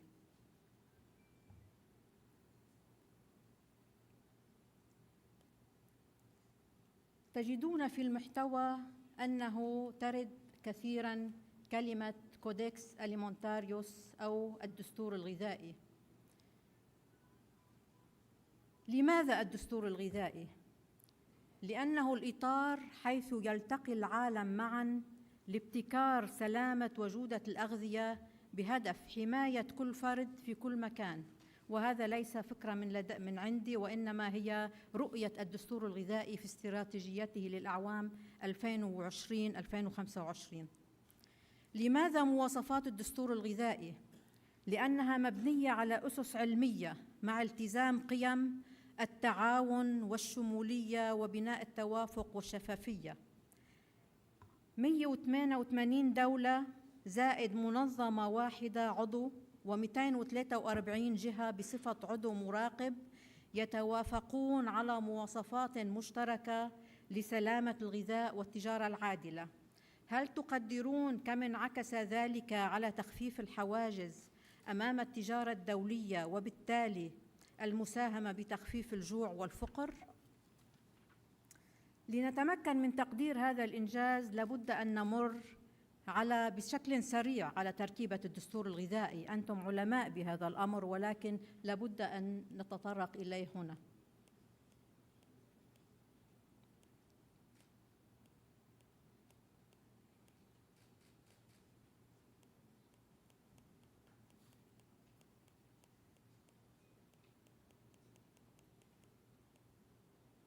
تركيبة الدستور الغذائي هي هيئة الدستور الغذائي وتتضمن لجنة تنفيذية وسكرتارية طبعا، ولكن الأهم هناك 10 لجان تتناول المواضيع العامة من الملوثات، مضادات الغذاء، صحة الغذاء، استيراد وتصدير، بطاقة البيانات، المبادئ العامة، التغذية والأغذية ذات الاستخدامات الخاصة، المبيدات، بقايا الأدوية البيطرية، طرق التحليل وأخذ العينات. كما تتضمن 12 لجنة سلعية، 4 منها فاعلة هي الفواكه والخضار الطازجة، الأسماك ومنتجات الأسماك، الزيوت والدهون، الأعشاب والبهارات، و8 لجان حاليا غير فاعلة، وذلك لعدم وجود مواضيع لتعمل عليها، إضافة إلى 6 لجان إقليمية تنسيق إقليمية، ومن بينها طبعا لجنة إقليم الشرق الأدنى والدول العربية بأغلبها أعضاء في هذه اللجنة، إضافة إلى لجنة أفريقيا حيث يوجد عضوين أو 3 من الدول العربية، إضافة إلى فرق العمل التي تتولى مهام متخصصة. في لقائنا اليوم المتعلق بالمختبرات وكفاءة المختبرات، نحن على ثقة بأن المعنيون في هيئة التقييس الخليجية يتابعون أعمال لجنة الدستور الغذائي حول طرق التحليل وأخذ العينات. ألفت إليها ولكن لا أتحدث عنها لأنه يمكن العودة إلى موقع الدستور الغذائي، لأن كل مواصفات وأعمال الدستور الغذائي منشورة. يمكننا العودة إلى الموقع للتعرف على نتائج هذه اللجنة، ولكن الأهم من ذلك هو أن نشارك في أعمال هذه اللجنة وأن نشارك في صناعة القرارات. نعم، أن نشارك في صناعة القرارات الدولية المتعلقة بسلامة الغذاء، أن نشارك في أعمال لجان الدستور الغذائي ونحقق أكبر فائدة من عضوية دولتنا في الدستور الغذائي. طبعاً يمكننا استخدام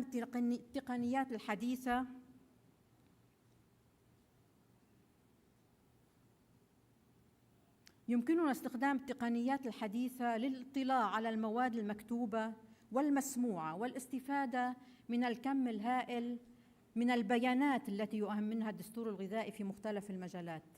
كما يمكننا الاستفادة مما يصدر عن الدستور الغذائي لتأمين حماية أفضل لمستهلكينا، ولنكون متناسقين في أنظمتنا مع الدول الأخرى. يمكننا زيادة الوعي واتخاذ الإجراءات استباقية من خلال موائمة المواصفات تسهيلاً للتجارة. ولكن إذا لم نشارك في فعاليات ونشاطات اللجان الفنية لا نتمكن من حماية مصالح دولنا، شعوبنا الاقتصادية. لن نتمكن من حجز موقع لمنتجاتنا التقليدية في السوق العالمية. لن نتمكن من تأمين الدعم اللازم للتشريعات المحلية في إدارة المخاطر. وطبعاً هذا كله يمكننا القيام به بناء على آليات قطرية وأقليمية مشتركة. بناء لكل ما تقدم، وحيث تبين أن مشاركة الدول العربية في أعمال لجان الدستور الغذائي ضعيفة جداً، وفي حال وجدت لا تكون فعالة للأسف، وانعكس ذلك ضعفاً على لجنة إقليم الشرق الأدنى للدستور الغذائي.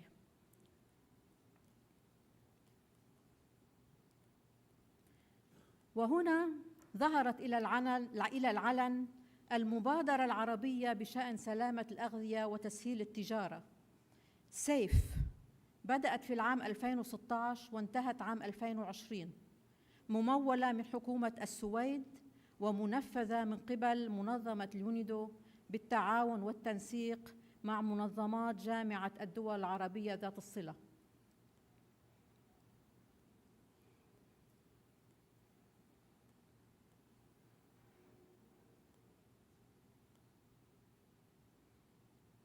انطلقت المبادرة بتشكيل فريق عربي متخصص لسلامة الغذاء ATF تتمثل فيه كل الدول العربية الأعضاء في اتفاقية التيسير بعضوين اثنين.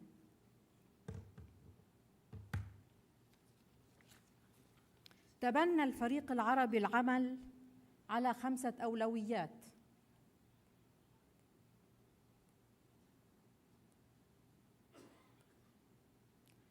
نظام الإنذار العربي السريع، الشهادات المشتركة، تقييم أنظمة سلامة الغذاء، إعداد فريق تقييم المخاطر، المبادرة العربية في الدستور الغذائي، وهي التي سنركز عليها في لقائنا اليوم، وقد هدفت إلى حماية مصالح الدول، المصالح الاقتصادية لدول المنطقة عبر تعزيز دورها في أنشطة هيئة الدستور الغذائي، وذلك من خلال تعزيز التواصل والتنسيق بين الدول الأعضاء، تشجيع وضع ومراجعة معايير الدستور الغذائي مع مراعاة واقع واحتياجات دول الإقليم، تعزيز قدرات ضباط الاتصال واللجان القطرية للدستور الغذائي، موائمة المواصفات العربية الخاصة بالأغذية فيما بينها وبما يتوافق، أي أعني فيما بين الدول وبما يتوافق عن تلك الصادرة عن الدستور الغذائي. ما هي الإنجازات التي خرجت عن هذه المبادرة؟ لقد تم إعداد دليل إرشادي إقليمي للدستور الغذائي، تم تنفيذ ورش عمل توعوية وطنية وإقليمية، تم اقتراح آلية لمشاركة الدول العربية في عملية وضع المواصفات الصادرة عن جامعة الدول العربية وكذلك عن هيئة الدستور الغذائي، تعزيز قدرات ضباط الاتصال واللجان الوطنية، ولا شك انعكس كل ما تقدم على تعزيز التواصل بين المعنيين من الدول الأعضاء. بناء إلى ذلك ما أنجزته المبادرات الأربعة الأخرى، طبعا لقد أشرنا إلى أن الفريق العربي لديه 5 مبادرات من بينها مبادرة الدستور الغذائي، ولكن يوجد إنجازات أخرى للمبادرات الأخرى تشكل سلة متكاملة كبنية تحتية لبناء الجودة في المنطقة العربية. وبناء على هذه الإنجازات أعلاه تبنت منظمة إيتسمو مؤخراً أي في العام 2021 مبادرة عربية جديدة في الدستور الغذائي بالتعاون مع جي فورس وجي اس اس وبتمويل من مكتب كودكس يو اس. ويتم حالياً الإعداد لمبادرات مستقبلية تهدف إلى تسهيل استيعاب وتطبيق الآليات الجديدة التي تأثرت بما خلفته جائحة كوفيد-19 من إيجابيات وسلبيات، مثل VTPA والريموت أوديتينج، مثل يعني الاعتماد على طرف ثالث الطوعي وكذلك على التفتيش عن بعد.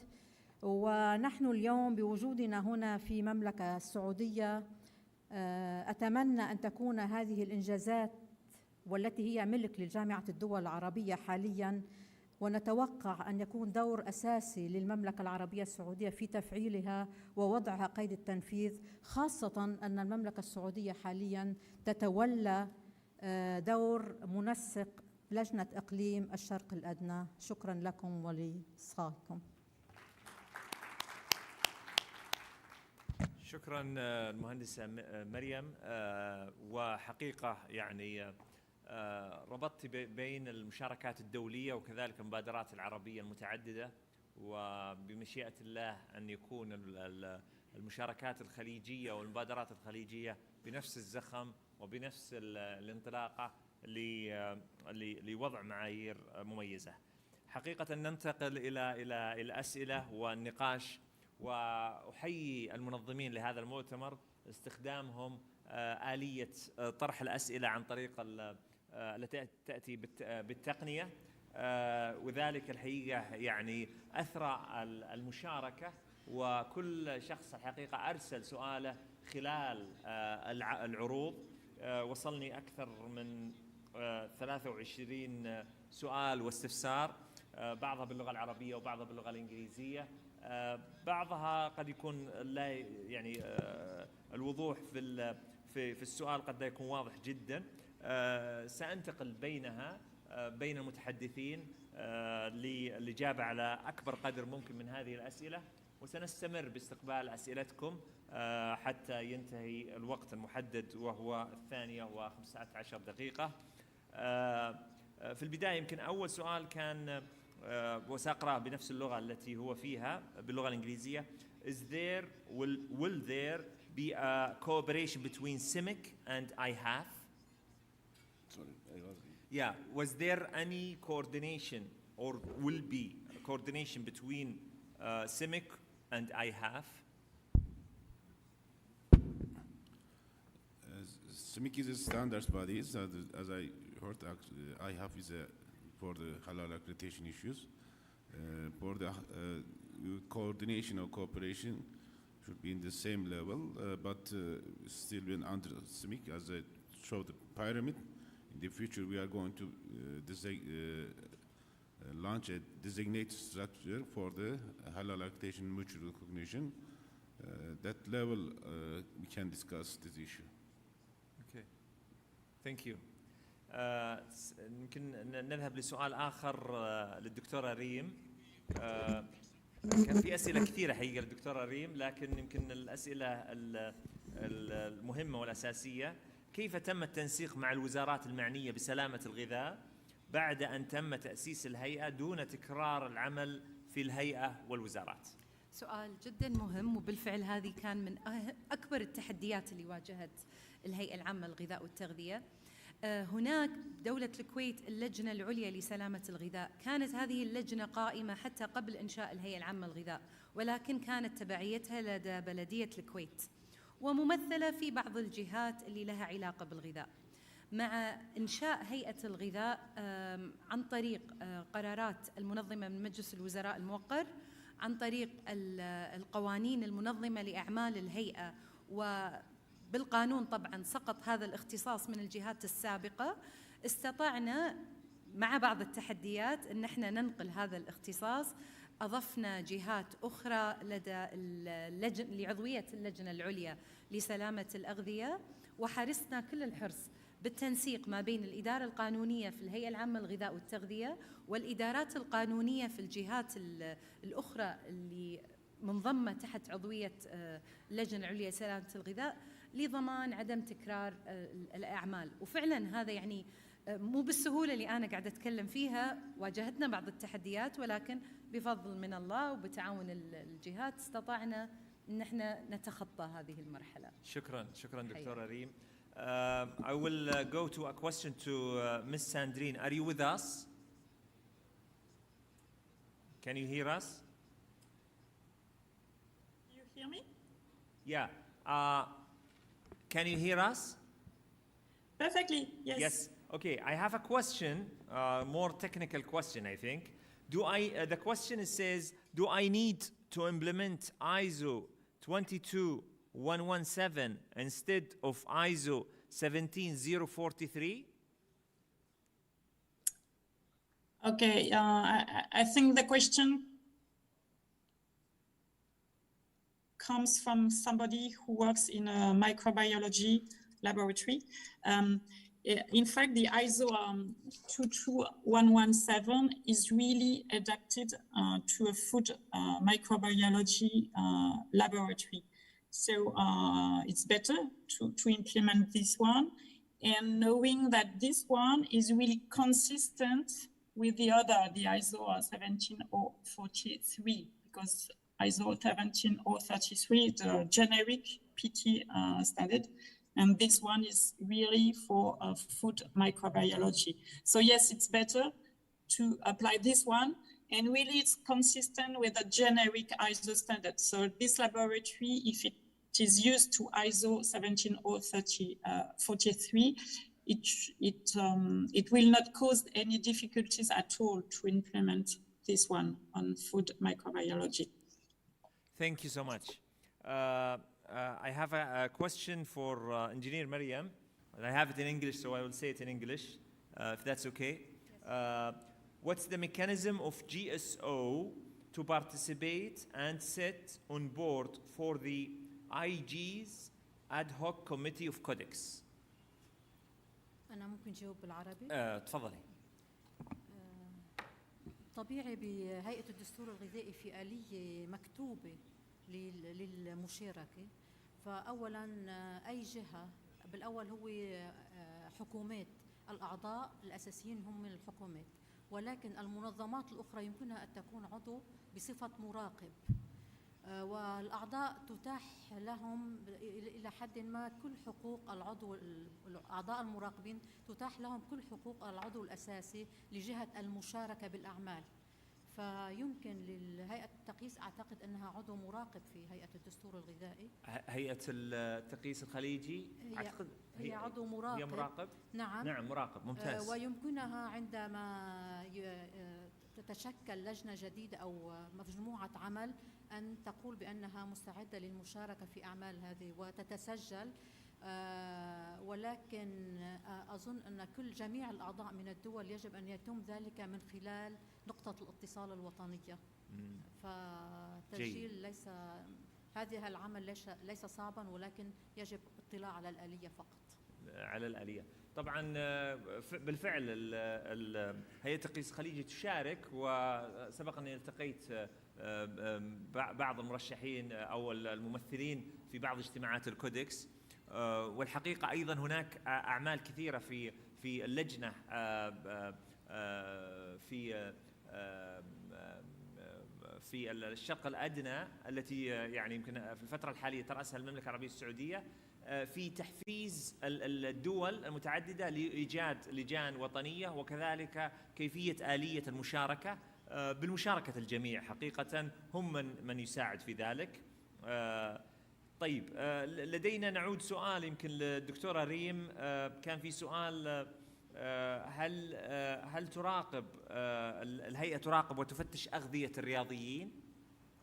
نعم، من ضمن مسؤوليات الهيئة الرقابة على الأغذية الخاصة، أغذية الرياضيين، كبار السن، الأطفال، من خلال أيضا المفتشين العاملين لدى الهيئة. احنا نضع المواصفات ونراقب تطبيقها من خلال مفتشينا، ونضع حتى اشتراطات الاستيراد وتسجيلها قبل السماح بالاستيراد. ممتاز، شكرا لك. أيضا كان هناك في سؤال، يمكن الأسئلة كثيرة للدكتورة ريم. هل مختبرات الهيئة بالكويت معتمدة؟ لا، حتى الآن الهيئة لديها مختبر واحد، وتستعين بإجراءات الفحص بمختبر وزارة الصحة، لأن عندما أنشئ هيئة الغذاء لم يتم إنشاء المختبر. حاليا احنا في المراحل النهائية من يعني التحضير لهذا المختبر. استلمنا المبنى من بلدية الكويت، حيث أن اختصاص الرقابة على الغذاء في السابق كان تابع لبلدية الكويت. استلمنا المبنى، الموظفين موجودين، بس ناطرين التجهيز النهائي إن شاء الله. والمختبر الآخر اللي فعال لدى الهيئة هو مختبر فحص الخضروات والفواكه اللي موجود داخل سوق الخضار الرئيسي في دولة الكويت، وحاليا احنا في مراحل الاعتماد لهذا المختبر. ممتاز، شكرا لك دكتورة.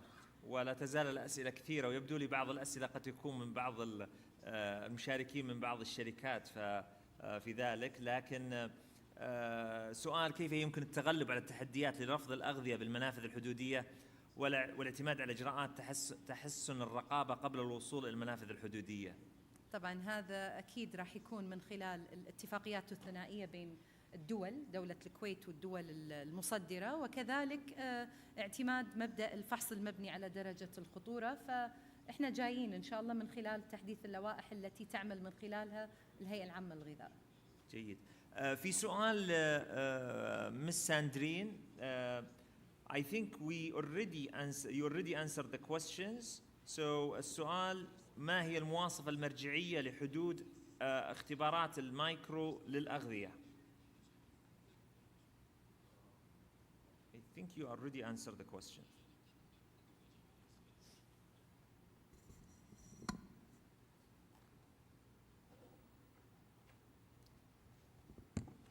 Did you get the question?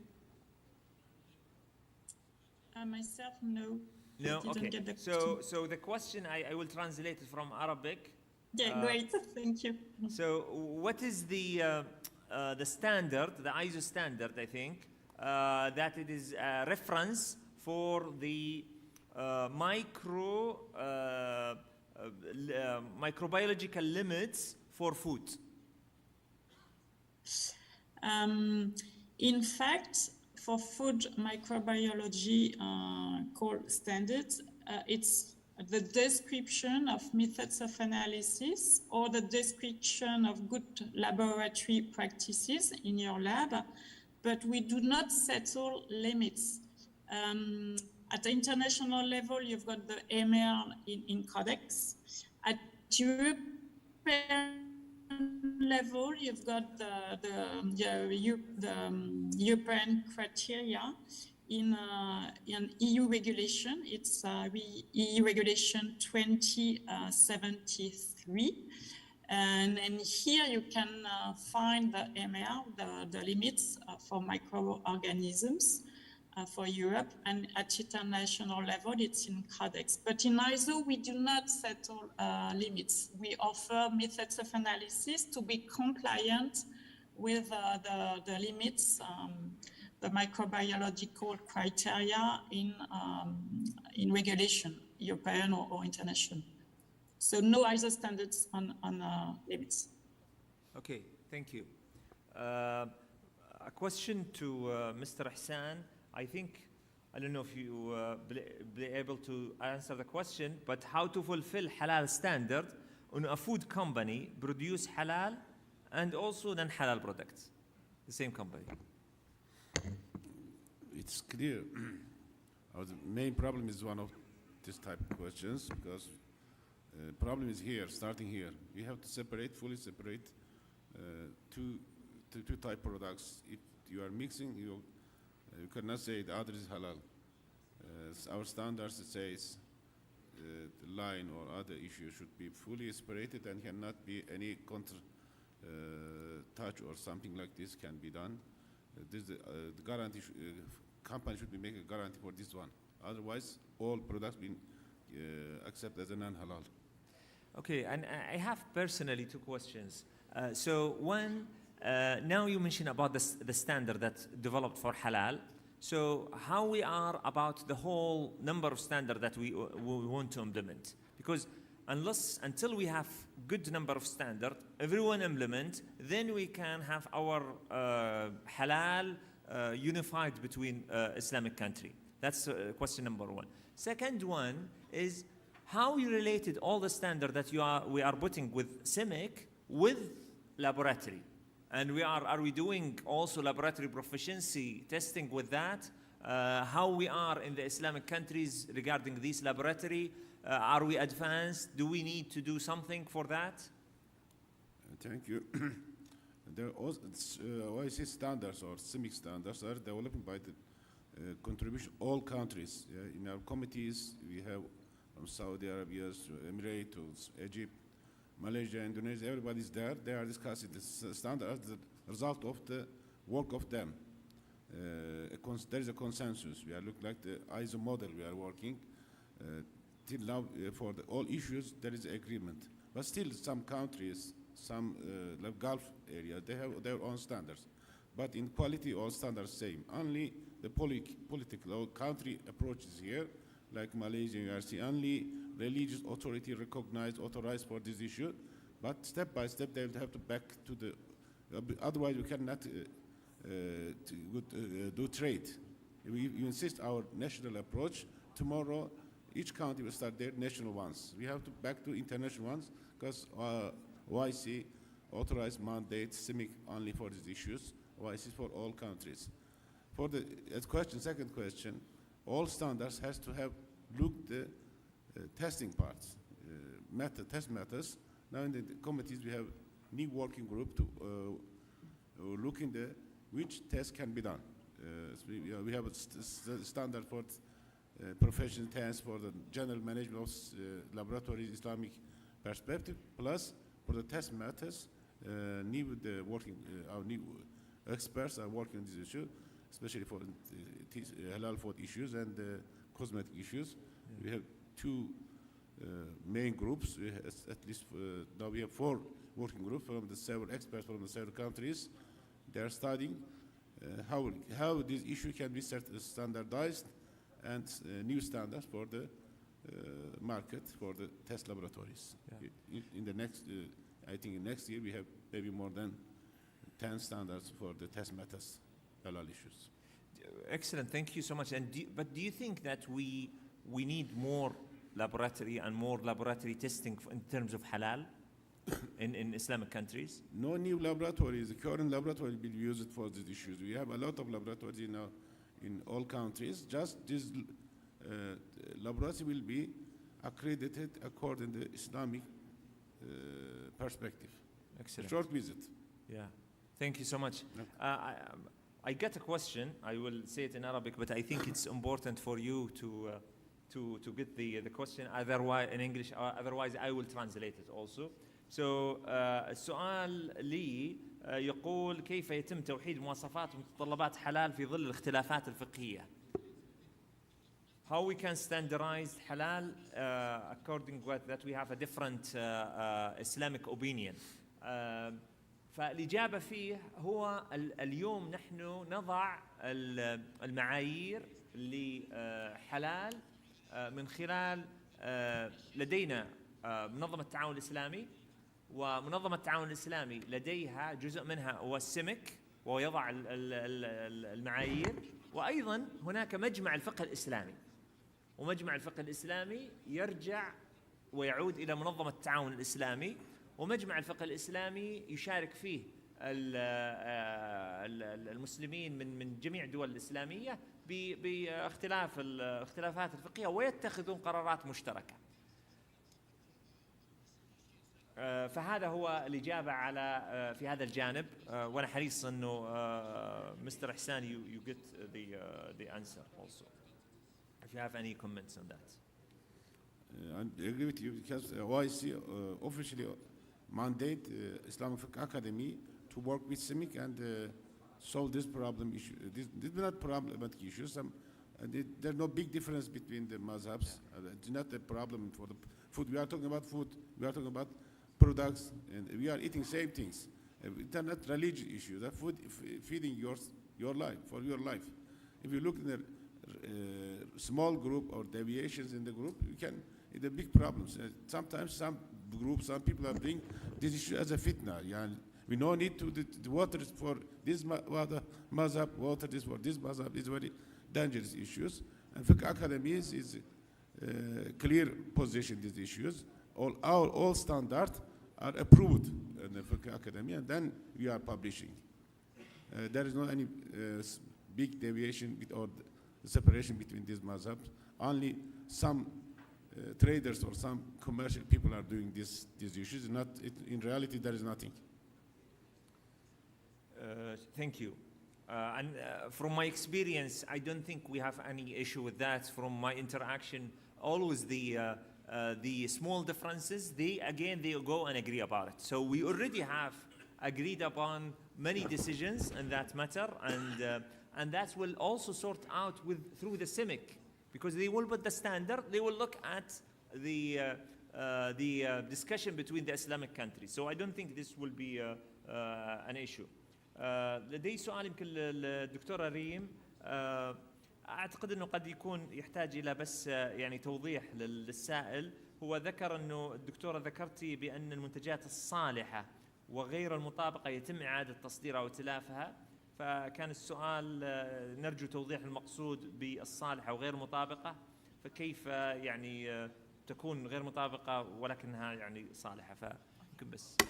الصلاحية تتحدد بالفحص المخبري، فإذا كانت بالفحص المخبري لا يوجد فيها أي microbiological issues ولا chemical issues، ولكن في المطابقة مثلا مشروب طاقة على سبيل المثال نسبة الكافيين أعلى من الحد المسموح فيه باللائحة. Okay. فبالتالي احنا اللائحة ما تسمح لنا ان احنا ندخل هذا النوع من المشروب الطاقة على سبيل المثال. فبالتالي بالفحص لم يثبت انه هو في اي تلوث معين، ولكن لن نسمح بدخوله. ايضا اذا خذينا على سبيل المثال الTDS في مياه الشرب المعبأة، اذا كان الTDS اقل مما تفرضه اللائحة، فبالتالي انا لا استطيع السماح لهذا الماء انه يدخل الكويت لانه مخالف للائحة. ولكن في دول اخرى تتغاضى على موضوع الTDS اذا كان اقل من 100 على سبيل المثال. هذا ما قصدت بالفرق ما بين الصلاحية والمطابقة. شكرا دكتورة. في سؤال أعتقد ما أعرف موجه لمن، لكن السؤال إذا في أحد يستطيع يجاب على السؤال: كيف يتم تحديد المخاطر في مختبرات الغذاء؟ ما أدري دكتورة ريم ولا أعتقد أنا حتى يعني الحقيقة قد يحتاج السؤال إلى تفصيل أكثر، لكن إذا في أحد عنده إجابة ممكن. تفضل. كيف يتم تحديد المخاطر؟ هي المخاطر لما يعني لا تتوافق مع الحدود الموضوعة ليكون هذه المادة تشكل حد سليم أو آمن للغذاء أو لا. بهذا الشكل يتم تحديد المخاطر، ولكن لا أعتقد أن المختبرات هي صاحبة الصلاحية بتحديد إنه المخاطر بشكل عام، لأنه يجب أن يتم إجراء تقييم مخاطر على الأرض، وهو يأخذ عملية علمية طويلة، ليست طويلة ولكن يوجد إجراءات، ولكن تأتي تحت اسم تقييم مخاطر ويدخل فيها أكثر من عملية اختبار.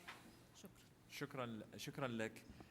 يمكن وصلنا لقرب الانتهاء. يمكن كان في بعض الأسئلة لي أنا شخصيا، وأستغرب لأني لم أتقدم بعرض، لكن كان في سؤال: تجربتكم في المختبر المرجعي أعتقد أنه سؤال هل هي كافية لاتخاذ القرارات؟ أنا أدعوك لمحاضرة ستلقى أعتقد بكرة غدا من قبل الدكتور سليمان العجل، سيعلق عن تجربتنا في المختبرات المرجعية وكيف كانت. وأيضا السؤال: هل مختبراتنا معتمدة من الآيزو؟ نعم، في اعتمادات كثيرة لدينا في مختبرات الهيئة لدينا، وأدعوك أيضا غدا، أعتقد أنه غدا الصباح المحاضرة ستكون للدكتور سليمان العجل، يعني يستعرض تجربتنا المختبرات المرجعية. يسعني في النهاية أن أشكر الجميع المتحدثين والخبراء حقيقة لمشاركتهم، السيد إحسان، الدكتورة ريم، السيدة ساندرين، وكذلك المهندسة مريم للمشاركة الثرية، وكذلك للحضور لطرح أكثر من 25 سؤال. شكرا لكم.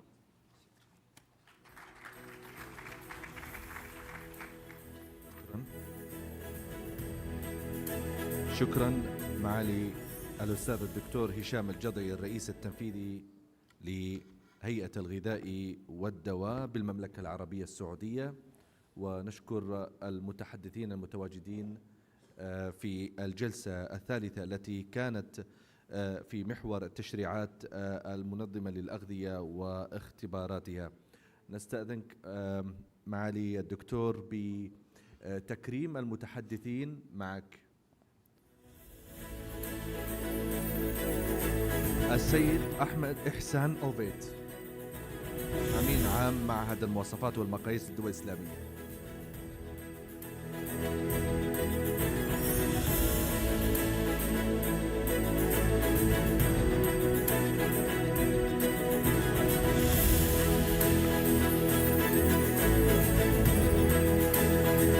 الدكتورة ريم الفليج، رئيس مجلس الإدارة الهيئة العامة للغذاء والتغذية دولة الكويت.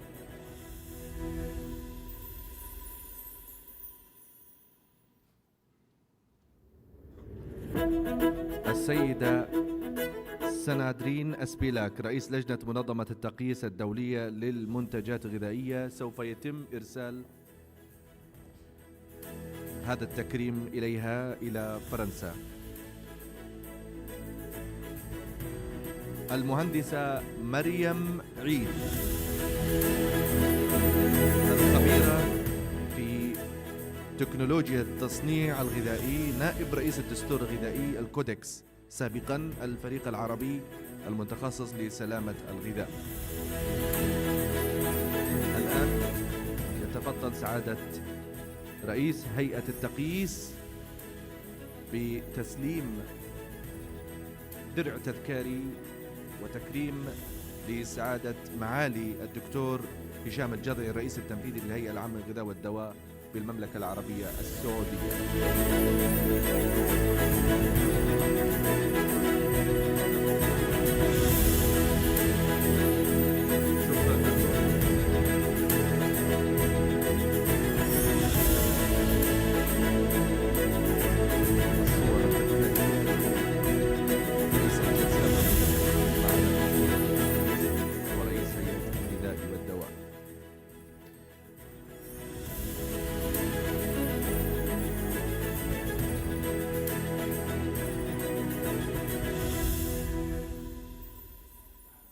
الآن تبدأ الجلسة النقاشية الرابعة والأخيرة لهذا اليوم حول كفاءة المختبرات. سيكون النقاش حول كفاءة المختبرات، الواقع والتحديات. يرأس الجلسة السيد بروس ميكيغيل نائب رئيس الشهادات العالمية.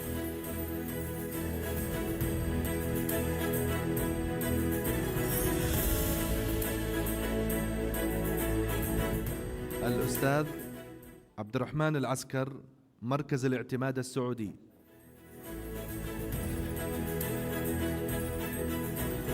الأستاذ بدر الدوسري اللجنة الوطنية للمختبرات الخاصة. المهندس حسام مجدي مدير تطوير المختبرات والمنتج عضو التجمع الخليجي للمختبرات. مجموعة كارير عضو التجمع الخليجي للمختبرات. نبدأ الآن الجلسة الرابعة ويرأس الجلسة السيد بروس ميكيغيل، وبعد انتهاء الجلسة تدعوكم هيئة التقييس بتناول وجبة الغداء بعد انتهاء الجلسة الرابعة. الآن تبدأ الجلسة مع السيد بروس. Welcome. Thank you very much.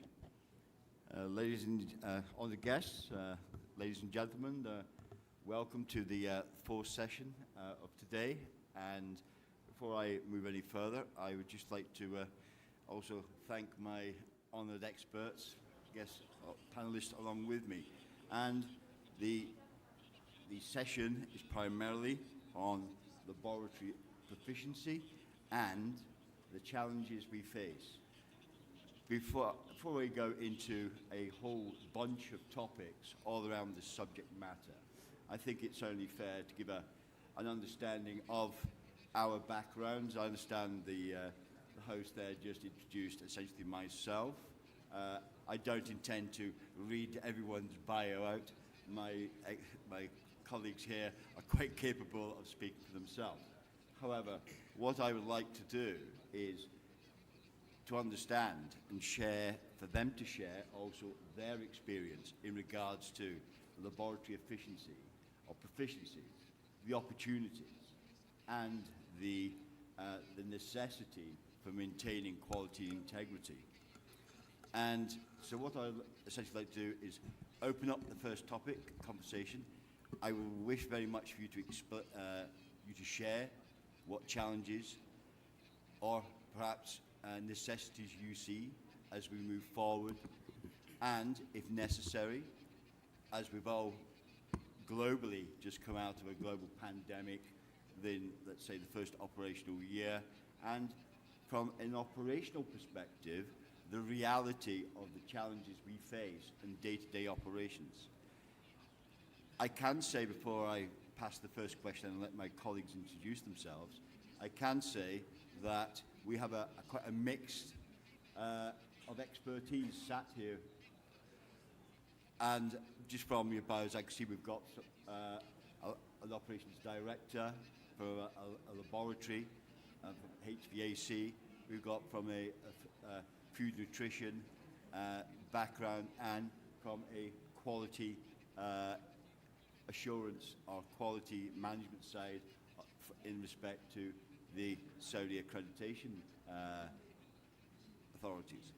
So, and from my perspective, I work in global operations, and certainly from the COVID-19 impact, seen a lot of change and impacts from the various countries. But we are going to touch on that, and there's a topic point later on. But before any further, I would like to just open up the first topic. Gentlemen, please introduce yourself and share your experience. So the first topic is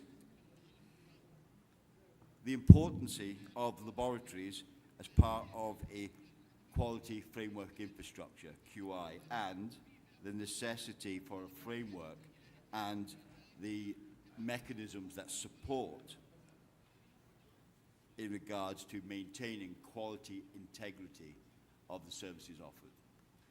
I'd like to start with the gentleman to my right, please.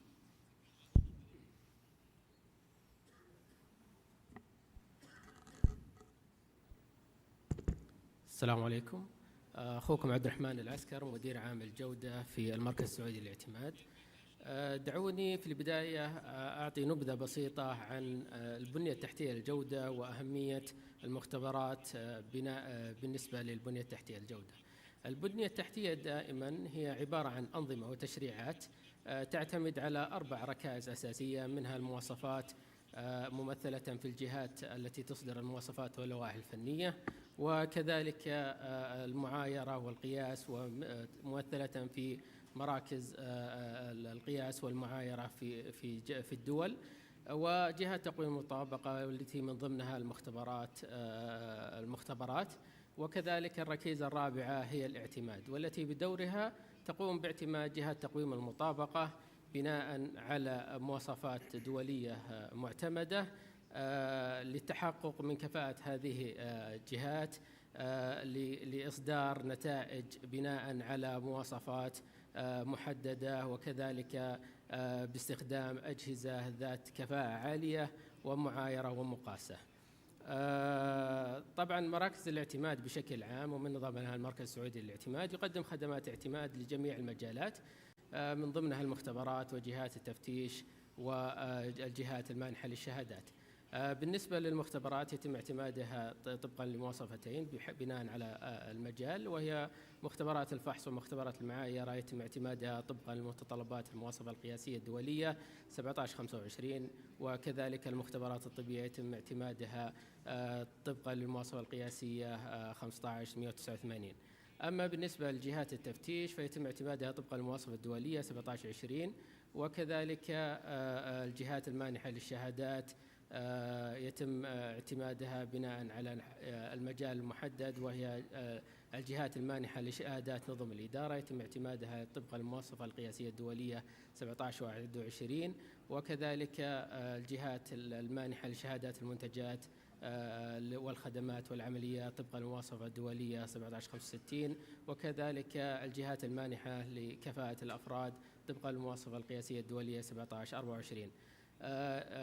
لا ننسى أيضا هنالك مجالين قصدت أن أجعلهم في الأخير لأنهم هو التحدي بالنسبة للمنطقة العربية وبالتحديد منطقة الخليج، وهي الجهات اللي تقدم خدمات اختبارات الكفاءة وكذلك خدمات منتجي المواد المرجعية، حيث أنه أثناء عمل استراتيجية المركز تم عمل مسح لجميع الجهات التي تقدم خدمات تقويم المطابقة بالمملكة العربية السعودية، ووجد أن هنالك ما يقارب 1000 جهة مسجلة تقدم خدمة الاختبار، ما يقارب 700 جهة نشطة فعليا وتقدم الخدمة فعليا، وللأسف أنه لم يعتمد من هذه 700 جهة سوى تقريبا من 25 إلى 30%، والأكثر تحدي في هذه لا يوجد أي جهة مسجلة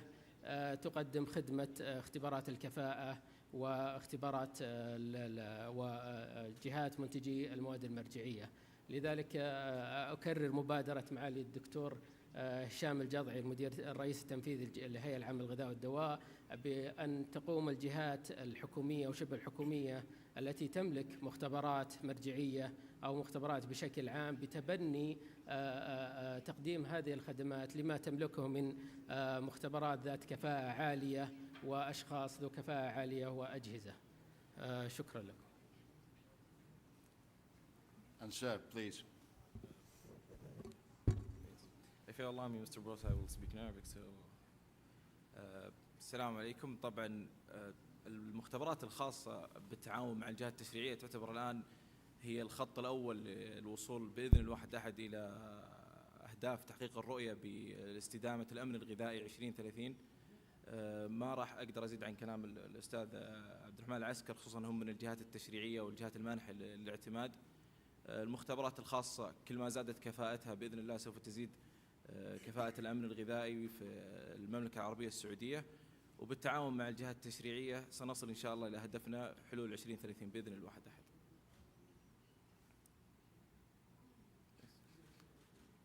Okay, thank you, Bruce, for the introduction. Is it working?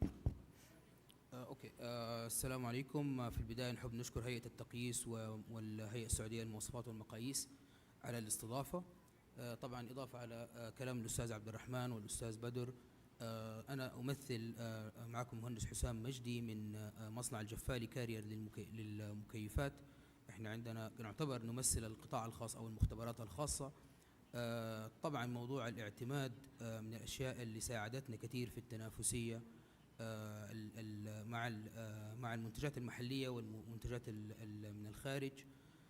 جهات تقويم المطابقة بتشرف علينا وعلى المنتجات تبعنا، وبالتالي بيكون في عدالة في السوق. في تحديات بالتأكيد بتواجه القطاع الخاص من المختبرات. الجهات التشريعية والجهات المانحة للاعتماد يعني في تطور يوم عن يوم، وفي إضافة لاحظناها احنا معتمدين لنا أكثر تقريبا من 9 سنوات. وجدنا خلال 9 سنوات في تطور في الاعتماد، في flexibility من الجهات التشريعية ومن الجهات المانحة للاعتمادات زي المركز السعودي للاعتماد أو المركز الخليجي للاعتماد. وبالتالي احنا بنكون في بوزيشن افضل من جهه المختبر ومن جهه المنتجات اللي بنقدمها للسوق. Thank you.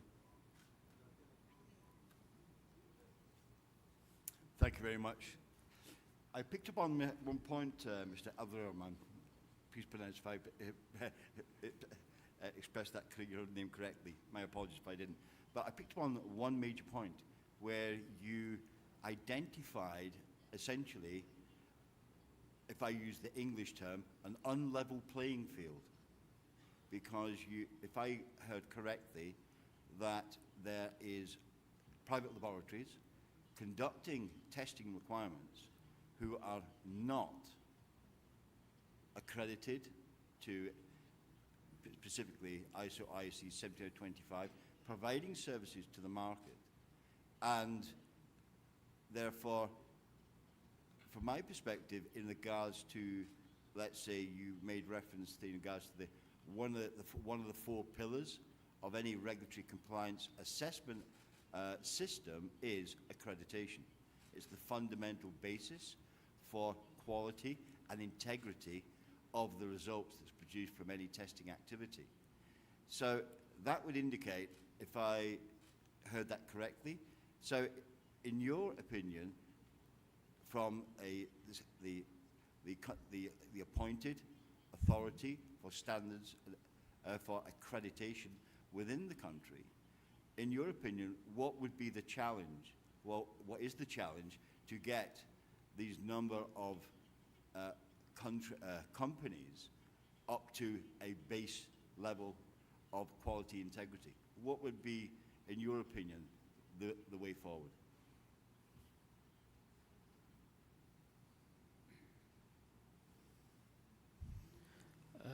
شكرا لك.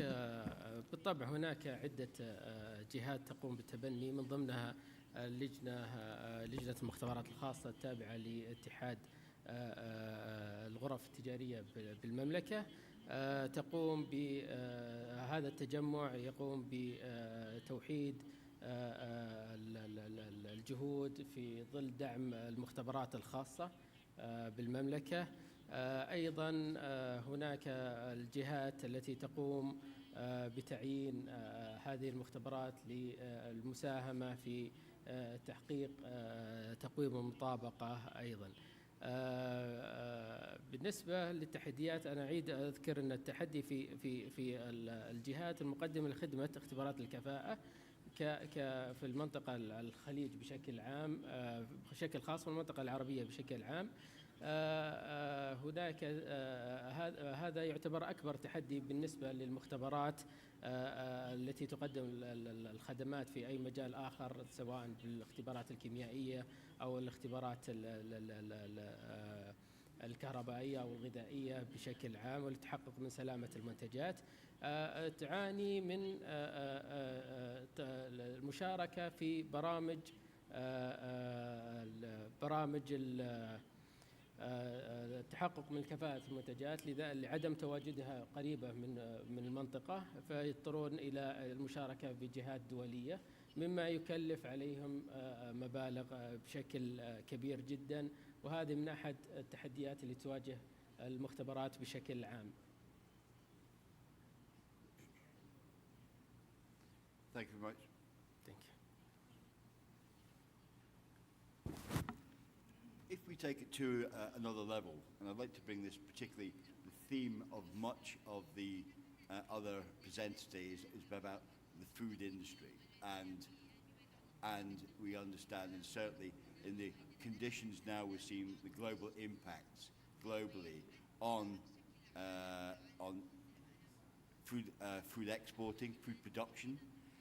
From your perspective, certainly from a laboratory in the nutrition side of, or should I say, reference material for food and nutrition, how do you see, from your industry perspective, and I think the question I'm going to put to you is a global question, I could ask it to any operation anywhere in the globe. How do you see the challenges you face, and as let's say safety standards increase, and how you react in your industry to maintaining the level and quality integrity within your operation? Thank you, Mr. Ross. هنالك العديد من المشاكل والتحديات اللي تواجهها المختبرات الخاصة خاصة في المملكة العربية السعودية.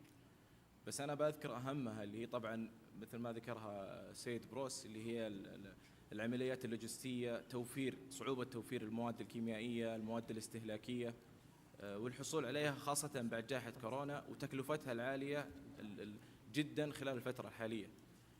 أيضا بعض التحديات اللي تواجهها المختبرات الخاصة هي التكلفة العالية للحصول على الاعتماد والتراخيص اللازمة. وآخرا برضو عدم توفر الموردين محليين لعينات اختبار الكفاءة اللي تستخدم أيضا في عملية التحقق والمصادقة. هذه جميعها تترتب عليها عدم الالتزام بالفترة الزمنية المحددة لاستخراج شهادات المطابقة وشهادات التحليل. طبعا هذا كله يؤثر بشكل كبير على إرضاء العميل وإرضاء الجهات التشريعية. فبالتأكيد هناك العديد من الصعوبات والتحديات اللي تواجهها المختبرات الخاصة، لكن إن شاء الله في ظل الدعم الحالي من الحكومة والدعم القائم من الجهات التشريعية راح نقدر نواجهها بإذن الله ونوصل للمستوى أعلى في الكفاءة المختبرات الخاصة بإذن الله.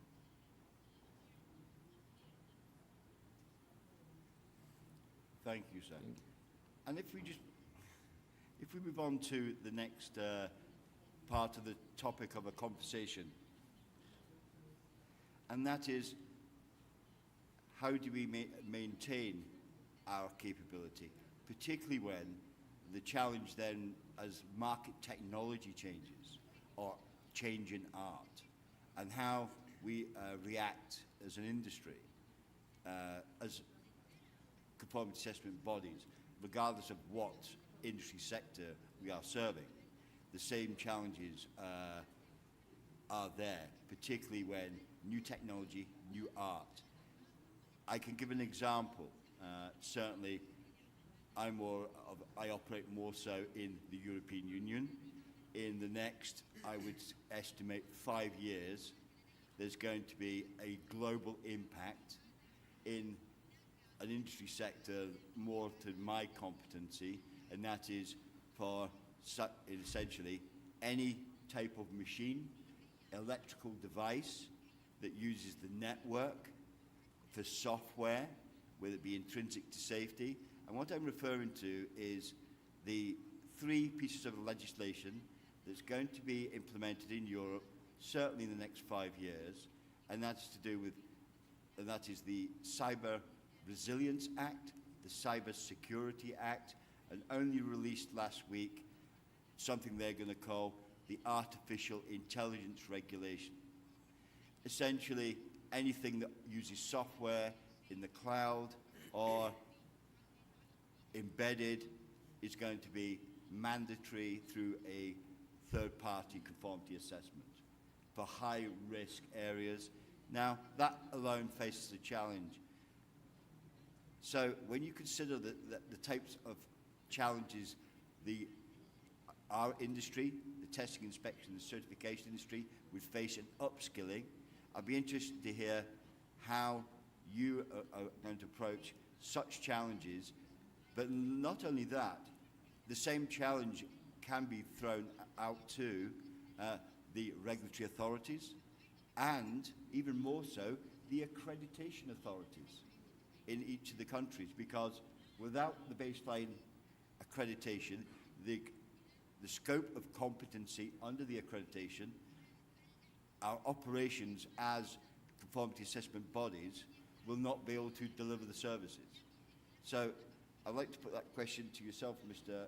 Hussain, certainly from a laboratory operational side. I would love to hear how you would handle such a challenge. اوكي ثانك يو بروس. طيب انا يعني بالنسبه لمختبرات كفاءه الطاقه للاجهزه الكهربائيه في العديد من التحديات اللي بنواجهها ما بين التكنولوجي اللي بتتطور بسرعه قد تكون اسرع من كفاءه المختبرات الموجوده في الماركت. طبعا اغلب المختبرات الخاصه بالقطاع مثلا على سبيل المثال المكيفات هي مختبرات تابعه لمصانع محليه، فكل مختبر بيكون اب تو ليفل معين حسب البرودكتس تبعه. وبالتالي يعني بيكون في لاك اوف كومبتنسي احيانا وبيكون في تواصل دائم وتريننج مع الجهات اللي بتقدم التكنولوجي او اللي بتقدم الكومبوننتس المستخدمه في البرودكتس تبعنا عشان نقدر نواكب المتطلبات التشريعات او الستاندردز اللي بتنزل من الجهات التشريعيه. لكن كله بيكون على حساب الوقت. يعني احنا دائما في العاده الخلاف مثلا عندنا مع المنتجات اللي بتيجي من برا هم سرعه تطوير او الR&D عندهم كسرعه انه يطور منتج وينزله للسوق عندي اسرع مني بكثير، بحكم انه عنده مختبرات جاهزه، عنده اعتمادات جاهزه، عنده فرايتيز يقدر يشتغل معها. احنا مثلا في السعوديه هنا او في الميدل ايست ما عندنا الفرايتيز اللي عندهم، ما عندنا مختبرات ثيرد بارتي كافيه لتلبي متطلبات الجهات التشريعيه، وبالتالي احيانا بنكون ان احنا اوفر كاباسيتي في الشغل تبعنا. لكن يعني we are doing our best to cover this technology gap at the end. So there is lack of competency, but we are trying our best based on يعني على المدة الزمنية اللي بيدونا هي الجهات التشريعية لتطبيق المواصفة. أحيانا بتكون very يعني squeezed، وأحيانا بتكون مناسبة لتطوير منتج جديد أو لتسجيل منتج جديد في الجهات التشريعية. فهي دي التحدي اللي بنشوفه من جهة التكنولوجي للمختبرات الخاصة في قطاع الأجهزة الكهربائية أو كفاءة الطاقة.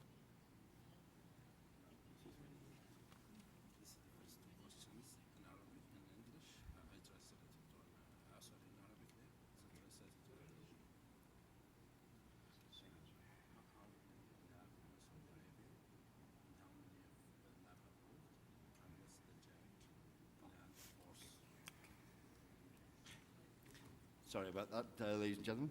Okay, so just to pick up on the point with regards to upskills, one of the key factors, certainly from in the industries and the other tech companies that we attend the same international conferences, the same international committees. One of the factors we do see is a shortage of the skills in the skills market. And I know that can be country, or it's different from country to country. But I put out the open question to yourself, Mr. Bader. Do you see regards to, I'd like to your opinion on potential skill shortages, particularly when it comes to upskilling, particularly as art or new technology takes over? I'd be interested in your opinion. مثل ما ذكر المهندس حسام، صعوبة الحصول على الاعتماد تؤثر على الوصول للمستوى الأعلى، خصوصا في التطور الحاصل في الدول الخارجية. لكن في بعض الأحيان احنا نحاول بقدر المستطاع نوفي الشروط والمستوجبات المقدمة من الجهات التشريعية. لكن مثل ما قال الثيرد بارتي، احنا عشان نقدر نغطي الماركت كامل نحتاج إلى الوقت، نحتاج إلى الدعم، نحتاج إلى السبورت اللازم من الجهات التشريعية والجهات المنفذة للقوانين. And I'd like to ask the same question to Mr. Abraham, the same question in regards to identifying skill sets in the market, and is that a challenge to find the skills for and when technology changes? بالنسبة للتكنولوجيا والتغيرات الموجودة حاليا لا يوجد تحدي بالنسبة للاعتماد، فالاعتماد يتم بناء على مواصفات محددة، وأن هذه التقنية تحقق هذه المتطلبات، وأن تكون ذات فعالية في أداء الاختبارات والتحقق من النتائج. Okay, so if I just look at the takeaway points of what we've discussed so far to date, is primarily the industry sectors we all support and serve. If I said from the takeaway is, yes, we all use the baseline of accreditation, in some cases for notification, and is the baseline of competency we use, and delivering against that competency and maintaining it through the normal processes. And what is nice to hear is if when we look at what the IFA's, if you like, their policy or strategy is to have a single accreditation baseline for accredited conformity assessment bodies to operate to.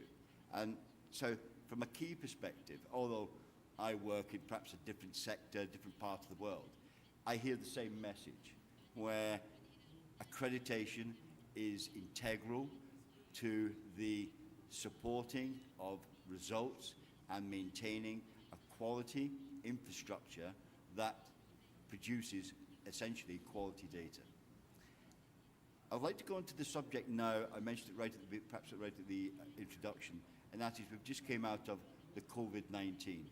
And what I'd like to really ask each of you is to share perhaps your experience, what lessons we learned during COVID-19 and how we functioned and operated, and what we brought from the COVID-19 pandemic lockdown, and how we're utilizing maybe some of the solutions that we put in place.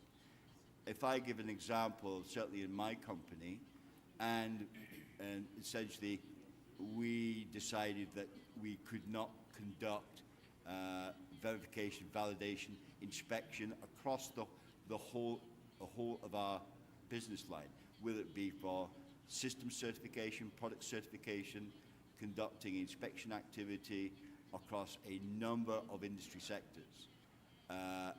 We had obviously to find the solution. The solution obviously is pretty obvious. It's to use technology to assist and do remote inspection. Remote inspections are nothing, or remote evaluation is nothing new. There are schemes exist where, such as in the ICX world, for in explosive atmospheres, remote assessment and evaluation is permitted. Yes, under certain circumstances. The same applies for conducting remote assessments of factory inspections. Again, it's permitted, again, under certain circumstances. So utilizing that experience of what competence we already had in that sector, we then, as a company, applied it across every single business line across 45,000 employees, essentially. If I took that then to the regional level and the international level, I know the IFA also made a guidance document on how the national accreditation authorities in their membership were to apply, where practical, remote assessment. And the same goes for my own trade association, the TIC Council, where we also created a guidance paper on conducting as a statement on how the industry would deliver remote inspections. However, what was principal was that quality and integrity and the methodologies used would not be degraded and therefore impact the results. Yes, the time for planning and the preparation it took is a preceder to any activity. It took time, and working cooperation with the national authorities for accreditation and the regulators, we maintained a protocol primarily and from government down in multiple countries, how essentially our industry was part of this impact to the global supply chain and how we as an industry maintained our segment within and maintaining free trade during this very difficult time. So I'd very much like to open up now to each and every one of you to share your experience, the challenges you saw, but more so what you took from this lockdown period and then back into normality, and any lessons learned in regards to streamlining, more cost-effective, more, shall we say, where quality integrity was not impacted and therefore maintained more so the accreditation, and we did not deviation from our scope of competency. I'd be very much interested to hear each and every one of you's experience. I've shared mine, so please do. And then Mr. Hassan, we'll start with yourself, and then we'll come round. I will start from the operation point of view. يعني من جهة الاختبارات كان في طبعا الجائحة أثرت إيجابيا وسلبا على الأوبريشن في المختبرات in general. بس يعني برضو كان في بعض الأشياء كانت إيجابية، يعني كنا بنقدر نسوي كوندكت بعض الاختبارات أونلاين بحكم إنه برنامج الزوم والتيمز اتطوروا بسرعة، فكان بيقدر يخدم إن إحنا نسوي كوندكت تيستينج أونلاين. بعد ما بيكون المختبر أو الجهة اللي هتسوي الاختبار شور ذات إنه الشخص اللي هيسوي الاختبار تكنيكالي كومبتنت وإنه يقدر يطبق المواصفة ويتابع معاهم أونلاين. طبعا بتاخد وقت أطول شوية، لكن قدرنا إن احنا نسوي اختبارات كفاءة واختبارات سلامة سيفتي لبعض المنتجات عن طريق الأونلاين.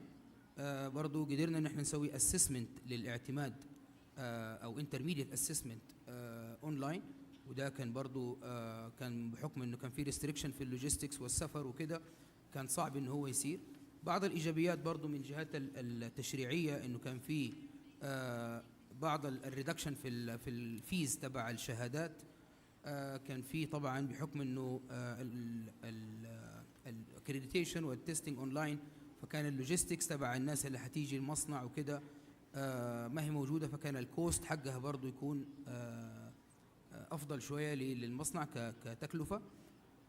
برضو يعني اللي طلعنا منه خلينا نقول التيك اواي من الكوفيد انه حاليا حتى والامور تمام واللوجيستكس صار فيها فلكسبيليتي والسفر وكده، في بعض المنتجات اللي بتكون كبيرة في الحجم وبيكون اللوجيستيك حقها مكلف انك ترسلها بلد تانية للاختبار وكده، بعض الجهات الاختبار بتقبل ان احنا الى الان نسوي اونلاين، احيانا نسوي مثلا سامبلز فيس تو فيس والباقي يسويه اونلاين، فبيكون في اوبتمايز للوقت والكوست وبنقدر ان احنا نقدم الخدمه بشكل اسرع.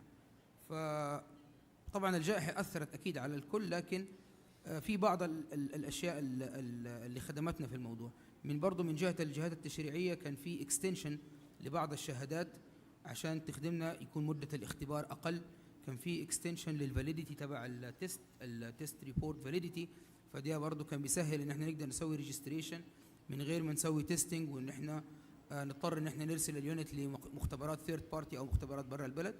وبالتالي كل الاشياء دي مع بعض ساعدت انه الاوبريشن يفضل شغال ما يتوقف بنسبه 100%.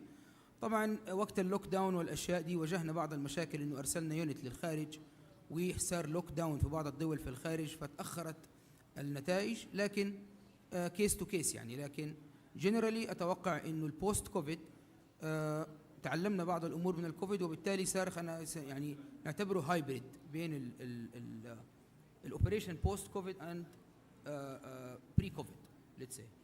So it's hybrid now. Thank you.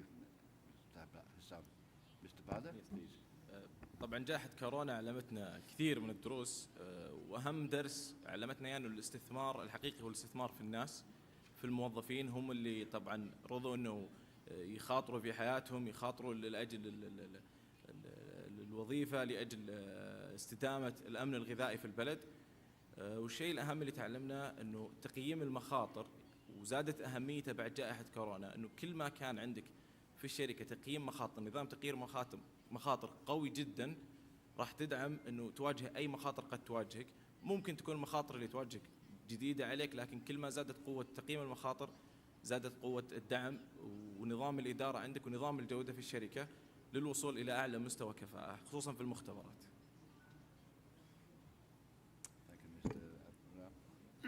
بالنسبة للمركز، طبعا جميع مراكز الاعتماد تخضع إلى متطلبات دولية منظمة الIF وكذلك منظمة الآيلاك.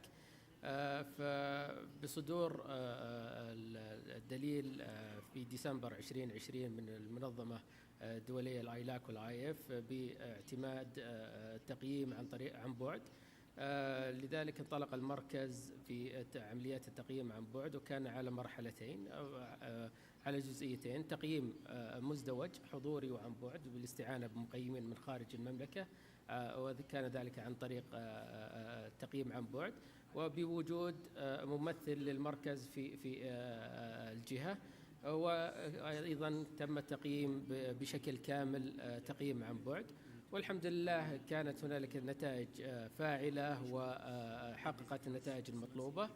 أما بالنسبة للنتائج العامة للجائحة، أظهرت لنا أنه يجب أتمتة أغلب الأنظمة لسهولة تقييمها، وأتمتت العمليات أيضا، وكذلك تفعيل أنظمة استمرارية الأعمال في جميع الجهات.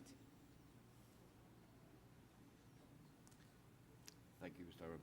I have one question from the audience, Mr. Abraham, and if you'd like to, it's in English, but if you'd like to respond back in Arabic, that'd be, or in English. بالنسبة لأعداد المختبرات المعتمدة في المملكة، الحمد لله وصلنا إلى أكثر من 210 مختبرات معتمدة، ويمكن الاطلاع على هذه المختبرات عن طريق الموقع ومجالات الاعتماد الخاصة بها.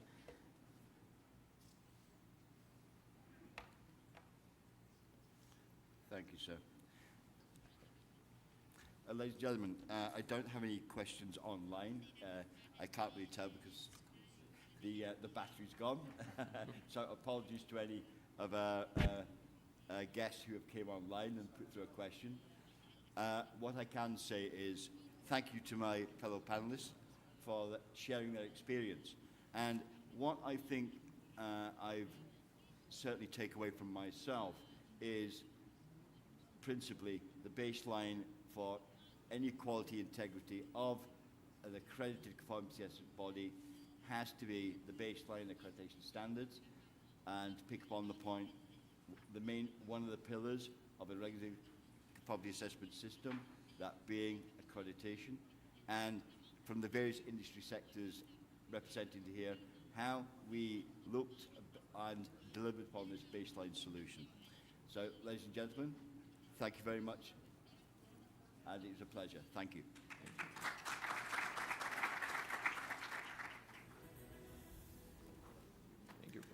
شكرا. السيد بروس ميكيغيل نائب الرئيس للشهادات العالمية أنتريتيك. كانت الجلسة بعنوان كفاءة المختبرات الواقع والتحديات. يتفضل الآن السيد بروس ميكيغيل تكريم المتحدثين في الجلسة.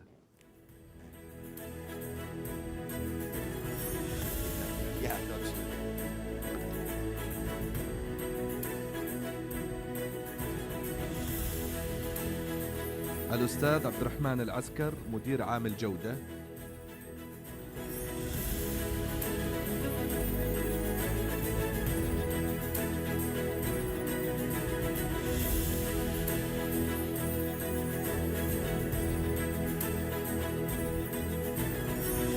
الأستاذ بدر الدوسري مدير الجودة مختبرات أيداك اللجنة الوطنية للمختبرات الخاصة المملكة العربية السعودية.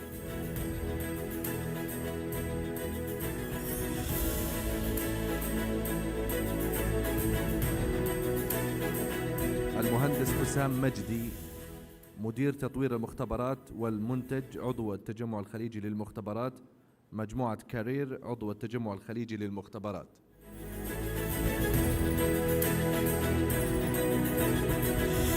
الآن يتفضل سعادة رئيس هيئة التقييس لتكريم رئيس الجلسة النقاشية الحوارية الرابعة لهذا اليوم والأخيرة السيد بروس ميكيغيل.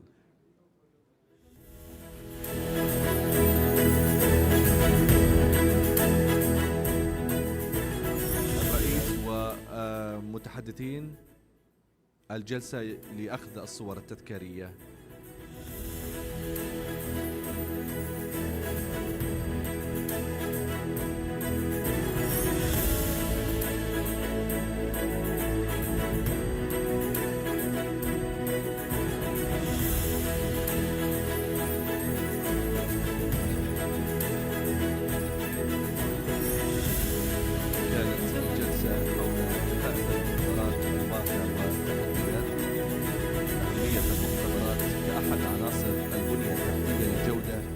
داعم لتعزيز سلامة المنتجات. نريد أن ننوه أن هناك ورش عمل تبدأ من الساعة 5 حتى الساعة 8 مساء في قاعة الجوهرة، ومن ثم تدعوكم هيئة التقييس لتناول طعام العشاء. الآن تدعوكم هيئة التقييس لتناول طعام الغداء.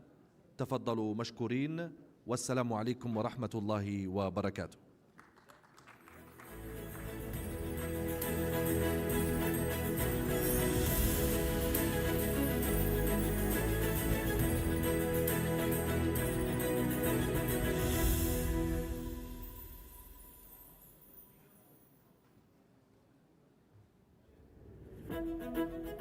Thank you.